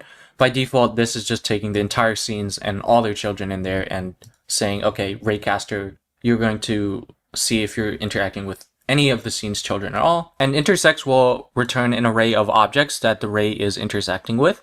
So what they do is they loop through that array that the ray is intersecting with and setting it to a red color. There's no greens, there's no blues, but there is maximum red, so they're setting it to red. And they're doing this on every frame, so the raycaster updates on every frame. And then here, instead of using the internal one, they actually used the window request animation frame, which is actually really common, which is typically what I do. But for us, I just used the one in the getting started docs just to avoid complexity. But here you can see that this is probably more common to use the request animation frame rather than the inner one. Not because it's more performant, just because it kind of looks a little bit cleaner. Okay, so let's just copy and paste this stuff into our code. So let's do here, let's copy function onPointerMove. And let's put it with our other event listeners. So right here we have handle resize. We can put our onPointerMove here. Let's get rid of this. We don't need that anymore. Now, before I add this, I just want to suggest that generally you kind of have a consistent naming scheme when you name your functions. So if you have something called onPointerMove, typically you always use that naming phrase of like onResize or onPointerMove or onClick and things like that. Whereas if you want to prefer handle, then you'd typically do like handle click, handle pointer move, handle resize, things like that. So I've used both naming conventions. Honestly, it doesn't really matter. I'm just going to use on because Three.js is. So I'm just going to highlight this, Control D to select the next instance and just rename this to on resize. And now we can just copy window.add event listener on pointer move and just place it with our other ads. And then we can just copy and paste this into our animate function right here, like so. We don't need this anymore. We already know what everything does here. And then, of course, we can't forget to instantiate this stuff. So let's copy this, and let's just put it up with our other instantiated stuff. So wherever that makes the most sense to you. Now you can see when I hover over objects, you're going to see they're going to start turning red. Cool, just like that. That's pretty cool. So again, if we reinstantiate this log here, and you can see that the ones we're actually going for are groups. So if I open this group here, you can see that project 2 is a group. So we can come over here, intersect object names. If it includes the group name, so child, we called it child in this case, but if it includes the group name, then we want to add it to our intersect object. So we can simply do that just by pushing to that array, and then we just push that child there. And then of course, now what we want to do, we can get rid of that now, is come out down to our intersect objects. Instead of using all of scene children, right, we can just use our intersect objects array. And here what we can do is console.log our intersects, our returned intersects array. Okay, so now when I hover over a mesh, you can see we're getting some stuff returned, right? And if I open it, you can see that the raycaster is suggesting that indeed it hit an object, and it's part of the group because this is what we named it in Blender. But what we want to look for here is the object parent, which is the group that we had, and the name of that, and you can see it indeed it's called project 2. So what we can do is just select whatever child is in there, so the first thing that it's intersecting, and then we can go for the object, so .object, .parent, and then the name of the parent. So now when I hover over Pikachu, you can see it says Pikachu on each frame. This is project 3, this is project 2, this is project 1, and so on and so forth. So now I kind of want to give some user feedback that when we're hovering, they can click on it. So what I can do is come over here and just check. So when I'm not hovering over anything, there's no intersects, which means this has a length of nothing. So we can just simply check if intersects dot length is greater than 0. That means we're highlighting something or hovering over something. Then we can set the document.body.style and the cursor of that equal to the pointer cursor. Otherwise, we can just leave it at the default cursor. So we'll just put it at the default cursor. And now when I can hover over Pikachu, you can see it becomes the pointer mouse. Super, super cool. Okay, now what I want to do is be able to click on this and it trigger an event. So instead of console.logging, what we can do is do like an intersected object, right? And we can just set it equal to the intersects.object.parent.name. So we have like an ID of sorts. And up here, we can just create a variable called let intersected object, and we can just have that equal an empty string. And then let's come back to our event listeners, and then we want a click one. So we can do click, and then we can call it on click. Then we can add a function on click like so. Then when we click, we can just console.log intersect object. So when I'm clicking, it's completely empty. Now I'm clicking, it's Pikachu because I'm hovering over it. Now when I'm clicking off of it, you can see that it's still printing out Pikachu because we never reset it. So what we can do is just come over here, and if intersects length is 0, we can just reset it. So intersect object equals empty. So now when I click, you can see empty string, click Pikachu, click, it's back to empty string. Here it's project 3, here it's project 2, now it's nothing, now it's project 1, and now it's nothing, and so on and so forth. Yeah, so now we can just go back to index.html and make a sample modal. So honestly, make it however you want. It doesn't really matter. I'll have a modal inner wrapper. And then in here, I probably have a modal title. So I'm just going to call that modal title. Oh, whoops. Actually, let me put that inside. I have a modal heading. So .modal header. Inside will be a modal title. And I'll just multiply by 2. But actually, I want to change this from modal title to modal button. So I'll call this exit for now. And then I probably also want a modal content. And then inside here, I probably wanted a modal content wrapper just in case. So if you look at this HTML structure, what I'm envisioning, I guess I should have done this beforehand, was we have a modal. So let's say we have a modal. So this is our modal class that we have wrapping everything. Then we have a modal wrapper. So it's going to be inside our, so this is the modal wrapper. And then we have a modal header. So this will be like our modal header, which has a modal title. So our modal title can be over here. And then we have a modal exit button over here inside the modal header. And then we have our modal content like here. And then inside of our modal content, we have a modal content wrapper. So this is kind of what I'm envisioning, and that's kind of the HTML structure that you see right here. Okay, so let's just do some dummy content for now. So I'll just call this project 1. For the modal content wrapper, oh, I guess we also need, I guess a modal visit project button. So I'll call it modal visit button. I don't know. You can probably name it something better. And then I also want the content itself. So modal project description or something. I don't know, whatever. And actually these should be buttons. So I'm just going to change these to button. This one should probably also be a button. Well, actually this one's an external link. So I should change this to an A tag instead. And then I'll call C view project or something. And then for, I guess I could also keep this project as well. And then for this, I'm just going to use lorem ipsum, and I'll do 4 sentences of lorem ipsum and just save that. Actually, did that give me 4 paragraphs instead of 4 sentences? I don't actually remember because it's been a while since I used that. Anyway, it doesn't really matter.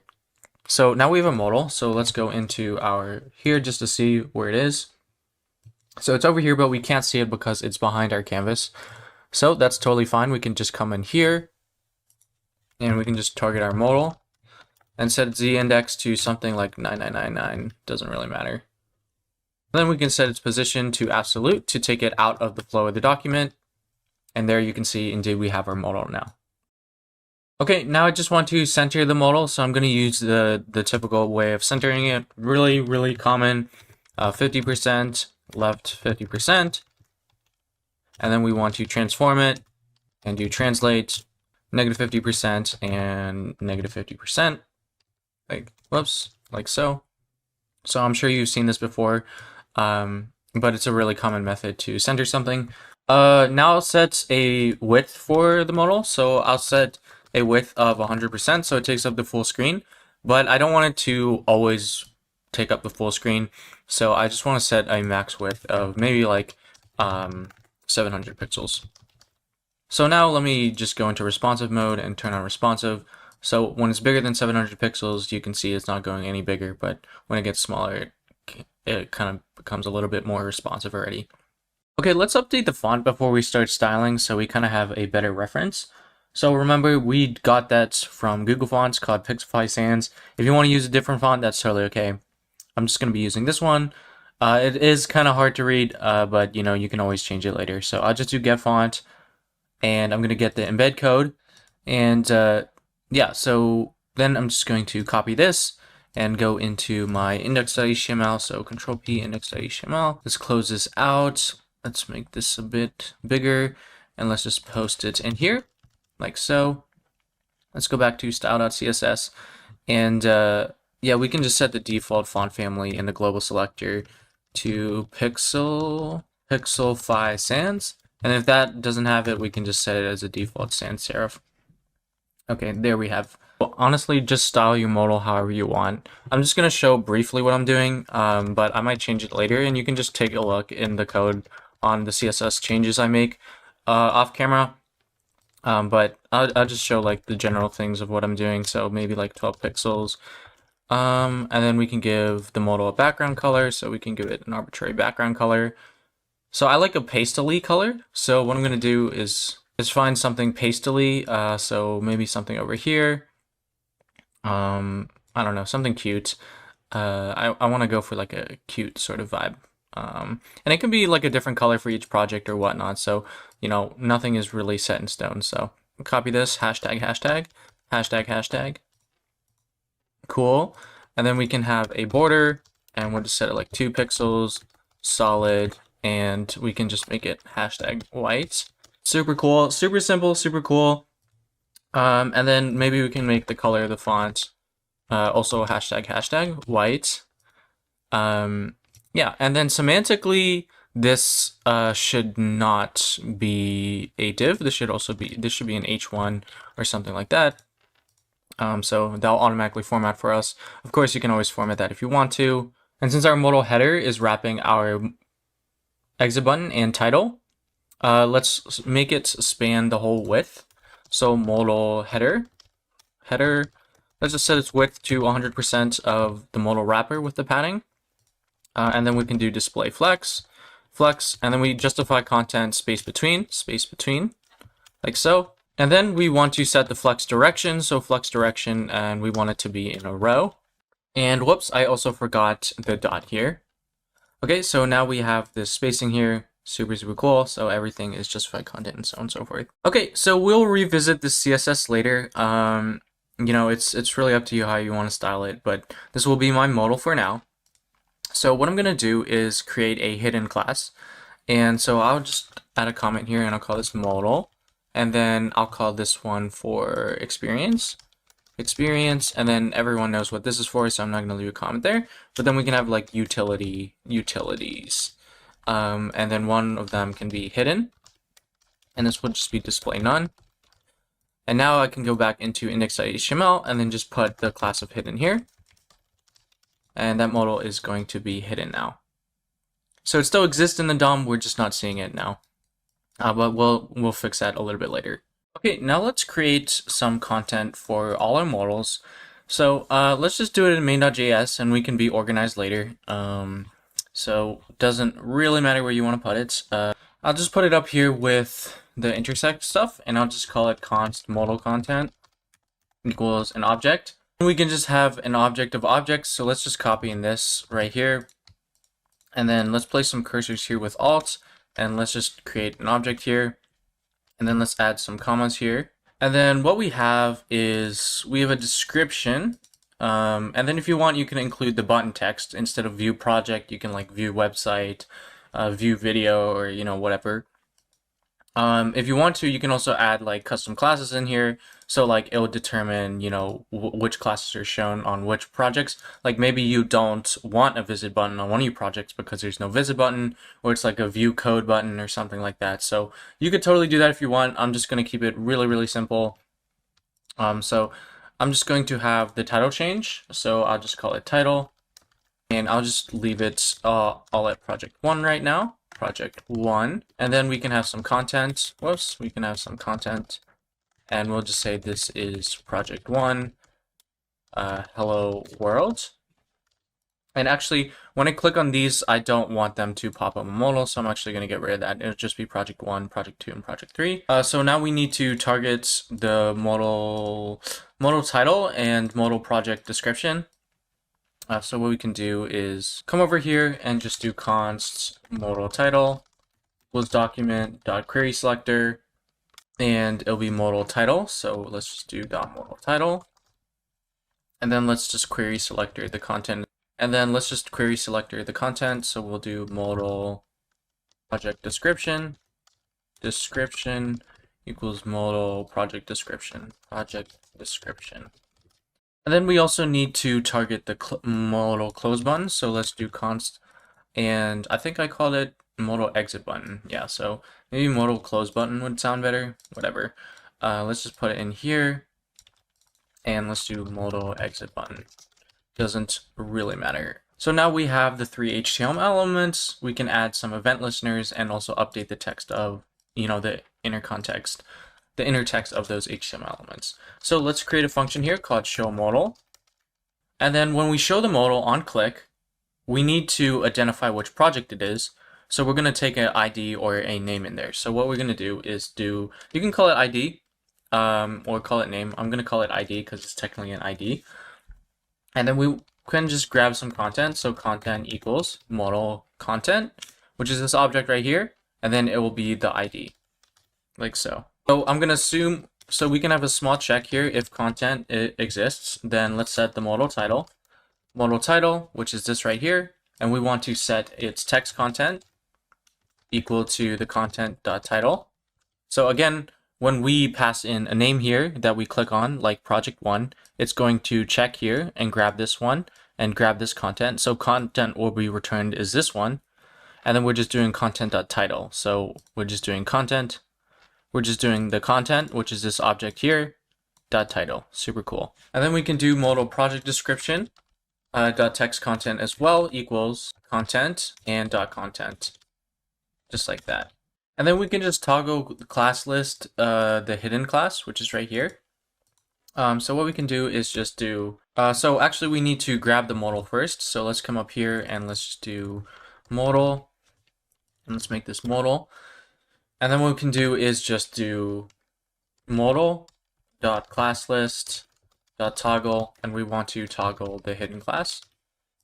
So because it's on there by default, when we hit toggle and click on it, it'll remove the hidden class and then it'll be visible. And of course we need something to hide it, so we can just do function hide modal, and we don't really need an ID here. We can just set the modal dot class list. Whoops, we can just actually do this just like this. So let's come over to onClick right here. Instead of console.logging, well, we can leave that in if you want for debugging purposes. We can just do show modal, and we can call intersect object, but we don't want to do it on every time we click, just if intersect object, right? And we can just make it explicit, equal, does not equal an empty string. Then we can click on show modal like so. So now if I click on one of my projects, you can see it's project one. Oh, well, all of them say project one. So let's actually adjust that right now so we can see the difference. So let's call this project 2. Let's control D and project 3, hello world. And now you can see if I click project 3, project 2, project 1, just like that. Super cool. And then the exit button doesn't work yet, so we can add that as well. Whoops, I called this exist button, but let's get rid of that. And then let's just add an event listener to this, so we can put it with our other event listeners. And instead of making it a window event listener, all we can do is just do modal.exit button, add event listener, click, and we don't actually have to create another one here. We can just do hide modal, that function right there that we already created. So now when I click here, I can click exit and I'll close the modal just like that. Super cool. Super cool. All right, one thing I forgot in here is the href tag. So let's come back and just put a hash here to go nowhere currently. And let's go back into main. And I did add another one here called chest. And then for these three, what I'm going to do is add a link here. And I'm just going to use example.com as my URL. So I'm just going to copy that. And then for these here, I'll just paste example.com. And then for the chest, it's just going to be about me modal. It's going to use the same modal, but we're not going to have a link. So what we can do is target the modal project visit button right here. We can just do shift alt down arrow, paste this here, and we can call this modal visit project button. Then we don't want to show the button if there's no link, like when it comes to the chest. So basically, if content.link, if it exists, then we can do the modal project visit project button and target its href and just set it equal to the content.link. And then we can also remove .ClassList.remove the hidden class, like so. And then we can add it by default. So we can add the hidden class over here by default. Again, that's display none in our CSS. And then otherwise, we can just add it. So now when I go back, I just added this in Blender. You can see there's no link button here, whereas there's still a view project button here. Super cool. Now I don't want it to go and refer out of the experience. So I wanted to open in a new tab. So what we can do is add these two properties. So target underscore blank to open in a new tab. And I think by default now all browsers use no opener. This is just like some security sort of thing. But we might as well just send it. We might as well just put it explicitly anyway. So now when I click on this view project, you can see we have a new link to whatever project that you want. Yeah, so just to show you, I just created a new chest here and put it into my collection. Then I just shift selected everything, file, export, And since we had this, we don't have to change anything. I just renamed it portfolio, exported it, and then just dragged it into my code. And everything worked out straight out of the box. I also changed the images over here.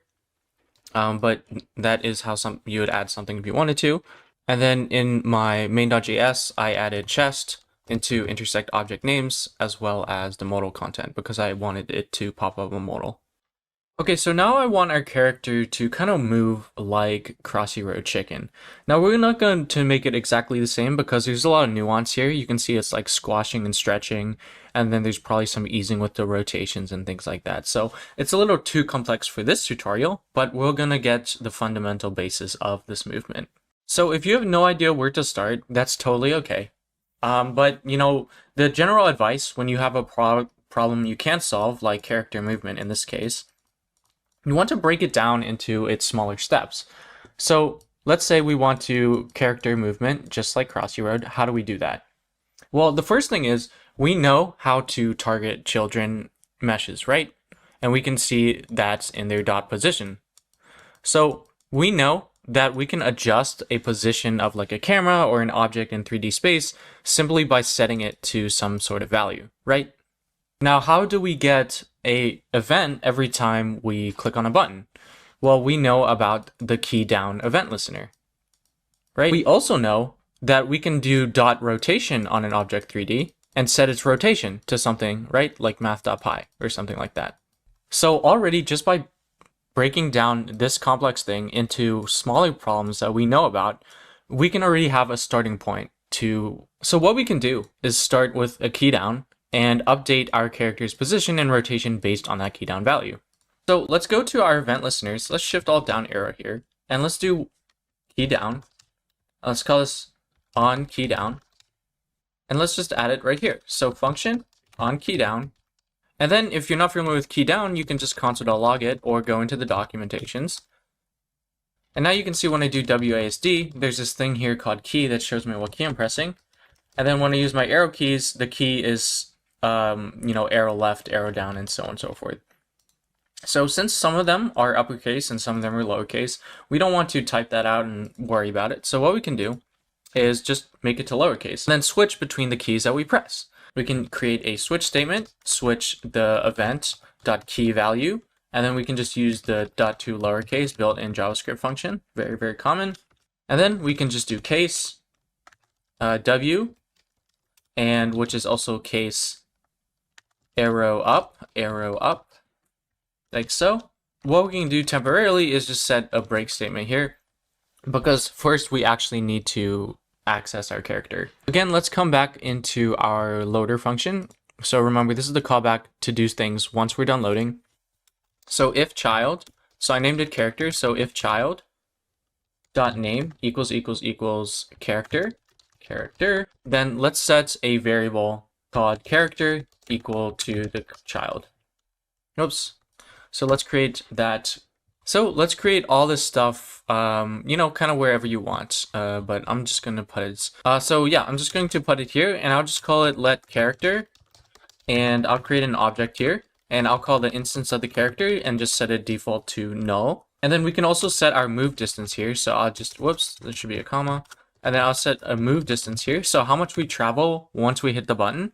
And I'll just set it at like 3 or something, which we can always change later. So now when I come back here, instead of character equals child, I'll do character.instance equals set equal to the mesh that we have. So when I have WASD, right, and I'm viewing from this angle, W is going to be going that way, or the up arrow, A is going to be going that way, D is going to be going that way, and S is going to be going that way. Now, if you remember, our camera started here initially, which means we're actually looking at the opposite way. So normally the positive z-axis is coming out the screen, but since originally our z-axis was actually positive here, we're actually looking at the negative z direction. So S is going to be going in the negative z direction instead. We can just do character.instance dot position, and we can just do plus equal character dot move distance, just like this. And now when I go back and hit W, it should work, but it doesn't, probably because it's not defined. So either this is misspelled or something else is, and indeed here it is. So this should be character, like so. Now it still doesn't work because I forgot to add the Z here. So this should be .z, like so. And now you can see when I hit W, I'm moving in the Z direction, right? So if I do that for all of them, I can come Shift Alt down arrow, Shift Alt down arrow, Shift Alt down arrow, and then I can call this S, arrow down, and then we can minus instead here. Then we can do A, which is arrow left, arrow left. We can go X, and that will be in the positive direction. And then here we can subtract. So this will be D, and this will be arrow right. Now you can see we already have some basic controls, just like that. Pretty cool. And then, just for semantic clarity, we can have a default, which is just, do nothing, return. Okay, so we don't need to log this anymore. Okay, now we clearly have an issue. We don't want it to just like jump to the next position. We want it to smoothly go from one point to the other. So if we go back, we kind of did everything, right? But now we hit another roadblock. Our character's just jumping from one place to another. When you Google it, I'll just speed up the research process for you by telling you. You'll realize that what's happening is that we're just setting it on one frame, right? So we're just adding +2 to the movement, and it's going from here to here. Now, if you remember what I said about request animation frame and how I like to view it as like a movie strip or a film strip like this, what we're doing essentially is just having 2 frames, and we're just adding 2, so it becomes instantaneous from one frame to another. But in reality, what we want is to have the starting position and a target or ending position, and then just let the software do it for us in between. So slightly over here, slightly more over to the right, slightly probably in the center here, a little bit to the right, and then a little bit more to the right, and then over here will be the final target position. That way we kind of have a smooth thing. And of course, the more frames you have, the more smooth it's going to look. And that's why in games, people really like the frames per second metric. Gamers like high frames per second, right? If you start lowering your frame per second, you're going to start getting a little bit jaggedy, and it kind of looks laggy, and it's a little bit annoying and frustrating to play. Of course, you also have stop animation motions, which are usually in 15 frames per second. So you also have your stylistic choices there as well. Okay, so ideally what we want is just having a starting and an ending position, and let our 3D software, or in this case 3GS, kind of take care of the rest, and which we call interpolation. So if you look up interpolation, the broad idea of it is just constructing new data points based on a range of known data points. So if we know the ending position and we know the starting position, then we can use some sort of interpolation method. There's very different kinds of interpolation methods to figure out everything in between those frames for us. If I go into Blender, let's say this is my cube starting point, I'll hit insert a keyframe, go to 20 frames, go GY, and then hit another keyframe. All channels. You can see we only have a starting position and an ending position, but when I hit place, you can see we only have a starting position and an ending position, but when I hit play, the cube is somehow going there, rather like in Three.js where it just teleports there. And that's because of the interpolation mode. And it's because if I right click here, interpolation mode I think by default is Bezier, so you can see there's no change there. However, if I change it to something like constant, now we get what Three.js gets. We just instantly go there. Now here we're delaying it. We're waiting 20 frames before we go there. But in Three.js, it's just putting it at 2. So if I move this at 2, for example, it'll just jump as soon as I hit my key spacebar, or in Three.js, I hit W, it's just instantaneously going to go to the next frame there. Okay, so then that kind of begs the question, how can we use our animate function or our window.request animation frame, which is what it's using internally, to facilitate a starting and ending position? Well, there would be a lot of stuff we need if we were to do it by ourselves. Now, if we were to do it ourselves, there would be a lot of things that we need. And I was considering doing it for this video, but I felt like it was too intermediate or too difficult for a beginner course. So we're going to take a look at an alternative. So we're going to use an animation library. Again, it's just JavaScript that someone else wrote called GSAP, which is a really popular way to animate things on the web. Basically, it gives us syntax for us to use in JavaScript, helps us animate things a lot easier than us having to do it ourselves, because it also has a built-in window request animation frame. It also has a bunch of internal properties and internal commands that kind of just figure things out for us. For example, if we set our rotation to math.py, for example, we don't have to use our own math functions. And if we want a jump animation, we don't have to use the math.sine animation. It kind of takes care of that for us by default. And they also do the linear interpolation for all of these behind the scenes. Additionally, GSAP is very, very popular in the creative development space and the design engineering space, so it's kind of good to know GSAP anyway. We'll be doing more complicated custom things in future videos, but for this beginner course, we're just going to be using GSAP. Okay, so let's come to this page in the documentation and grab the GSAP CDN. That way we can use GSAP in our code. Let's come back to index.html and just put it right here, and like so, and now we can just use GSAP. Now we don't have to import them like we did for 3 because we're not using an import map. We're just using the CDN directly.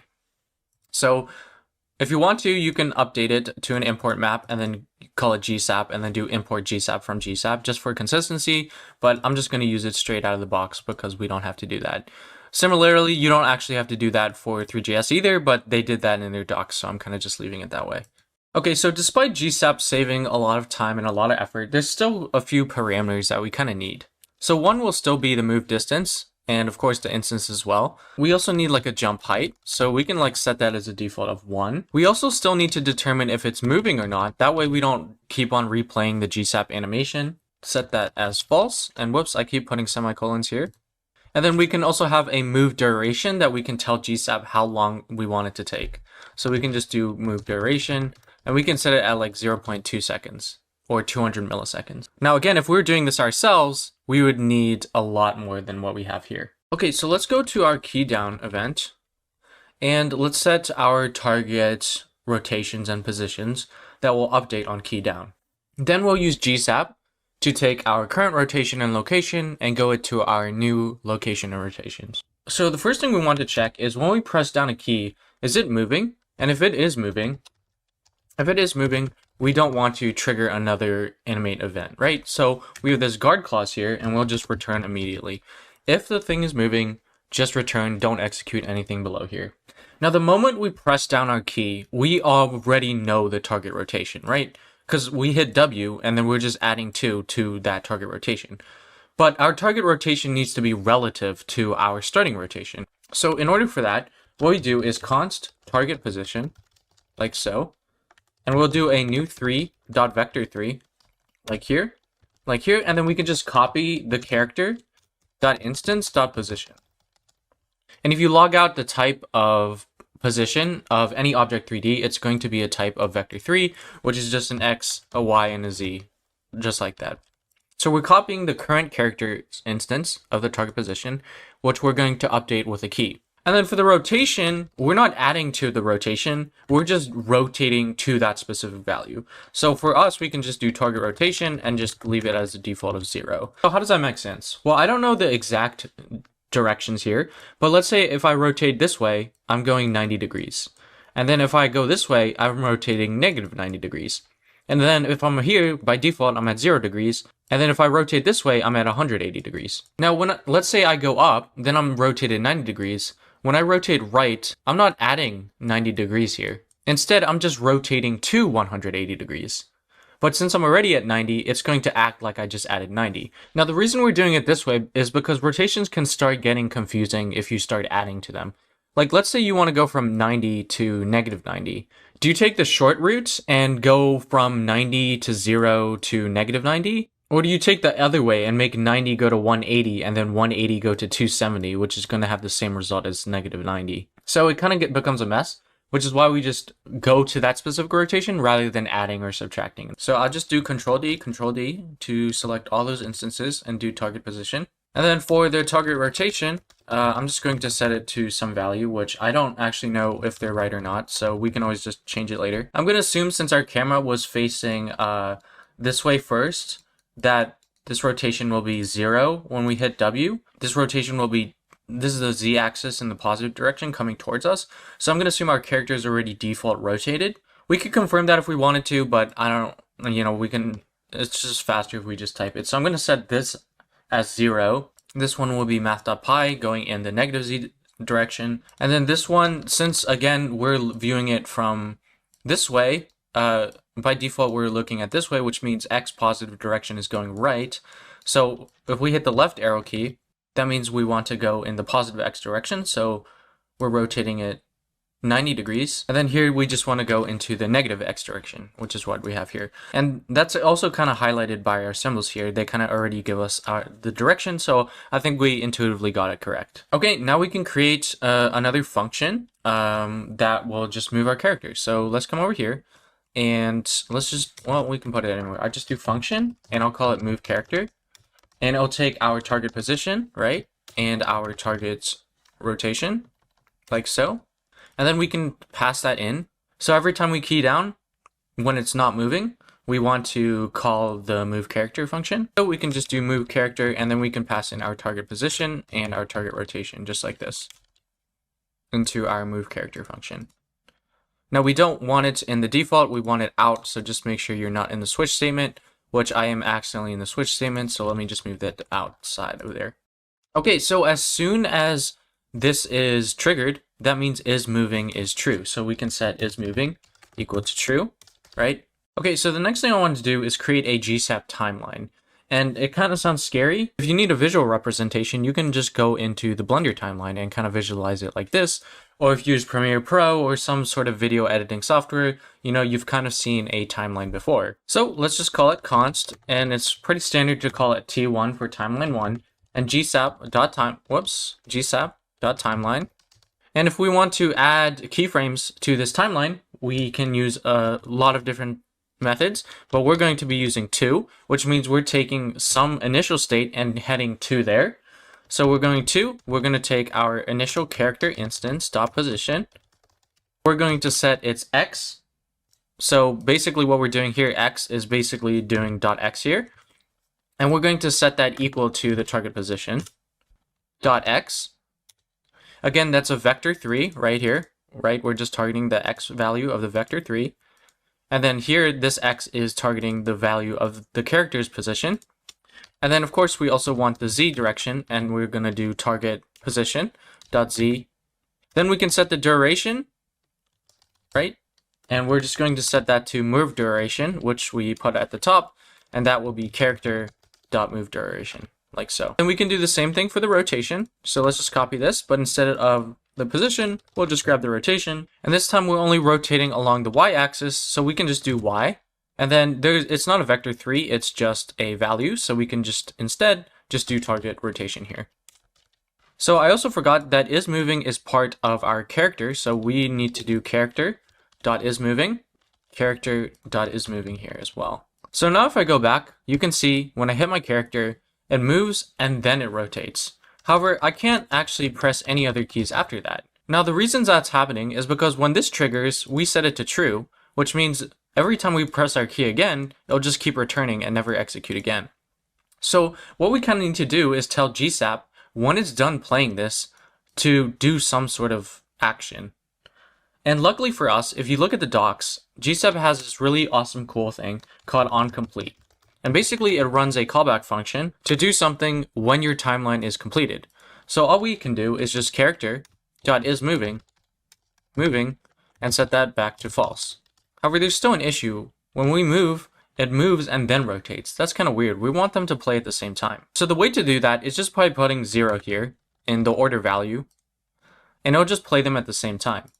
So now you can do this, and you can see it rotates as we move. Now again, I'm just kind of telling you what features GSAP has, but normally if you had that issue, you'd look it up and then you would eventually figure this out. However, I'm just telling you that, but you know, over time you can develop your own intuition. Now I do see one issue. When I go with my D key, it's going in the right direction, but it's rotating wrongly. So if I go back here, indeed I do mess that up. So it should be divided by 2, not negative math.pi. And now when I go back, you can see that we have everything working. Super, super cool, just like that. All right, so now let's make our character jump. So we can just copy and paste this and move it down here. And of course we want 0, so all 3 of these play at the same time, even though they look like there's an order here, all of them will play at the same time. And again, we have the position, and this time we do want the Y position. And the position that we're going to is the is the character instance's position of y plus our character jump height, which we set earlier up above. So now if I go back to the browser, you can see that indeed it's working. However, the issue we see now here is that we always take our initial height, which never resets, and keep adding to it. So now what we have is a flying character. So the way to fix that is actually with yo-yo. So this comes with GSAP, which is really, really nice. And it's called yo-yo. And just like it sounds like, we just set it to true, and then we set repeat equal to 1. Now, if you think that's too slow, you can divide by 2. I think what yo-yo does is it will play the duration to that movement, and then again back when it yo-yos. So what we can just do is just divide by 2. And then now when I go back, you can see that the jump kind of matches when we land and when we start, so on and so forth. It doesn't stay floating in the air. You'll also notice when I hold down a key, it's only going to play the next animation when is moving is true again. Sorry, when is moving is false again, then it'll trigger the true. That way we don't have a bunch of spamming, which will mess up the animation. Again, you know, I'm just telling you this stuff, but like, take some time to explore with the GSAP timeline.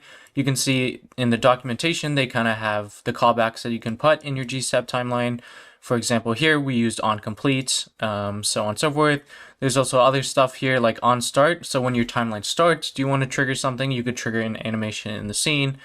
So you kind of have a lot of options when it comes to the GSAP timeline. Yeah, so I mean, your portfolio is pretty much done. I mean, if you just want to deploy this, you could totally be happy with that and not watch the rest of the video. Just make sure people know how to move around with like instructions or like a small HTML pop-up or something like that. However, I will be continuing on with a few extra features that I want to add. They're still going to be somewhat beginner friendly, but maybe a little bit more towards the intermediate side. So I'll explain it a little bit faster and a little more brief now, but hopefully. But if you want to call it a day, if you want to explore things on your own, and yeah, you can totally do that. And for those people, you know, thanks so much for watching, and I hope to see you in my next video. But for the others, I'm going to be continuing on. Yeah, so I just added a small on click to our intersect objects. Originally it was just show modal, but now I'm just checking, okay, if the intersect object we clicked on was Bulbasaur, Chicken, or Pikachu, you could use if statements here and just use if equals Bulbasaur, or I just did this way, no reason in particular. And then I added this function here called jump character, which is just another GSAP timeline that I created.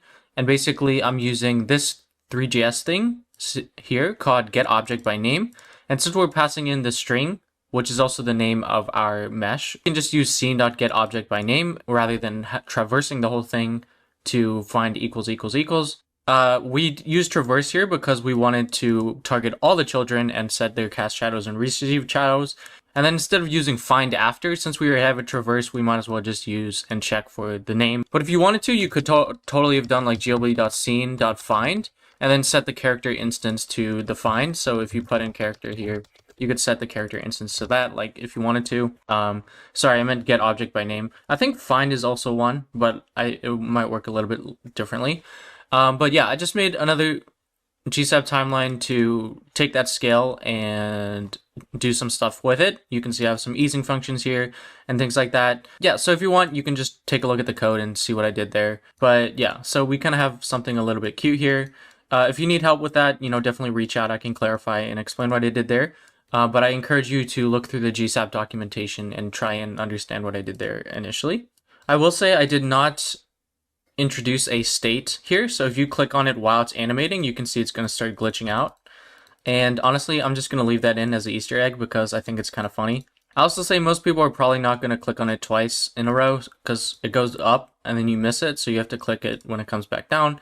Very few people are going to like click it halfway and kind of do that. Maybe they will, but then it'll just be funny. You'll also notice that when I go to the rotation of 180 and then go to the rotation of negative math pi divided by 2 or negative 90 degrees, it's taking the long way around rather than the short way around.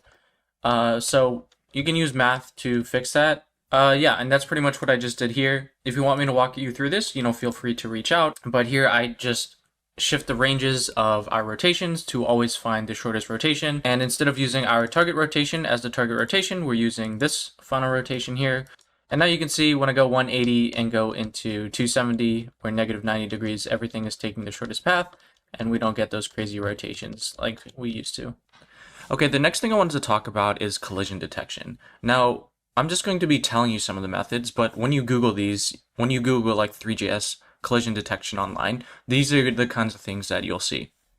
So the first one you'll see is like ABB, collision testing, which is basically checking if bounding boxes of objects overlap and then doing something with that sort of information. So like in video games, if you have a character, like let's imagine you're playing Valorant or CSGO or some first person shooter like Call of Duty, your hitbox is not the person itself. Your hitbox is actually some other more standardized object, like a rectangle or something. So when someone is shooting at you, you know, it might go between your arm and between your leg visually, but it'll still considered as you getting hit and you would lose some HP points, right?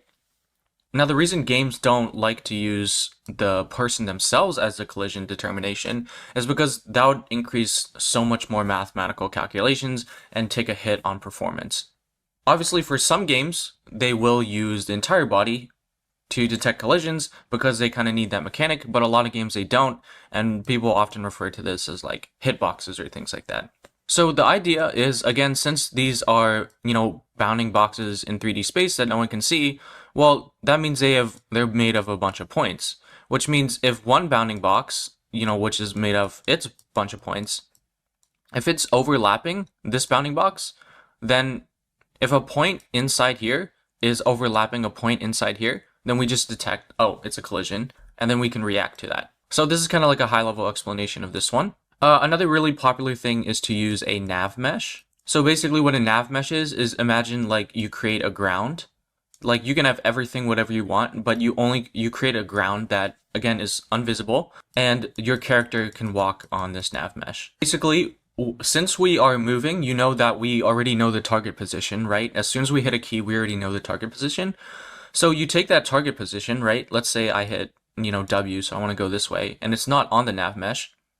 So if I raycast directly down from my target position, it'll show that the raycaster is not intersecting with my nav mesh, so we can cancel that movement. Now there's a lot more complexity here, but that's kind of the general idea for a nav mesh. And then another thing is, again, using raycaster, but except, whatever direction the character is moving, for example here, we can have like a wall here or something like this. And basically, the raycaster will determine the length of your intersection from your character to the wall. So let's say right here, it's like distance of 1. And then as your character gets closer, let's say over here, well then the distance between the ray and the wall collision is, I don't know, like 0.1. And then again, if the target position will go below 0.1, it means we'll go inside the wall. So instead of continuing the movement, we just cancel it. So again, this is kind of like a raycaster method, like so. Then you have like physics engines like Canon.js, Amo.js, and things like that. They'll do a lot of the mathematical calculations for you, so not really much to illustrate here, other than if you want to take a look at some of the examples with Canon.js and Amo.js, you totally can. Now, if you wanted to go for like a really, really primitive and basic collision detection system, let's say you have like a box here, you can just check, if player is within this range and this range and this range and this range, allow them to move, otherwise don't. So here you just have a bunch of if statement checks. It's not really detecting collision, just detecting if your character is within a specific range. Now this will get extremely bad when you have complex routes and everything, but if it's like a box, like that would totally work. But, let's say you have like different paths and things like that, you would have to manage like, okay, if they're between this X and Y range, they can only move through this box, or over here, they can only move through this box, and so on and so forth. So, and then if you have obstacles, it becomes even more confusing. So, and there's the method that we're going to be using, called an octree, which is like a data structure. You don't really have to know about that if you don't want to. But basically, imagine you have a scene here, and a bunch of objects like here, here, here, here, here. Imagine you have a character like this, and on every frame, you're detecting collisions with all these objects just to make sure there's movement. That would be very performance intensive. So an octree kind of divides up your stuff like so. I'm not doing it to scale or accurate, but basically it divides it. And if your character is within, one of these divisions, then it will only check for collisions inside here. So if there's like an obstacle here, it'll only check for a collision there rather than the entire scene. So it kind of improves performance a little bit there. Okay, so now you might be a little bit confused and a little bit overwhelmed, and you're like, okay, there's so many collision methods. Why are there so many collision methods? How am I going to determine what to choose? What are the pros and cons and things like that? And there's probably more collision methods that I didn't list here and things like that. And in a lot of projects, if you want to, you can sometimes combine different methods, like using a simple one or in some areas and then using this in other areas. And then if your client wants something really quick, even though it's simple, you might use a really bulky physics engine, which will take a hit on performances, but it'll be a lot quicker to implement than some of these other methods. So you have so much complexity, and it's like, which one do I choose? Which one do I work with? How do I know about these? To answer that question, I just want to say, like, don't even worry about it. You're just starting out. Don't even worry about this stuff. Don't worry about optimization. Don't even worry about anything. Just know the method, try and do a little bit of research, and then just try and create something with that method. And then you'll just get better with it over time, and then you'll improve your workflow and kind of just, gain it with experience. What I see a lot of people do is they kind of get overwhelmed and then they kind of just give up rather than doing something. Doing something and failing at it and learning from that is definitely better than just never trying at all. Don't be afraid to fail. You will fail. I've failed 100 times recording videos, 100 times when I create websites. You just kind of see the finished, polished product. But over time, you'll kind of develop it. And when you start working with people, people will like question your design choices and they'll suggest alternative workflows. And then you can take that into consideration and things like that. So yeah, don't worry about it. Just have fun, focus on creating things. And over time, you'll develop your intuition and you'll be all good to go. Okay, so let's go back into Blender and create our collider mesh. Now, if you want to go to the file where before you joined them, you totally could. But what I'm going to do, just because I'm going to mess up everything, is just do file and save incremental right now. And then what I want to do is select Control L to select my entire ground plane and hit P and separate by selection. That way we kind of just have something easier to work with. Then I'm going to go into top view, go into edit mode, go into wireframe, and kind of just box select my level like so. And then I'm going to hold Control and like box select the areas that I know I can never walk on. So you could totally do under the tree as well if you wanted to. So now what we can do is Shift D and then P separate by selection. I right click, cancel the movement. So now what we have is the collider. So we can call this ground collider like so. And then we can just actually just delete all this other stuff because we don't need it. Let's go back to material preview. So this is going to be our collider. So we actually don't need any materials at all. And then for the rest of the scene, we can just use primitive objects. We don't want to use the objects themselves. We just want to use primitive objects because it'll be a lot more performant than using the objects themselves, right? Like instead of having like 6 different objects here and, like one here and one here, we can just use a single box. So what I'm going to do is Shift right click, Shift A, add a plane like here, and just kind of like scale it up arbitrarily like so, SX. And this will kind of be the hitbox area or the collision detection for this. And this will be like that. And then I just want to extrude it upwards a little bit, like here. If you want to change how this looks, you can come into Object and then go into Viewport Display. And instead of textured, set it as bounds. That way you can kind of see it a little bit better. But I don't really mind that much. So I'm just going to change this back to textured. Don't forget to delete the bottom face. Not really a big deal, but, might as well save as some memory. Again, if you don't like how this box is, consistent with here, because this is kind of inside a little bit more and this fence is a little bit out, you can totally adjust the geometry to, put it inwards if you want to. I'm not going to, but you can if you want to. I'm just going to keep everything really, really simple. So I'm just going to do this. I'm going to do the same thing here. And if they're clipping through the sign, that's totally okay. But if you want to, you can totally make a hitbox here as well for the sign, or just this one and like extrude it out. Honestly, I don't really mind that much. Yeah, just kind of be. Yeah, honestly, it doesn't really matter. Just make your bounding boxes how you want to do. How do you want to do them? For example, like for the flowers, for the benches, you might put some. For the rocks, you might put some, or you can just let them clip in between it. It's really up to you. It's really up to you and what you want to do with your scene and what you're okay with them clipping through and whatnot. All right, so I kind of have all my collision stuff there. Okay, and now we need the walls so we don't, go out of the stuff and things like that. So what we can do, if you want, we do have the topology here to just extrude. So if I go into top view and go into wireframe And like you can see, like I can like hold control to get the shortest path and just add it with control. The issue with this method here is because I didn't really snap to grid, so you can see there's a misalignment. So for example, if I add over here, you can see that my character would be over here, but then over here it would start clipping inside. So obviously you can adjust that after you extrude upwards, or if you used a grid system, it would be consistent all around and you wouldn't have to deal with that. So instead of just doing that here, I'm just going to create a plane. So I'm just going to shift right click, add a plane here. I'm going to do RY90. You can start it wherever you want. Then I'm going to go into edit mode, GZ, move it up a little bit, GZ, and then snap it with face snapping onto there. So the origin point is there. It doesn't really matter though. Then I'll just scale it up to get a height that I want. It doesn't have to be the height of the tree. Yeah, and now we can just go into top view, go into wireframe, go into edit mode, and then just extrude this out. So this one actually I'm not extruding, I'm just gonna GY, but then here I'll extrude, so E, and then I'll lock it on the X-axis, kind of move it over here, E, and then lock it on the Y-axis again, and then I'm gonna E, X again. Again, my collision is not perfectly symmetrical on all of them, but again, it doesn't really matter.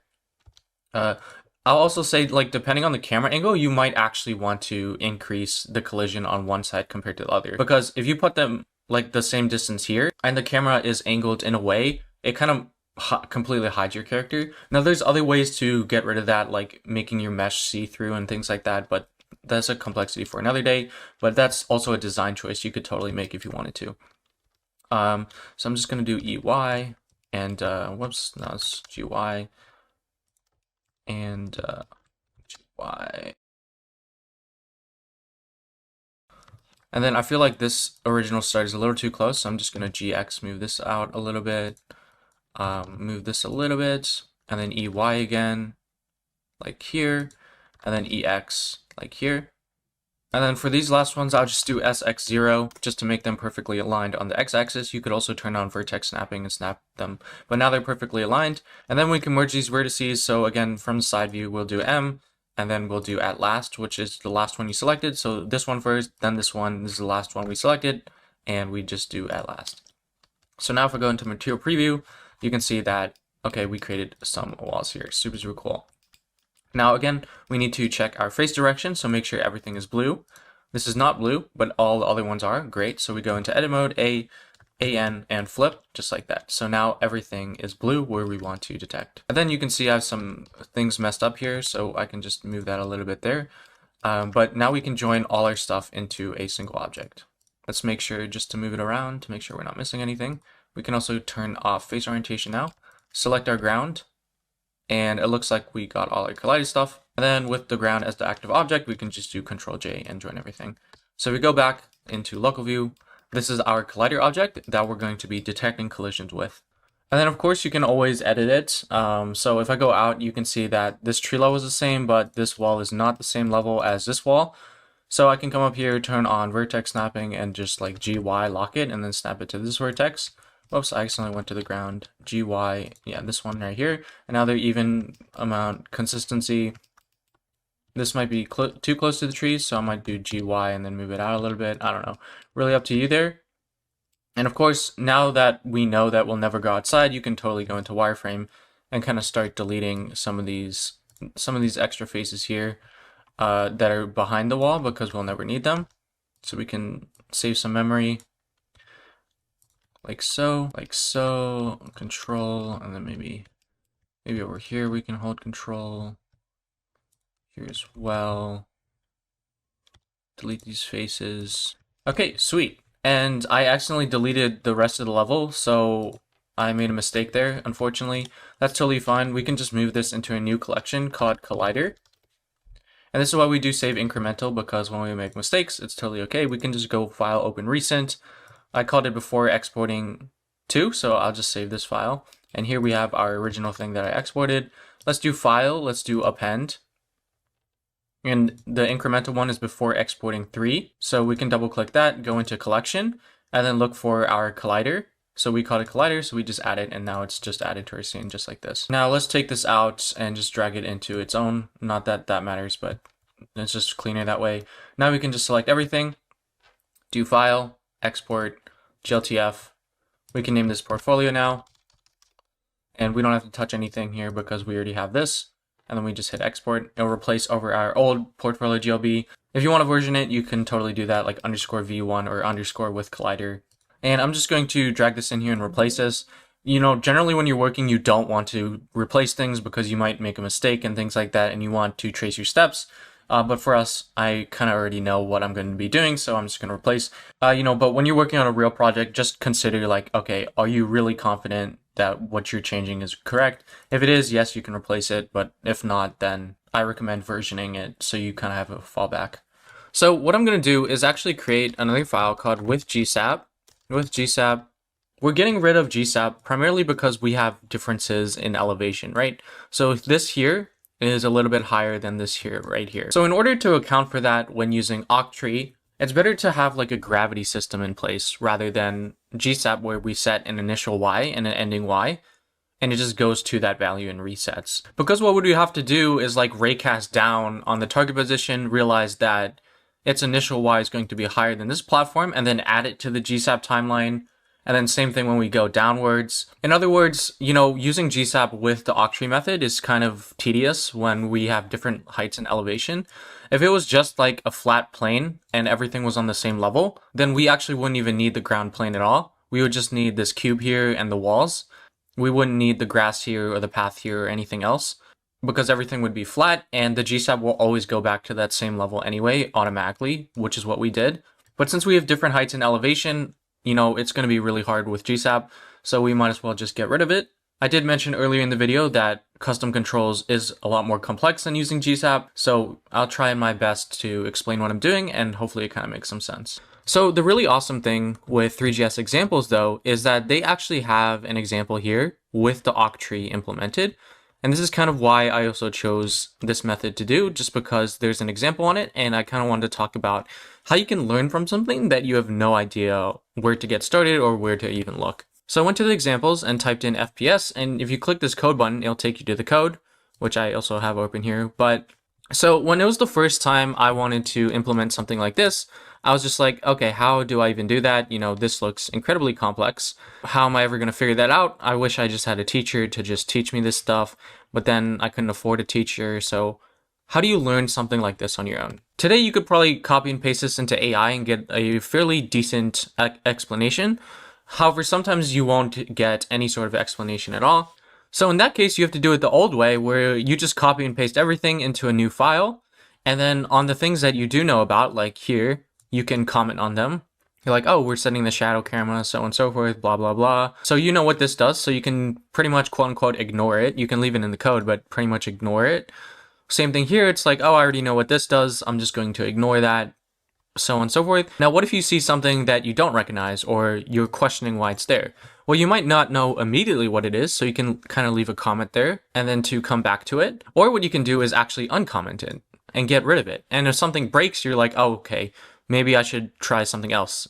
Instead of commenting it out, you can like change this to like 50 and then go back and then like see, okay, what did that change or something like that. And then over time, the more you try and fail, you'll eventually start connecting the dots over and over. Like I can distinctly remember when I was first working with this code and first learning it on my own, I had literally no idea what I was looking at. I was like, what even is this? This is crazy, and so on and so forth. And if you don't understand it after a while, definitely go up and search on like Three.js Discourse forums and ask for help there, and someone will answer. Now I kind of know like, okay, this is like the starting position of the capsule, this is the head of the capsule, and this is like the radius of it.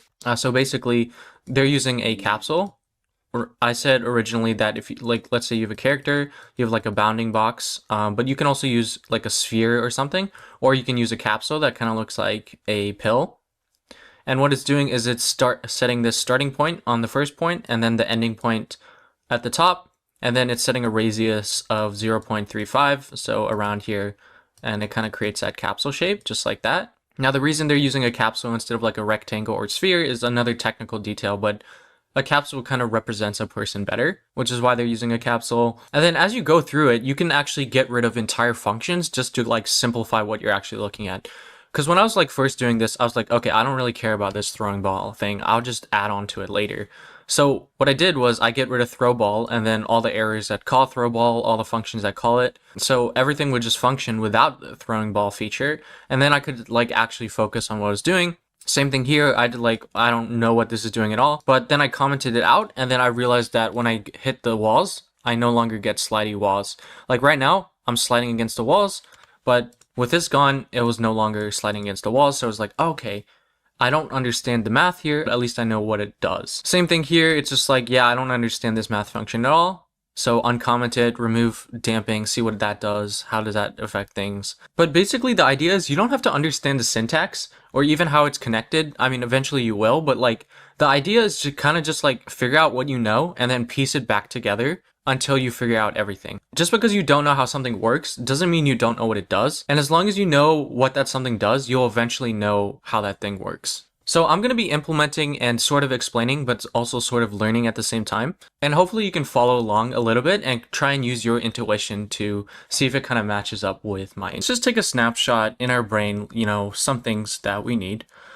So I recommend you also have this open, but I'll keep mine open on the side and kind of just talk about it when I'm coding. Okay, so the first thing we want to do is update our imports. So I'm just going to copy this from their GitHub code. So here we have our capsule and our octree. Again, if you want, you can look at the GitHub repo to find the octree code and the capsule code if you want to dive deep into it. And then we need some physics stuff. So I'll just call it physics stuff. Like here, we have our character stuff here, but we can also have physics stuff. So we definitely need gravity, which I'll leave all caps like they do. So I'll do it at 30. And then maybe we have the capsule radius here as well. They had it at 0.35, so I'm just going to hope that works, but we can also change that as well. Then we can have a capsule height. Whoops. Capsule underscore height. And we can set that as 1, which is what they had for theirs. And we can have like the jump height. So we can do like jump height.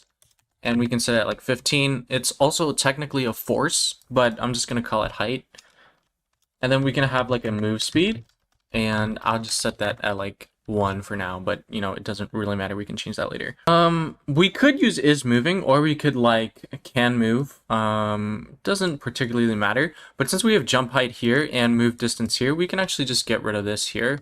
And we don't need move distance anymore, and we don't need move duration either. Okay, cool. So we might need something a little bit later, but this should be okay for now, at least intuitively.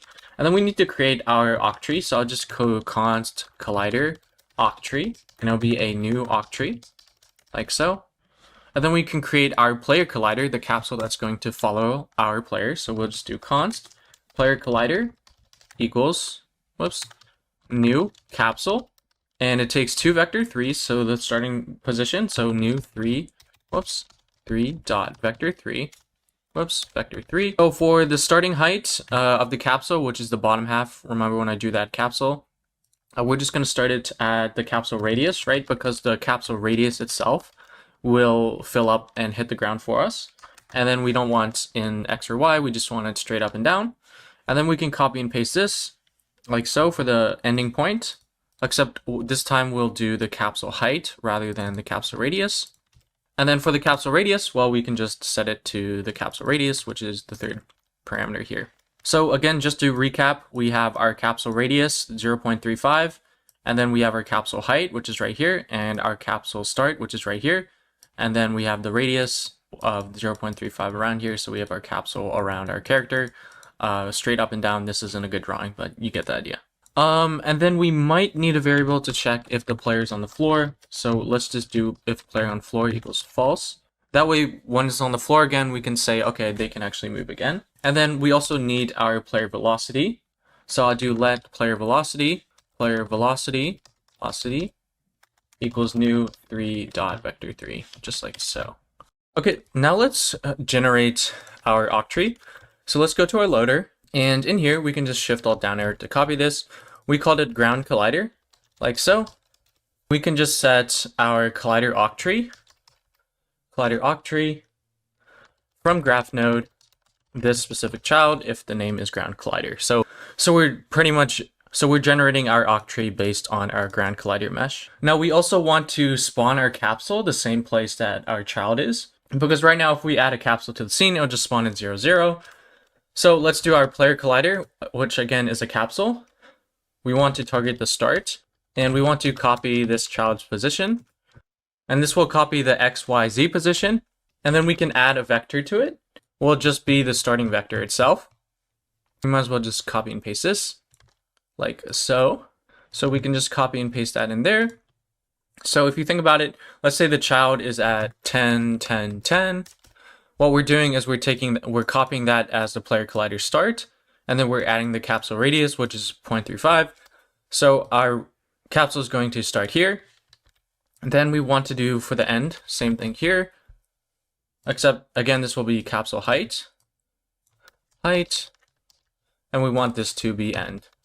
So it's going to be at the same position as this one. The Y value is just going to be higher than this one. Okay, so let's go now to our GSAP controls. So this is for Bulbasaur and all that kind of stuff. So we can hide that. Same thing here. Okay, so we no longer need move character because we can just update the player velocity and the target rotation in our on key down event. And then since now we have to use the request animation frame loop, we'll create a separate function that just updates our player on each frame.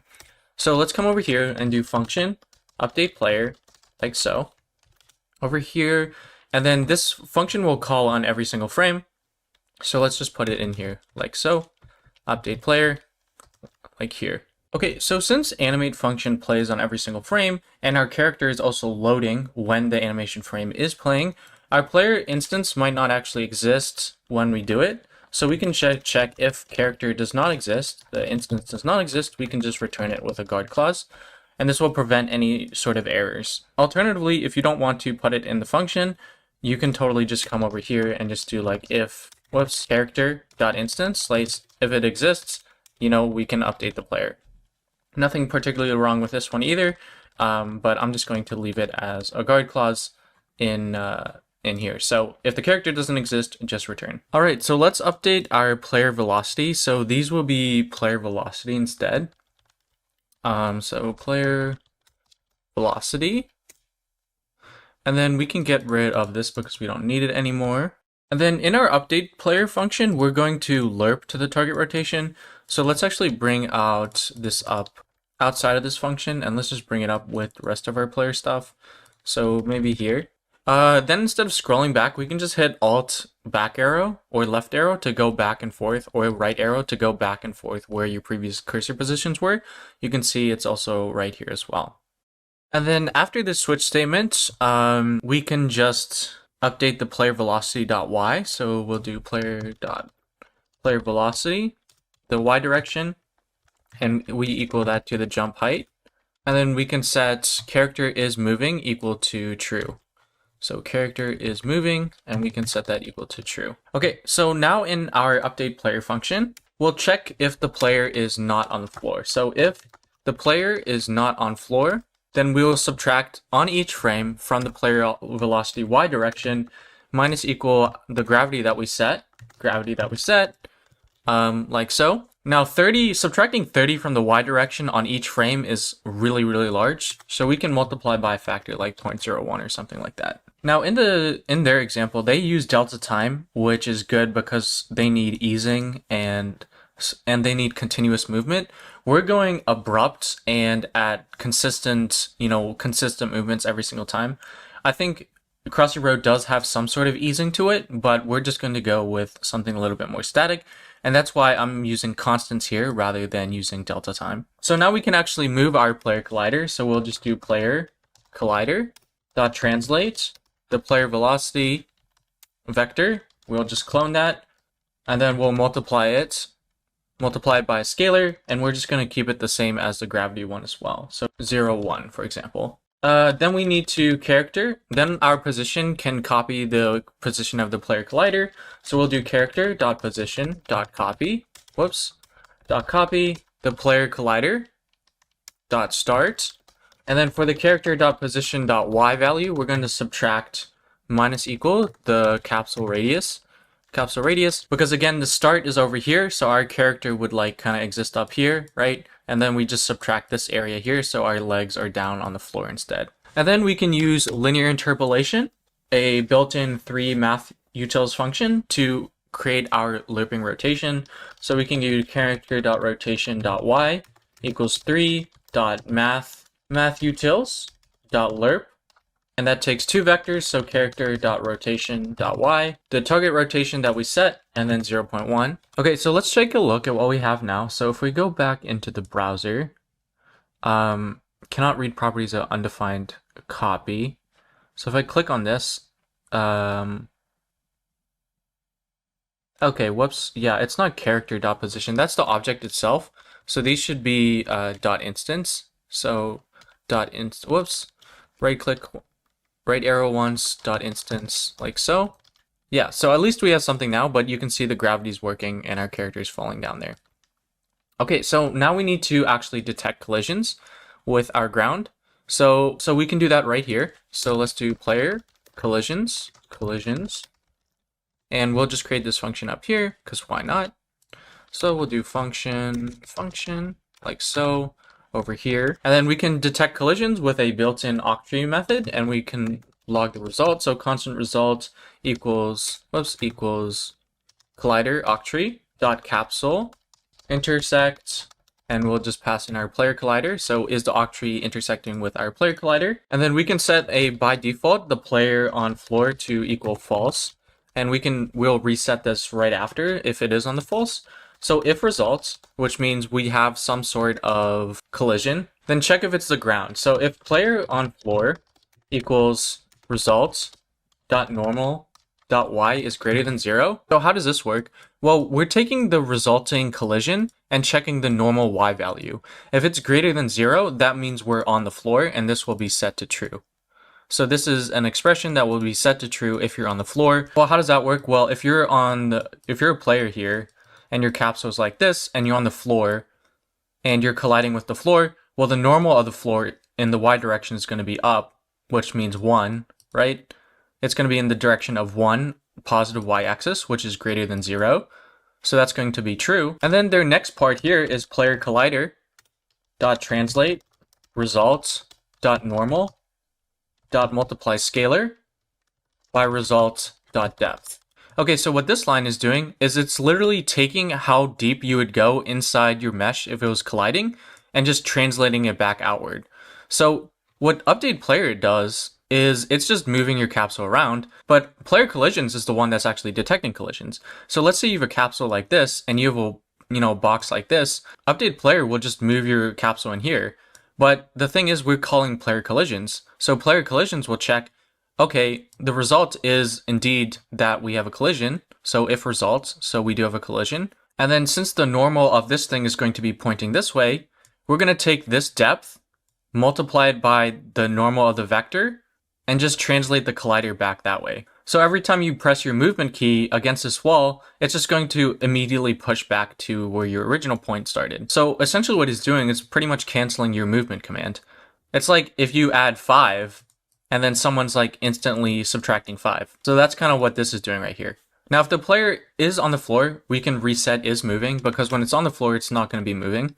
Not for us at least. So if player on floor, then character is moving, dot is moving, equals false. And then we can set the player velocity of x, so player velocity dot x equals 0, and the z to 0 as well. Okay, now we go back, see our character is not falling through the wall now, so that's really good. But if I hit one of my keys, it's like teleporting somewhere. So this kind of suggests that we're adding a wrong sort of distance to it. And indeed we are. Move distance, I think we got rid of, so it's null. This should be move speed now. So now if I go back, you can see we actually have the intended behavior that we want. Except now you can see it's really, really slow, and it's kind of like walking on an astronaut or things like that. Okay, so we can fix all these issues by making this a little bit faster. So maybe we can do like 0.3, 0.35 or something like this, something faster. Yeah, now it feels a little bit better. It's a lot faster. The move distance is still a little bit too small, so we can come up to the move distance, move speed, and maybe add it to like 10. So if I go back, you can see that, oh, we're actually jumping a lot. And we might, if your colliders are too short, you can actually jump on top of them. You can see I just jumped on top of the bench there, and then I can jump over the wall and fall off the edge, which is kind of funny. So we can reduce the amount of jump height as well, right? So actually I want to tone down the move speed because 10 is a lot. But we can also change down the jump height as well. So if that's a little bit too high to you, you can just make it like 10 or something. Just play around until you get something you like. And yeah, so we pretty much have the same thing that we have in GSAP now. Again, we just need to normalize the rotations because again, if I go this way and go this way, it's going to take the long way around. So what we can do is just come back here and copy our function that we created earlier to fix this issue. And then right before we lerp, so let's just search for lerp. Right before we lerp, we can just place this here like so, and then we can do final rotation instead of target rotation. So that'll fix things up just like that. And if you think the rotation is a little too smooth when we turn, which it seems like it is, you can adjust that with a custom function if you want, or you can adjust our linear interpolation factor and change it up to like 0.4 or something higher. And now you can see it'll be a little bit more abrupt when we rotate. Another really small issue that we have is as soon as we play the page, you can see our character goes from this direction to this direction. And that's because our player character itself already starts with a rotation in our GBL file. So if you want to, you can like child.rotation here and like set the default rotation to be 0 so it doesn't rotate. Or you can just match our target rotation to what the character already has, so math.pi divided by 2. Of course, if you want a different rotation than what's in the GLB file as well as the target rotation, you can re-export your GLB file, or you can just make them the same. So you can assign it on the onCompleted load function down there, set the child rotation to like math.pi, and then also set the target rotation to math.pi. But here I'm just setting it equal to what it was by default. And now you can see we don't have that spin anymore. Okay, now what we need to do is set a respawn key, or in the event that somehow our octree glitches or we just miss a collision thing somehow and they can like jump over something. So in the event that happens, let's create a respawn function. So let's come up here. Let's go into our character and then maybe we put it in here. So spawn position, and it'll just be a new 3.vector3 like here. And then we can set our initial one. We could set it here by logging out the character position, but we can just copy it directly in our load when the model is loaded.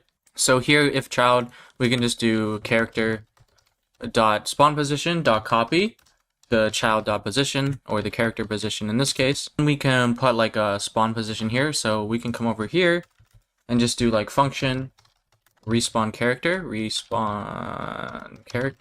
Then we can do character dot instance dot position, and we just copy the spawn position. Whoops, that should be character dot spawn position. And of course, we also need to update our colliders. So what I'm going to do is just search player collider dot start, and then just grab this here, and then hit Alt back arrow, and let's come over here. Paste this just like this, and then we can replace child position here with spawn position. And then we can reset the speed and everything, because let's say we press W while we're going downwards, it's going to go forward when we land. So maybe you want that, it doesn't really matter, but I'll just set it back to 0. So I'll just set the vector all back to 0, 0, 0. And then we can set character is moving equal to false. So let's just make sure this works. We can first do a key down event. We can first do a on key down event. So this, we could just put it in here like case R for respawn, and that would work, but this is kind of like associated with the controls. So we might as well just keep it separate. And what I'm going to do is just put it up here, and we'll just do the same thing. If event.key.toLowercase, like so, equals R, then let's call respawn character. And let's just return, we don't have to do anything in the back. Whoops.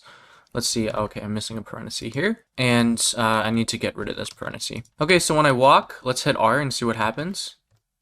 Okay, so we do respawn. That's pretty cool. If you don't like how it just teleports there and has no action whatsoever, you can add like a vector here and put the Y up to like 20 or something, or like make it fall from the sky. And since we are updating our gravity on every single frame, it'll automatically start subtracting from the Y value. That way it'll kind of fall from the top instead of like just stand there. You can do that if you want. I'm not going to be doing that. I think it's totally okay the way it is. But at least we know respawn position is working. Yeah, so what we can do is, sorry, I don't know why I'm coming down here. We could put it in here if we wanted to, but I'm just actually going to put it in update player. So I just hit control and click there to go to the code. But basically we can just check, if the character is fallen. So if character.instance.position.y, if it's less than, I don't really know, I'm just going to say like -20. Then let's just respawn our character, and then we don't have to execute anything below. We can just return automatically. So if you console.log our level, we're at like 40 in the y-axis or something. And so anything below like 40 or whatever our level at means our character is already out of bounds and it's like off the level. So this will kind of just let it fall off a little bit into the darkness, which is kind of funny. Before it respawns. And so you'll see a lot of games like they let you fall for a little bit amount of time before they respawn you. So that's exactly what we're doing here. It doesn't really matter what value you put this, as long as it's lower than your scene. Otherwise you're just going to keep on perma respawning every time you go below Y. Let's say you have like a down elevation that goes below -20, it's like going to automatically respawn your character. So just make sure it's well below everything. So let's kind of just trace this stuff. Let's say we have a player on our screen, right? And then we also have a capsule, like so. And then we hit a key, and then the player velocity gets updated with our move speed. So let's say we're starting at 0, 0, 0, which is our velocity. Then we're adding our move speed in the Z direction. So let's just say that would be, so let's say we hit W. So we have 0, 0, and then 10 in the Z direction. And then we also have plus the jump height, which I think is also 10. So we can do 10, 10, 10, 0, 0, 0. So now each frame, it's checking update player. So what does update player do? Let's go to update player. We have some guard clauses, but we can just ignore that. So since our Y value is set at 10, that means we're not on the floor.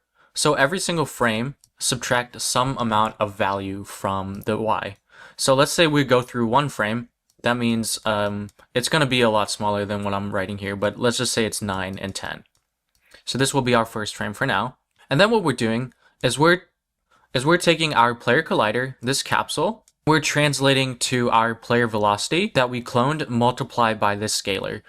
So that means on each frame, we're going to be going 0.035 closer towards our player velocity. Then we're checking for collisions to make sure that we can actually go towards that velocity. So we have this built-in thing. We don't have to write the math at all. We can just determine if it's intersecting with anything. And if it is intersecting with something, if there's a collision, then we can check if the player is on the floor, if the collision is the floor, which I explained a little bit earlier. And then if the player is on the floor, it means they're not moving. So for the one that Three.js did in their documentation, when they're on the floor, they can still be moving. For us, when we're on the floor, we're not moving at all because we're always up in the Y when we're moving. That's just the nature of the way we're controlling. So that's why we set it to false here. And we want to prevent any movement when we're on the floor. So we just reset it here and wait for our next jump. And then here, I also explained this earlier, it's literally pushing out how deep your capsule would go. Like if you go 5 deep with this depth value, then it's just going to push you 5 units back outside. Okay, so since our player collider now has a good place, we can just copy it. Our character instance position can just copy the player collider, again, which is translating towards our player velocity on every single frame. And we can just copy it. And then again, like I said earlier, our character is going to be starting higher than the capsule because the starting position is up a little bit, 0.35, so we just subtract it. You could totally just do from the end as well and then make the mathematical adjustment that way as well, but we just did it this way. And then I made this earlier, but I might as well just explain it briefly. If you want, I highly recommend you console.log every single point and go and try different target rotations and kind of like trace what I'm doing here. But basically what we're doing is we're taking a target rotation. So let's do the one that was glitching out, which was 180 degrees or math.pi. And then we were going to -90 or negative math divided by pi. Let's just work in degrees for now. What we're first doing is taking the rotation value between these two. So -90 minus 180 in this case is going to be -270. And there will be times where the rotation might be larger. So we're modulating by 360 degrees. For us, just to keep it within the range of 0 and 360, but this doesn't really change anything. We still get negative 270. And then what we're doing here is adding 540 degrees, and this will make any angle. So adding 270 and 540 will just make this now positive 270. And then again, if there's overkill, we're just checking it one more time to moduli by 360. It's again still 270. Taking 270 minus 180, and then we get 90. So the actual rotation is 270, but in the end, we get 90, which is what we want. And then so here we have 180. So we have our character instance rotation, which is 180, and then we just plus 90. So then we go to 270. So instead of going from 180 back to 90, back to 0, back to negative 90, we just go from 180 to 270. So why are we minusing by math.pi? Well, this way it keeps us in the range between negative pi and pi. So if I go, for example, from 180 to 0, this is going to be my max amount of rotation. Anything above 180, like 270, it's going to take the long way around, and we don't want the long way around. So by normalizing it only between negative pi and pi, we kind of prevent it from taking the long way around and only take the shortest path possible. And then for this bottom one here, we're just using the linear interpolation function that's built into Three.js. Starting point, ending point, linearly interpolate between those two. And then this is just like determines how jaggedy it is or not, or how smooth it is. So again, I think I mentioned it earlier, but you can see we have a starting point and ending point. You can just think of it interpolating just like this in Blender. You know, we don't have all the keyframes in between. We could technically have a keyframe and set it in between for each one, but we're not doing that. We're just letting the software figure out that data in between for us. So that's essentially what we're doing here. And again, this is happening on every single frame. We're calling update player on every single frame. Yeah, so honestly, congratulations. We did something very, very, very difficult and implemented it into our own code. What we did was we analyzed code that we didn't understand at all. We identified the parts that we could apply to our own application, modified certain parts of it, right? Like we got rid of damping. And then when we were on the floor, we removed our velocity. So we did a lot of differences. So we updated existing code to fit our own stuff. We understood parts that we didn't understand before. And we broke down a really, really complex thing, which is custom movements into their own parts and added that into our own application. So we did a really advanced concept together. And I hope by walking you through that process, you kind of develop, how to think, how to approach problems. And I encourage you to take some time to take a look at some of the other things and see what you can figure out, what you can play around. It doesn't have to be this, but any code that you think might be a little bit too difficult for you. So again, just break down, uncomment stuff, comment stuff, change parameters here and there, break stuff, and kind of just see what sticks. Eventually, you'll see these things repeat over and over again in a variety of different open source code repos. The more code you read, the more methods you'll learn, and over time, you'll just build up this web of knowledge and can tap into it and make connections between them. Okay, now we can just get rid of our thing. We actually don't need these console logs. Let's get rid of all our console logs because we don't need this anymore. We don't need this helper anymore. You can leave it uncommented if you want it, but I'm just going to get rid of it. And then for our ground collider, we don't want to view it anymore. So we can remove it from its parent. So we'll just do child.remove. Remove from parent like so. Hey, I'm from the future here. I just want to say I made a mistake here. If you look up a traverse on Three.js documentation, modifying the scene graph inside the callback is discouraged, so you might be facing a small little error there. So instead of child.remove from parent, you can just do child.visible and set it to false. I'm missing a few optimization things there, but that is a topic for a more advanced video. And now you can see our collider's gone, but it's still working effectively. And then we still have this helper in. So let's search for our other helper. Okay, yeah, we want to get rid of our shadow helper. So now we're back to what we started. Super, super cool. Okay, so now let's make our camera follow our character. That way we don't have to keep moving around. If you want to leave it moving it around, you might have to add some user restrictions, but I'm just going to have it follow our character by default. So let's go to our animate function, and on each frame, we can just set our camera to look at our player. So what we're going to do, I think I named it camera, our orthographic camera. So camera.position.copy our character.instance, like so. And we want to add our camera offset. So I haven't created this yet, but we want to add a vector of camera offset. So this is going to be our starting position. So I don't remember where we set our camera. It doesn't really matter. Let's just jump to it. So our starting camera position here is -13, 39, 67. So we'll set our const camera offset. Our const camera offset equal to a new 3.vector3.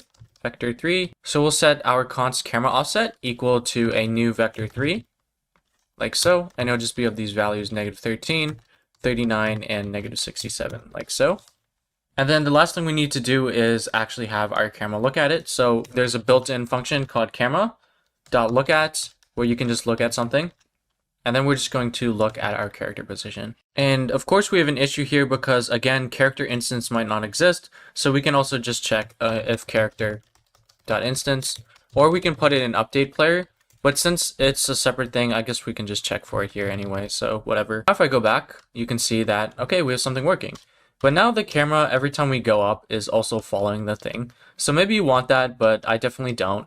We can just come over here and just do const target camera position equal to a new 3.vector3, like so. We'll just take this and add the offset of the x and y, sorry, the x and z, but not the y. .x plus camera offset .x. And then for camera offset y, we can just leave it as camera offset y. And then for these, we can put in z here, like here.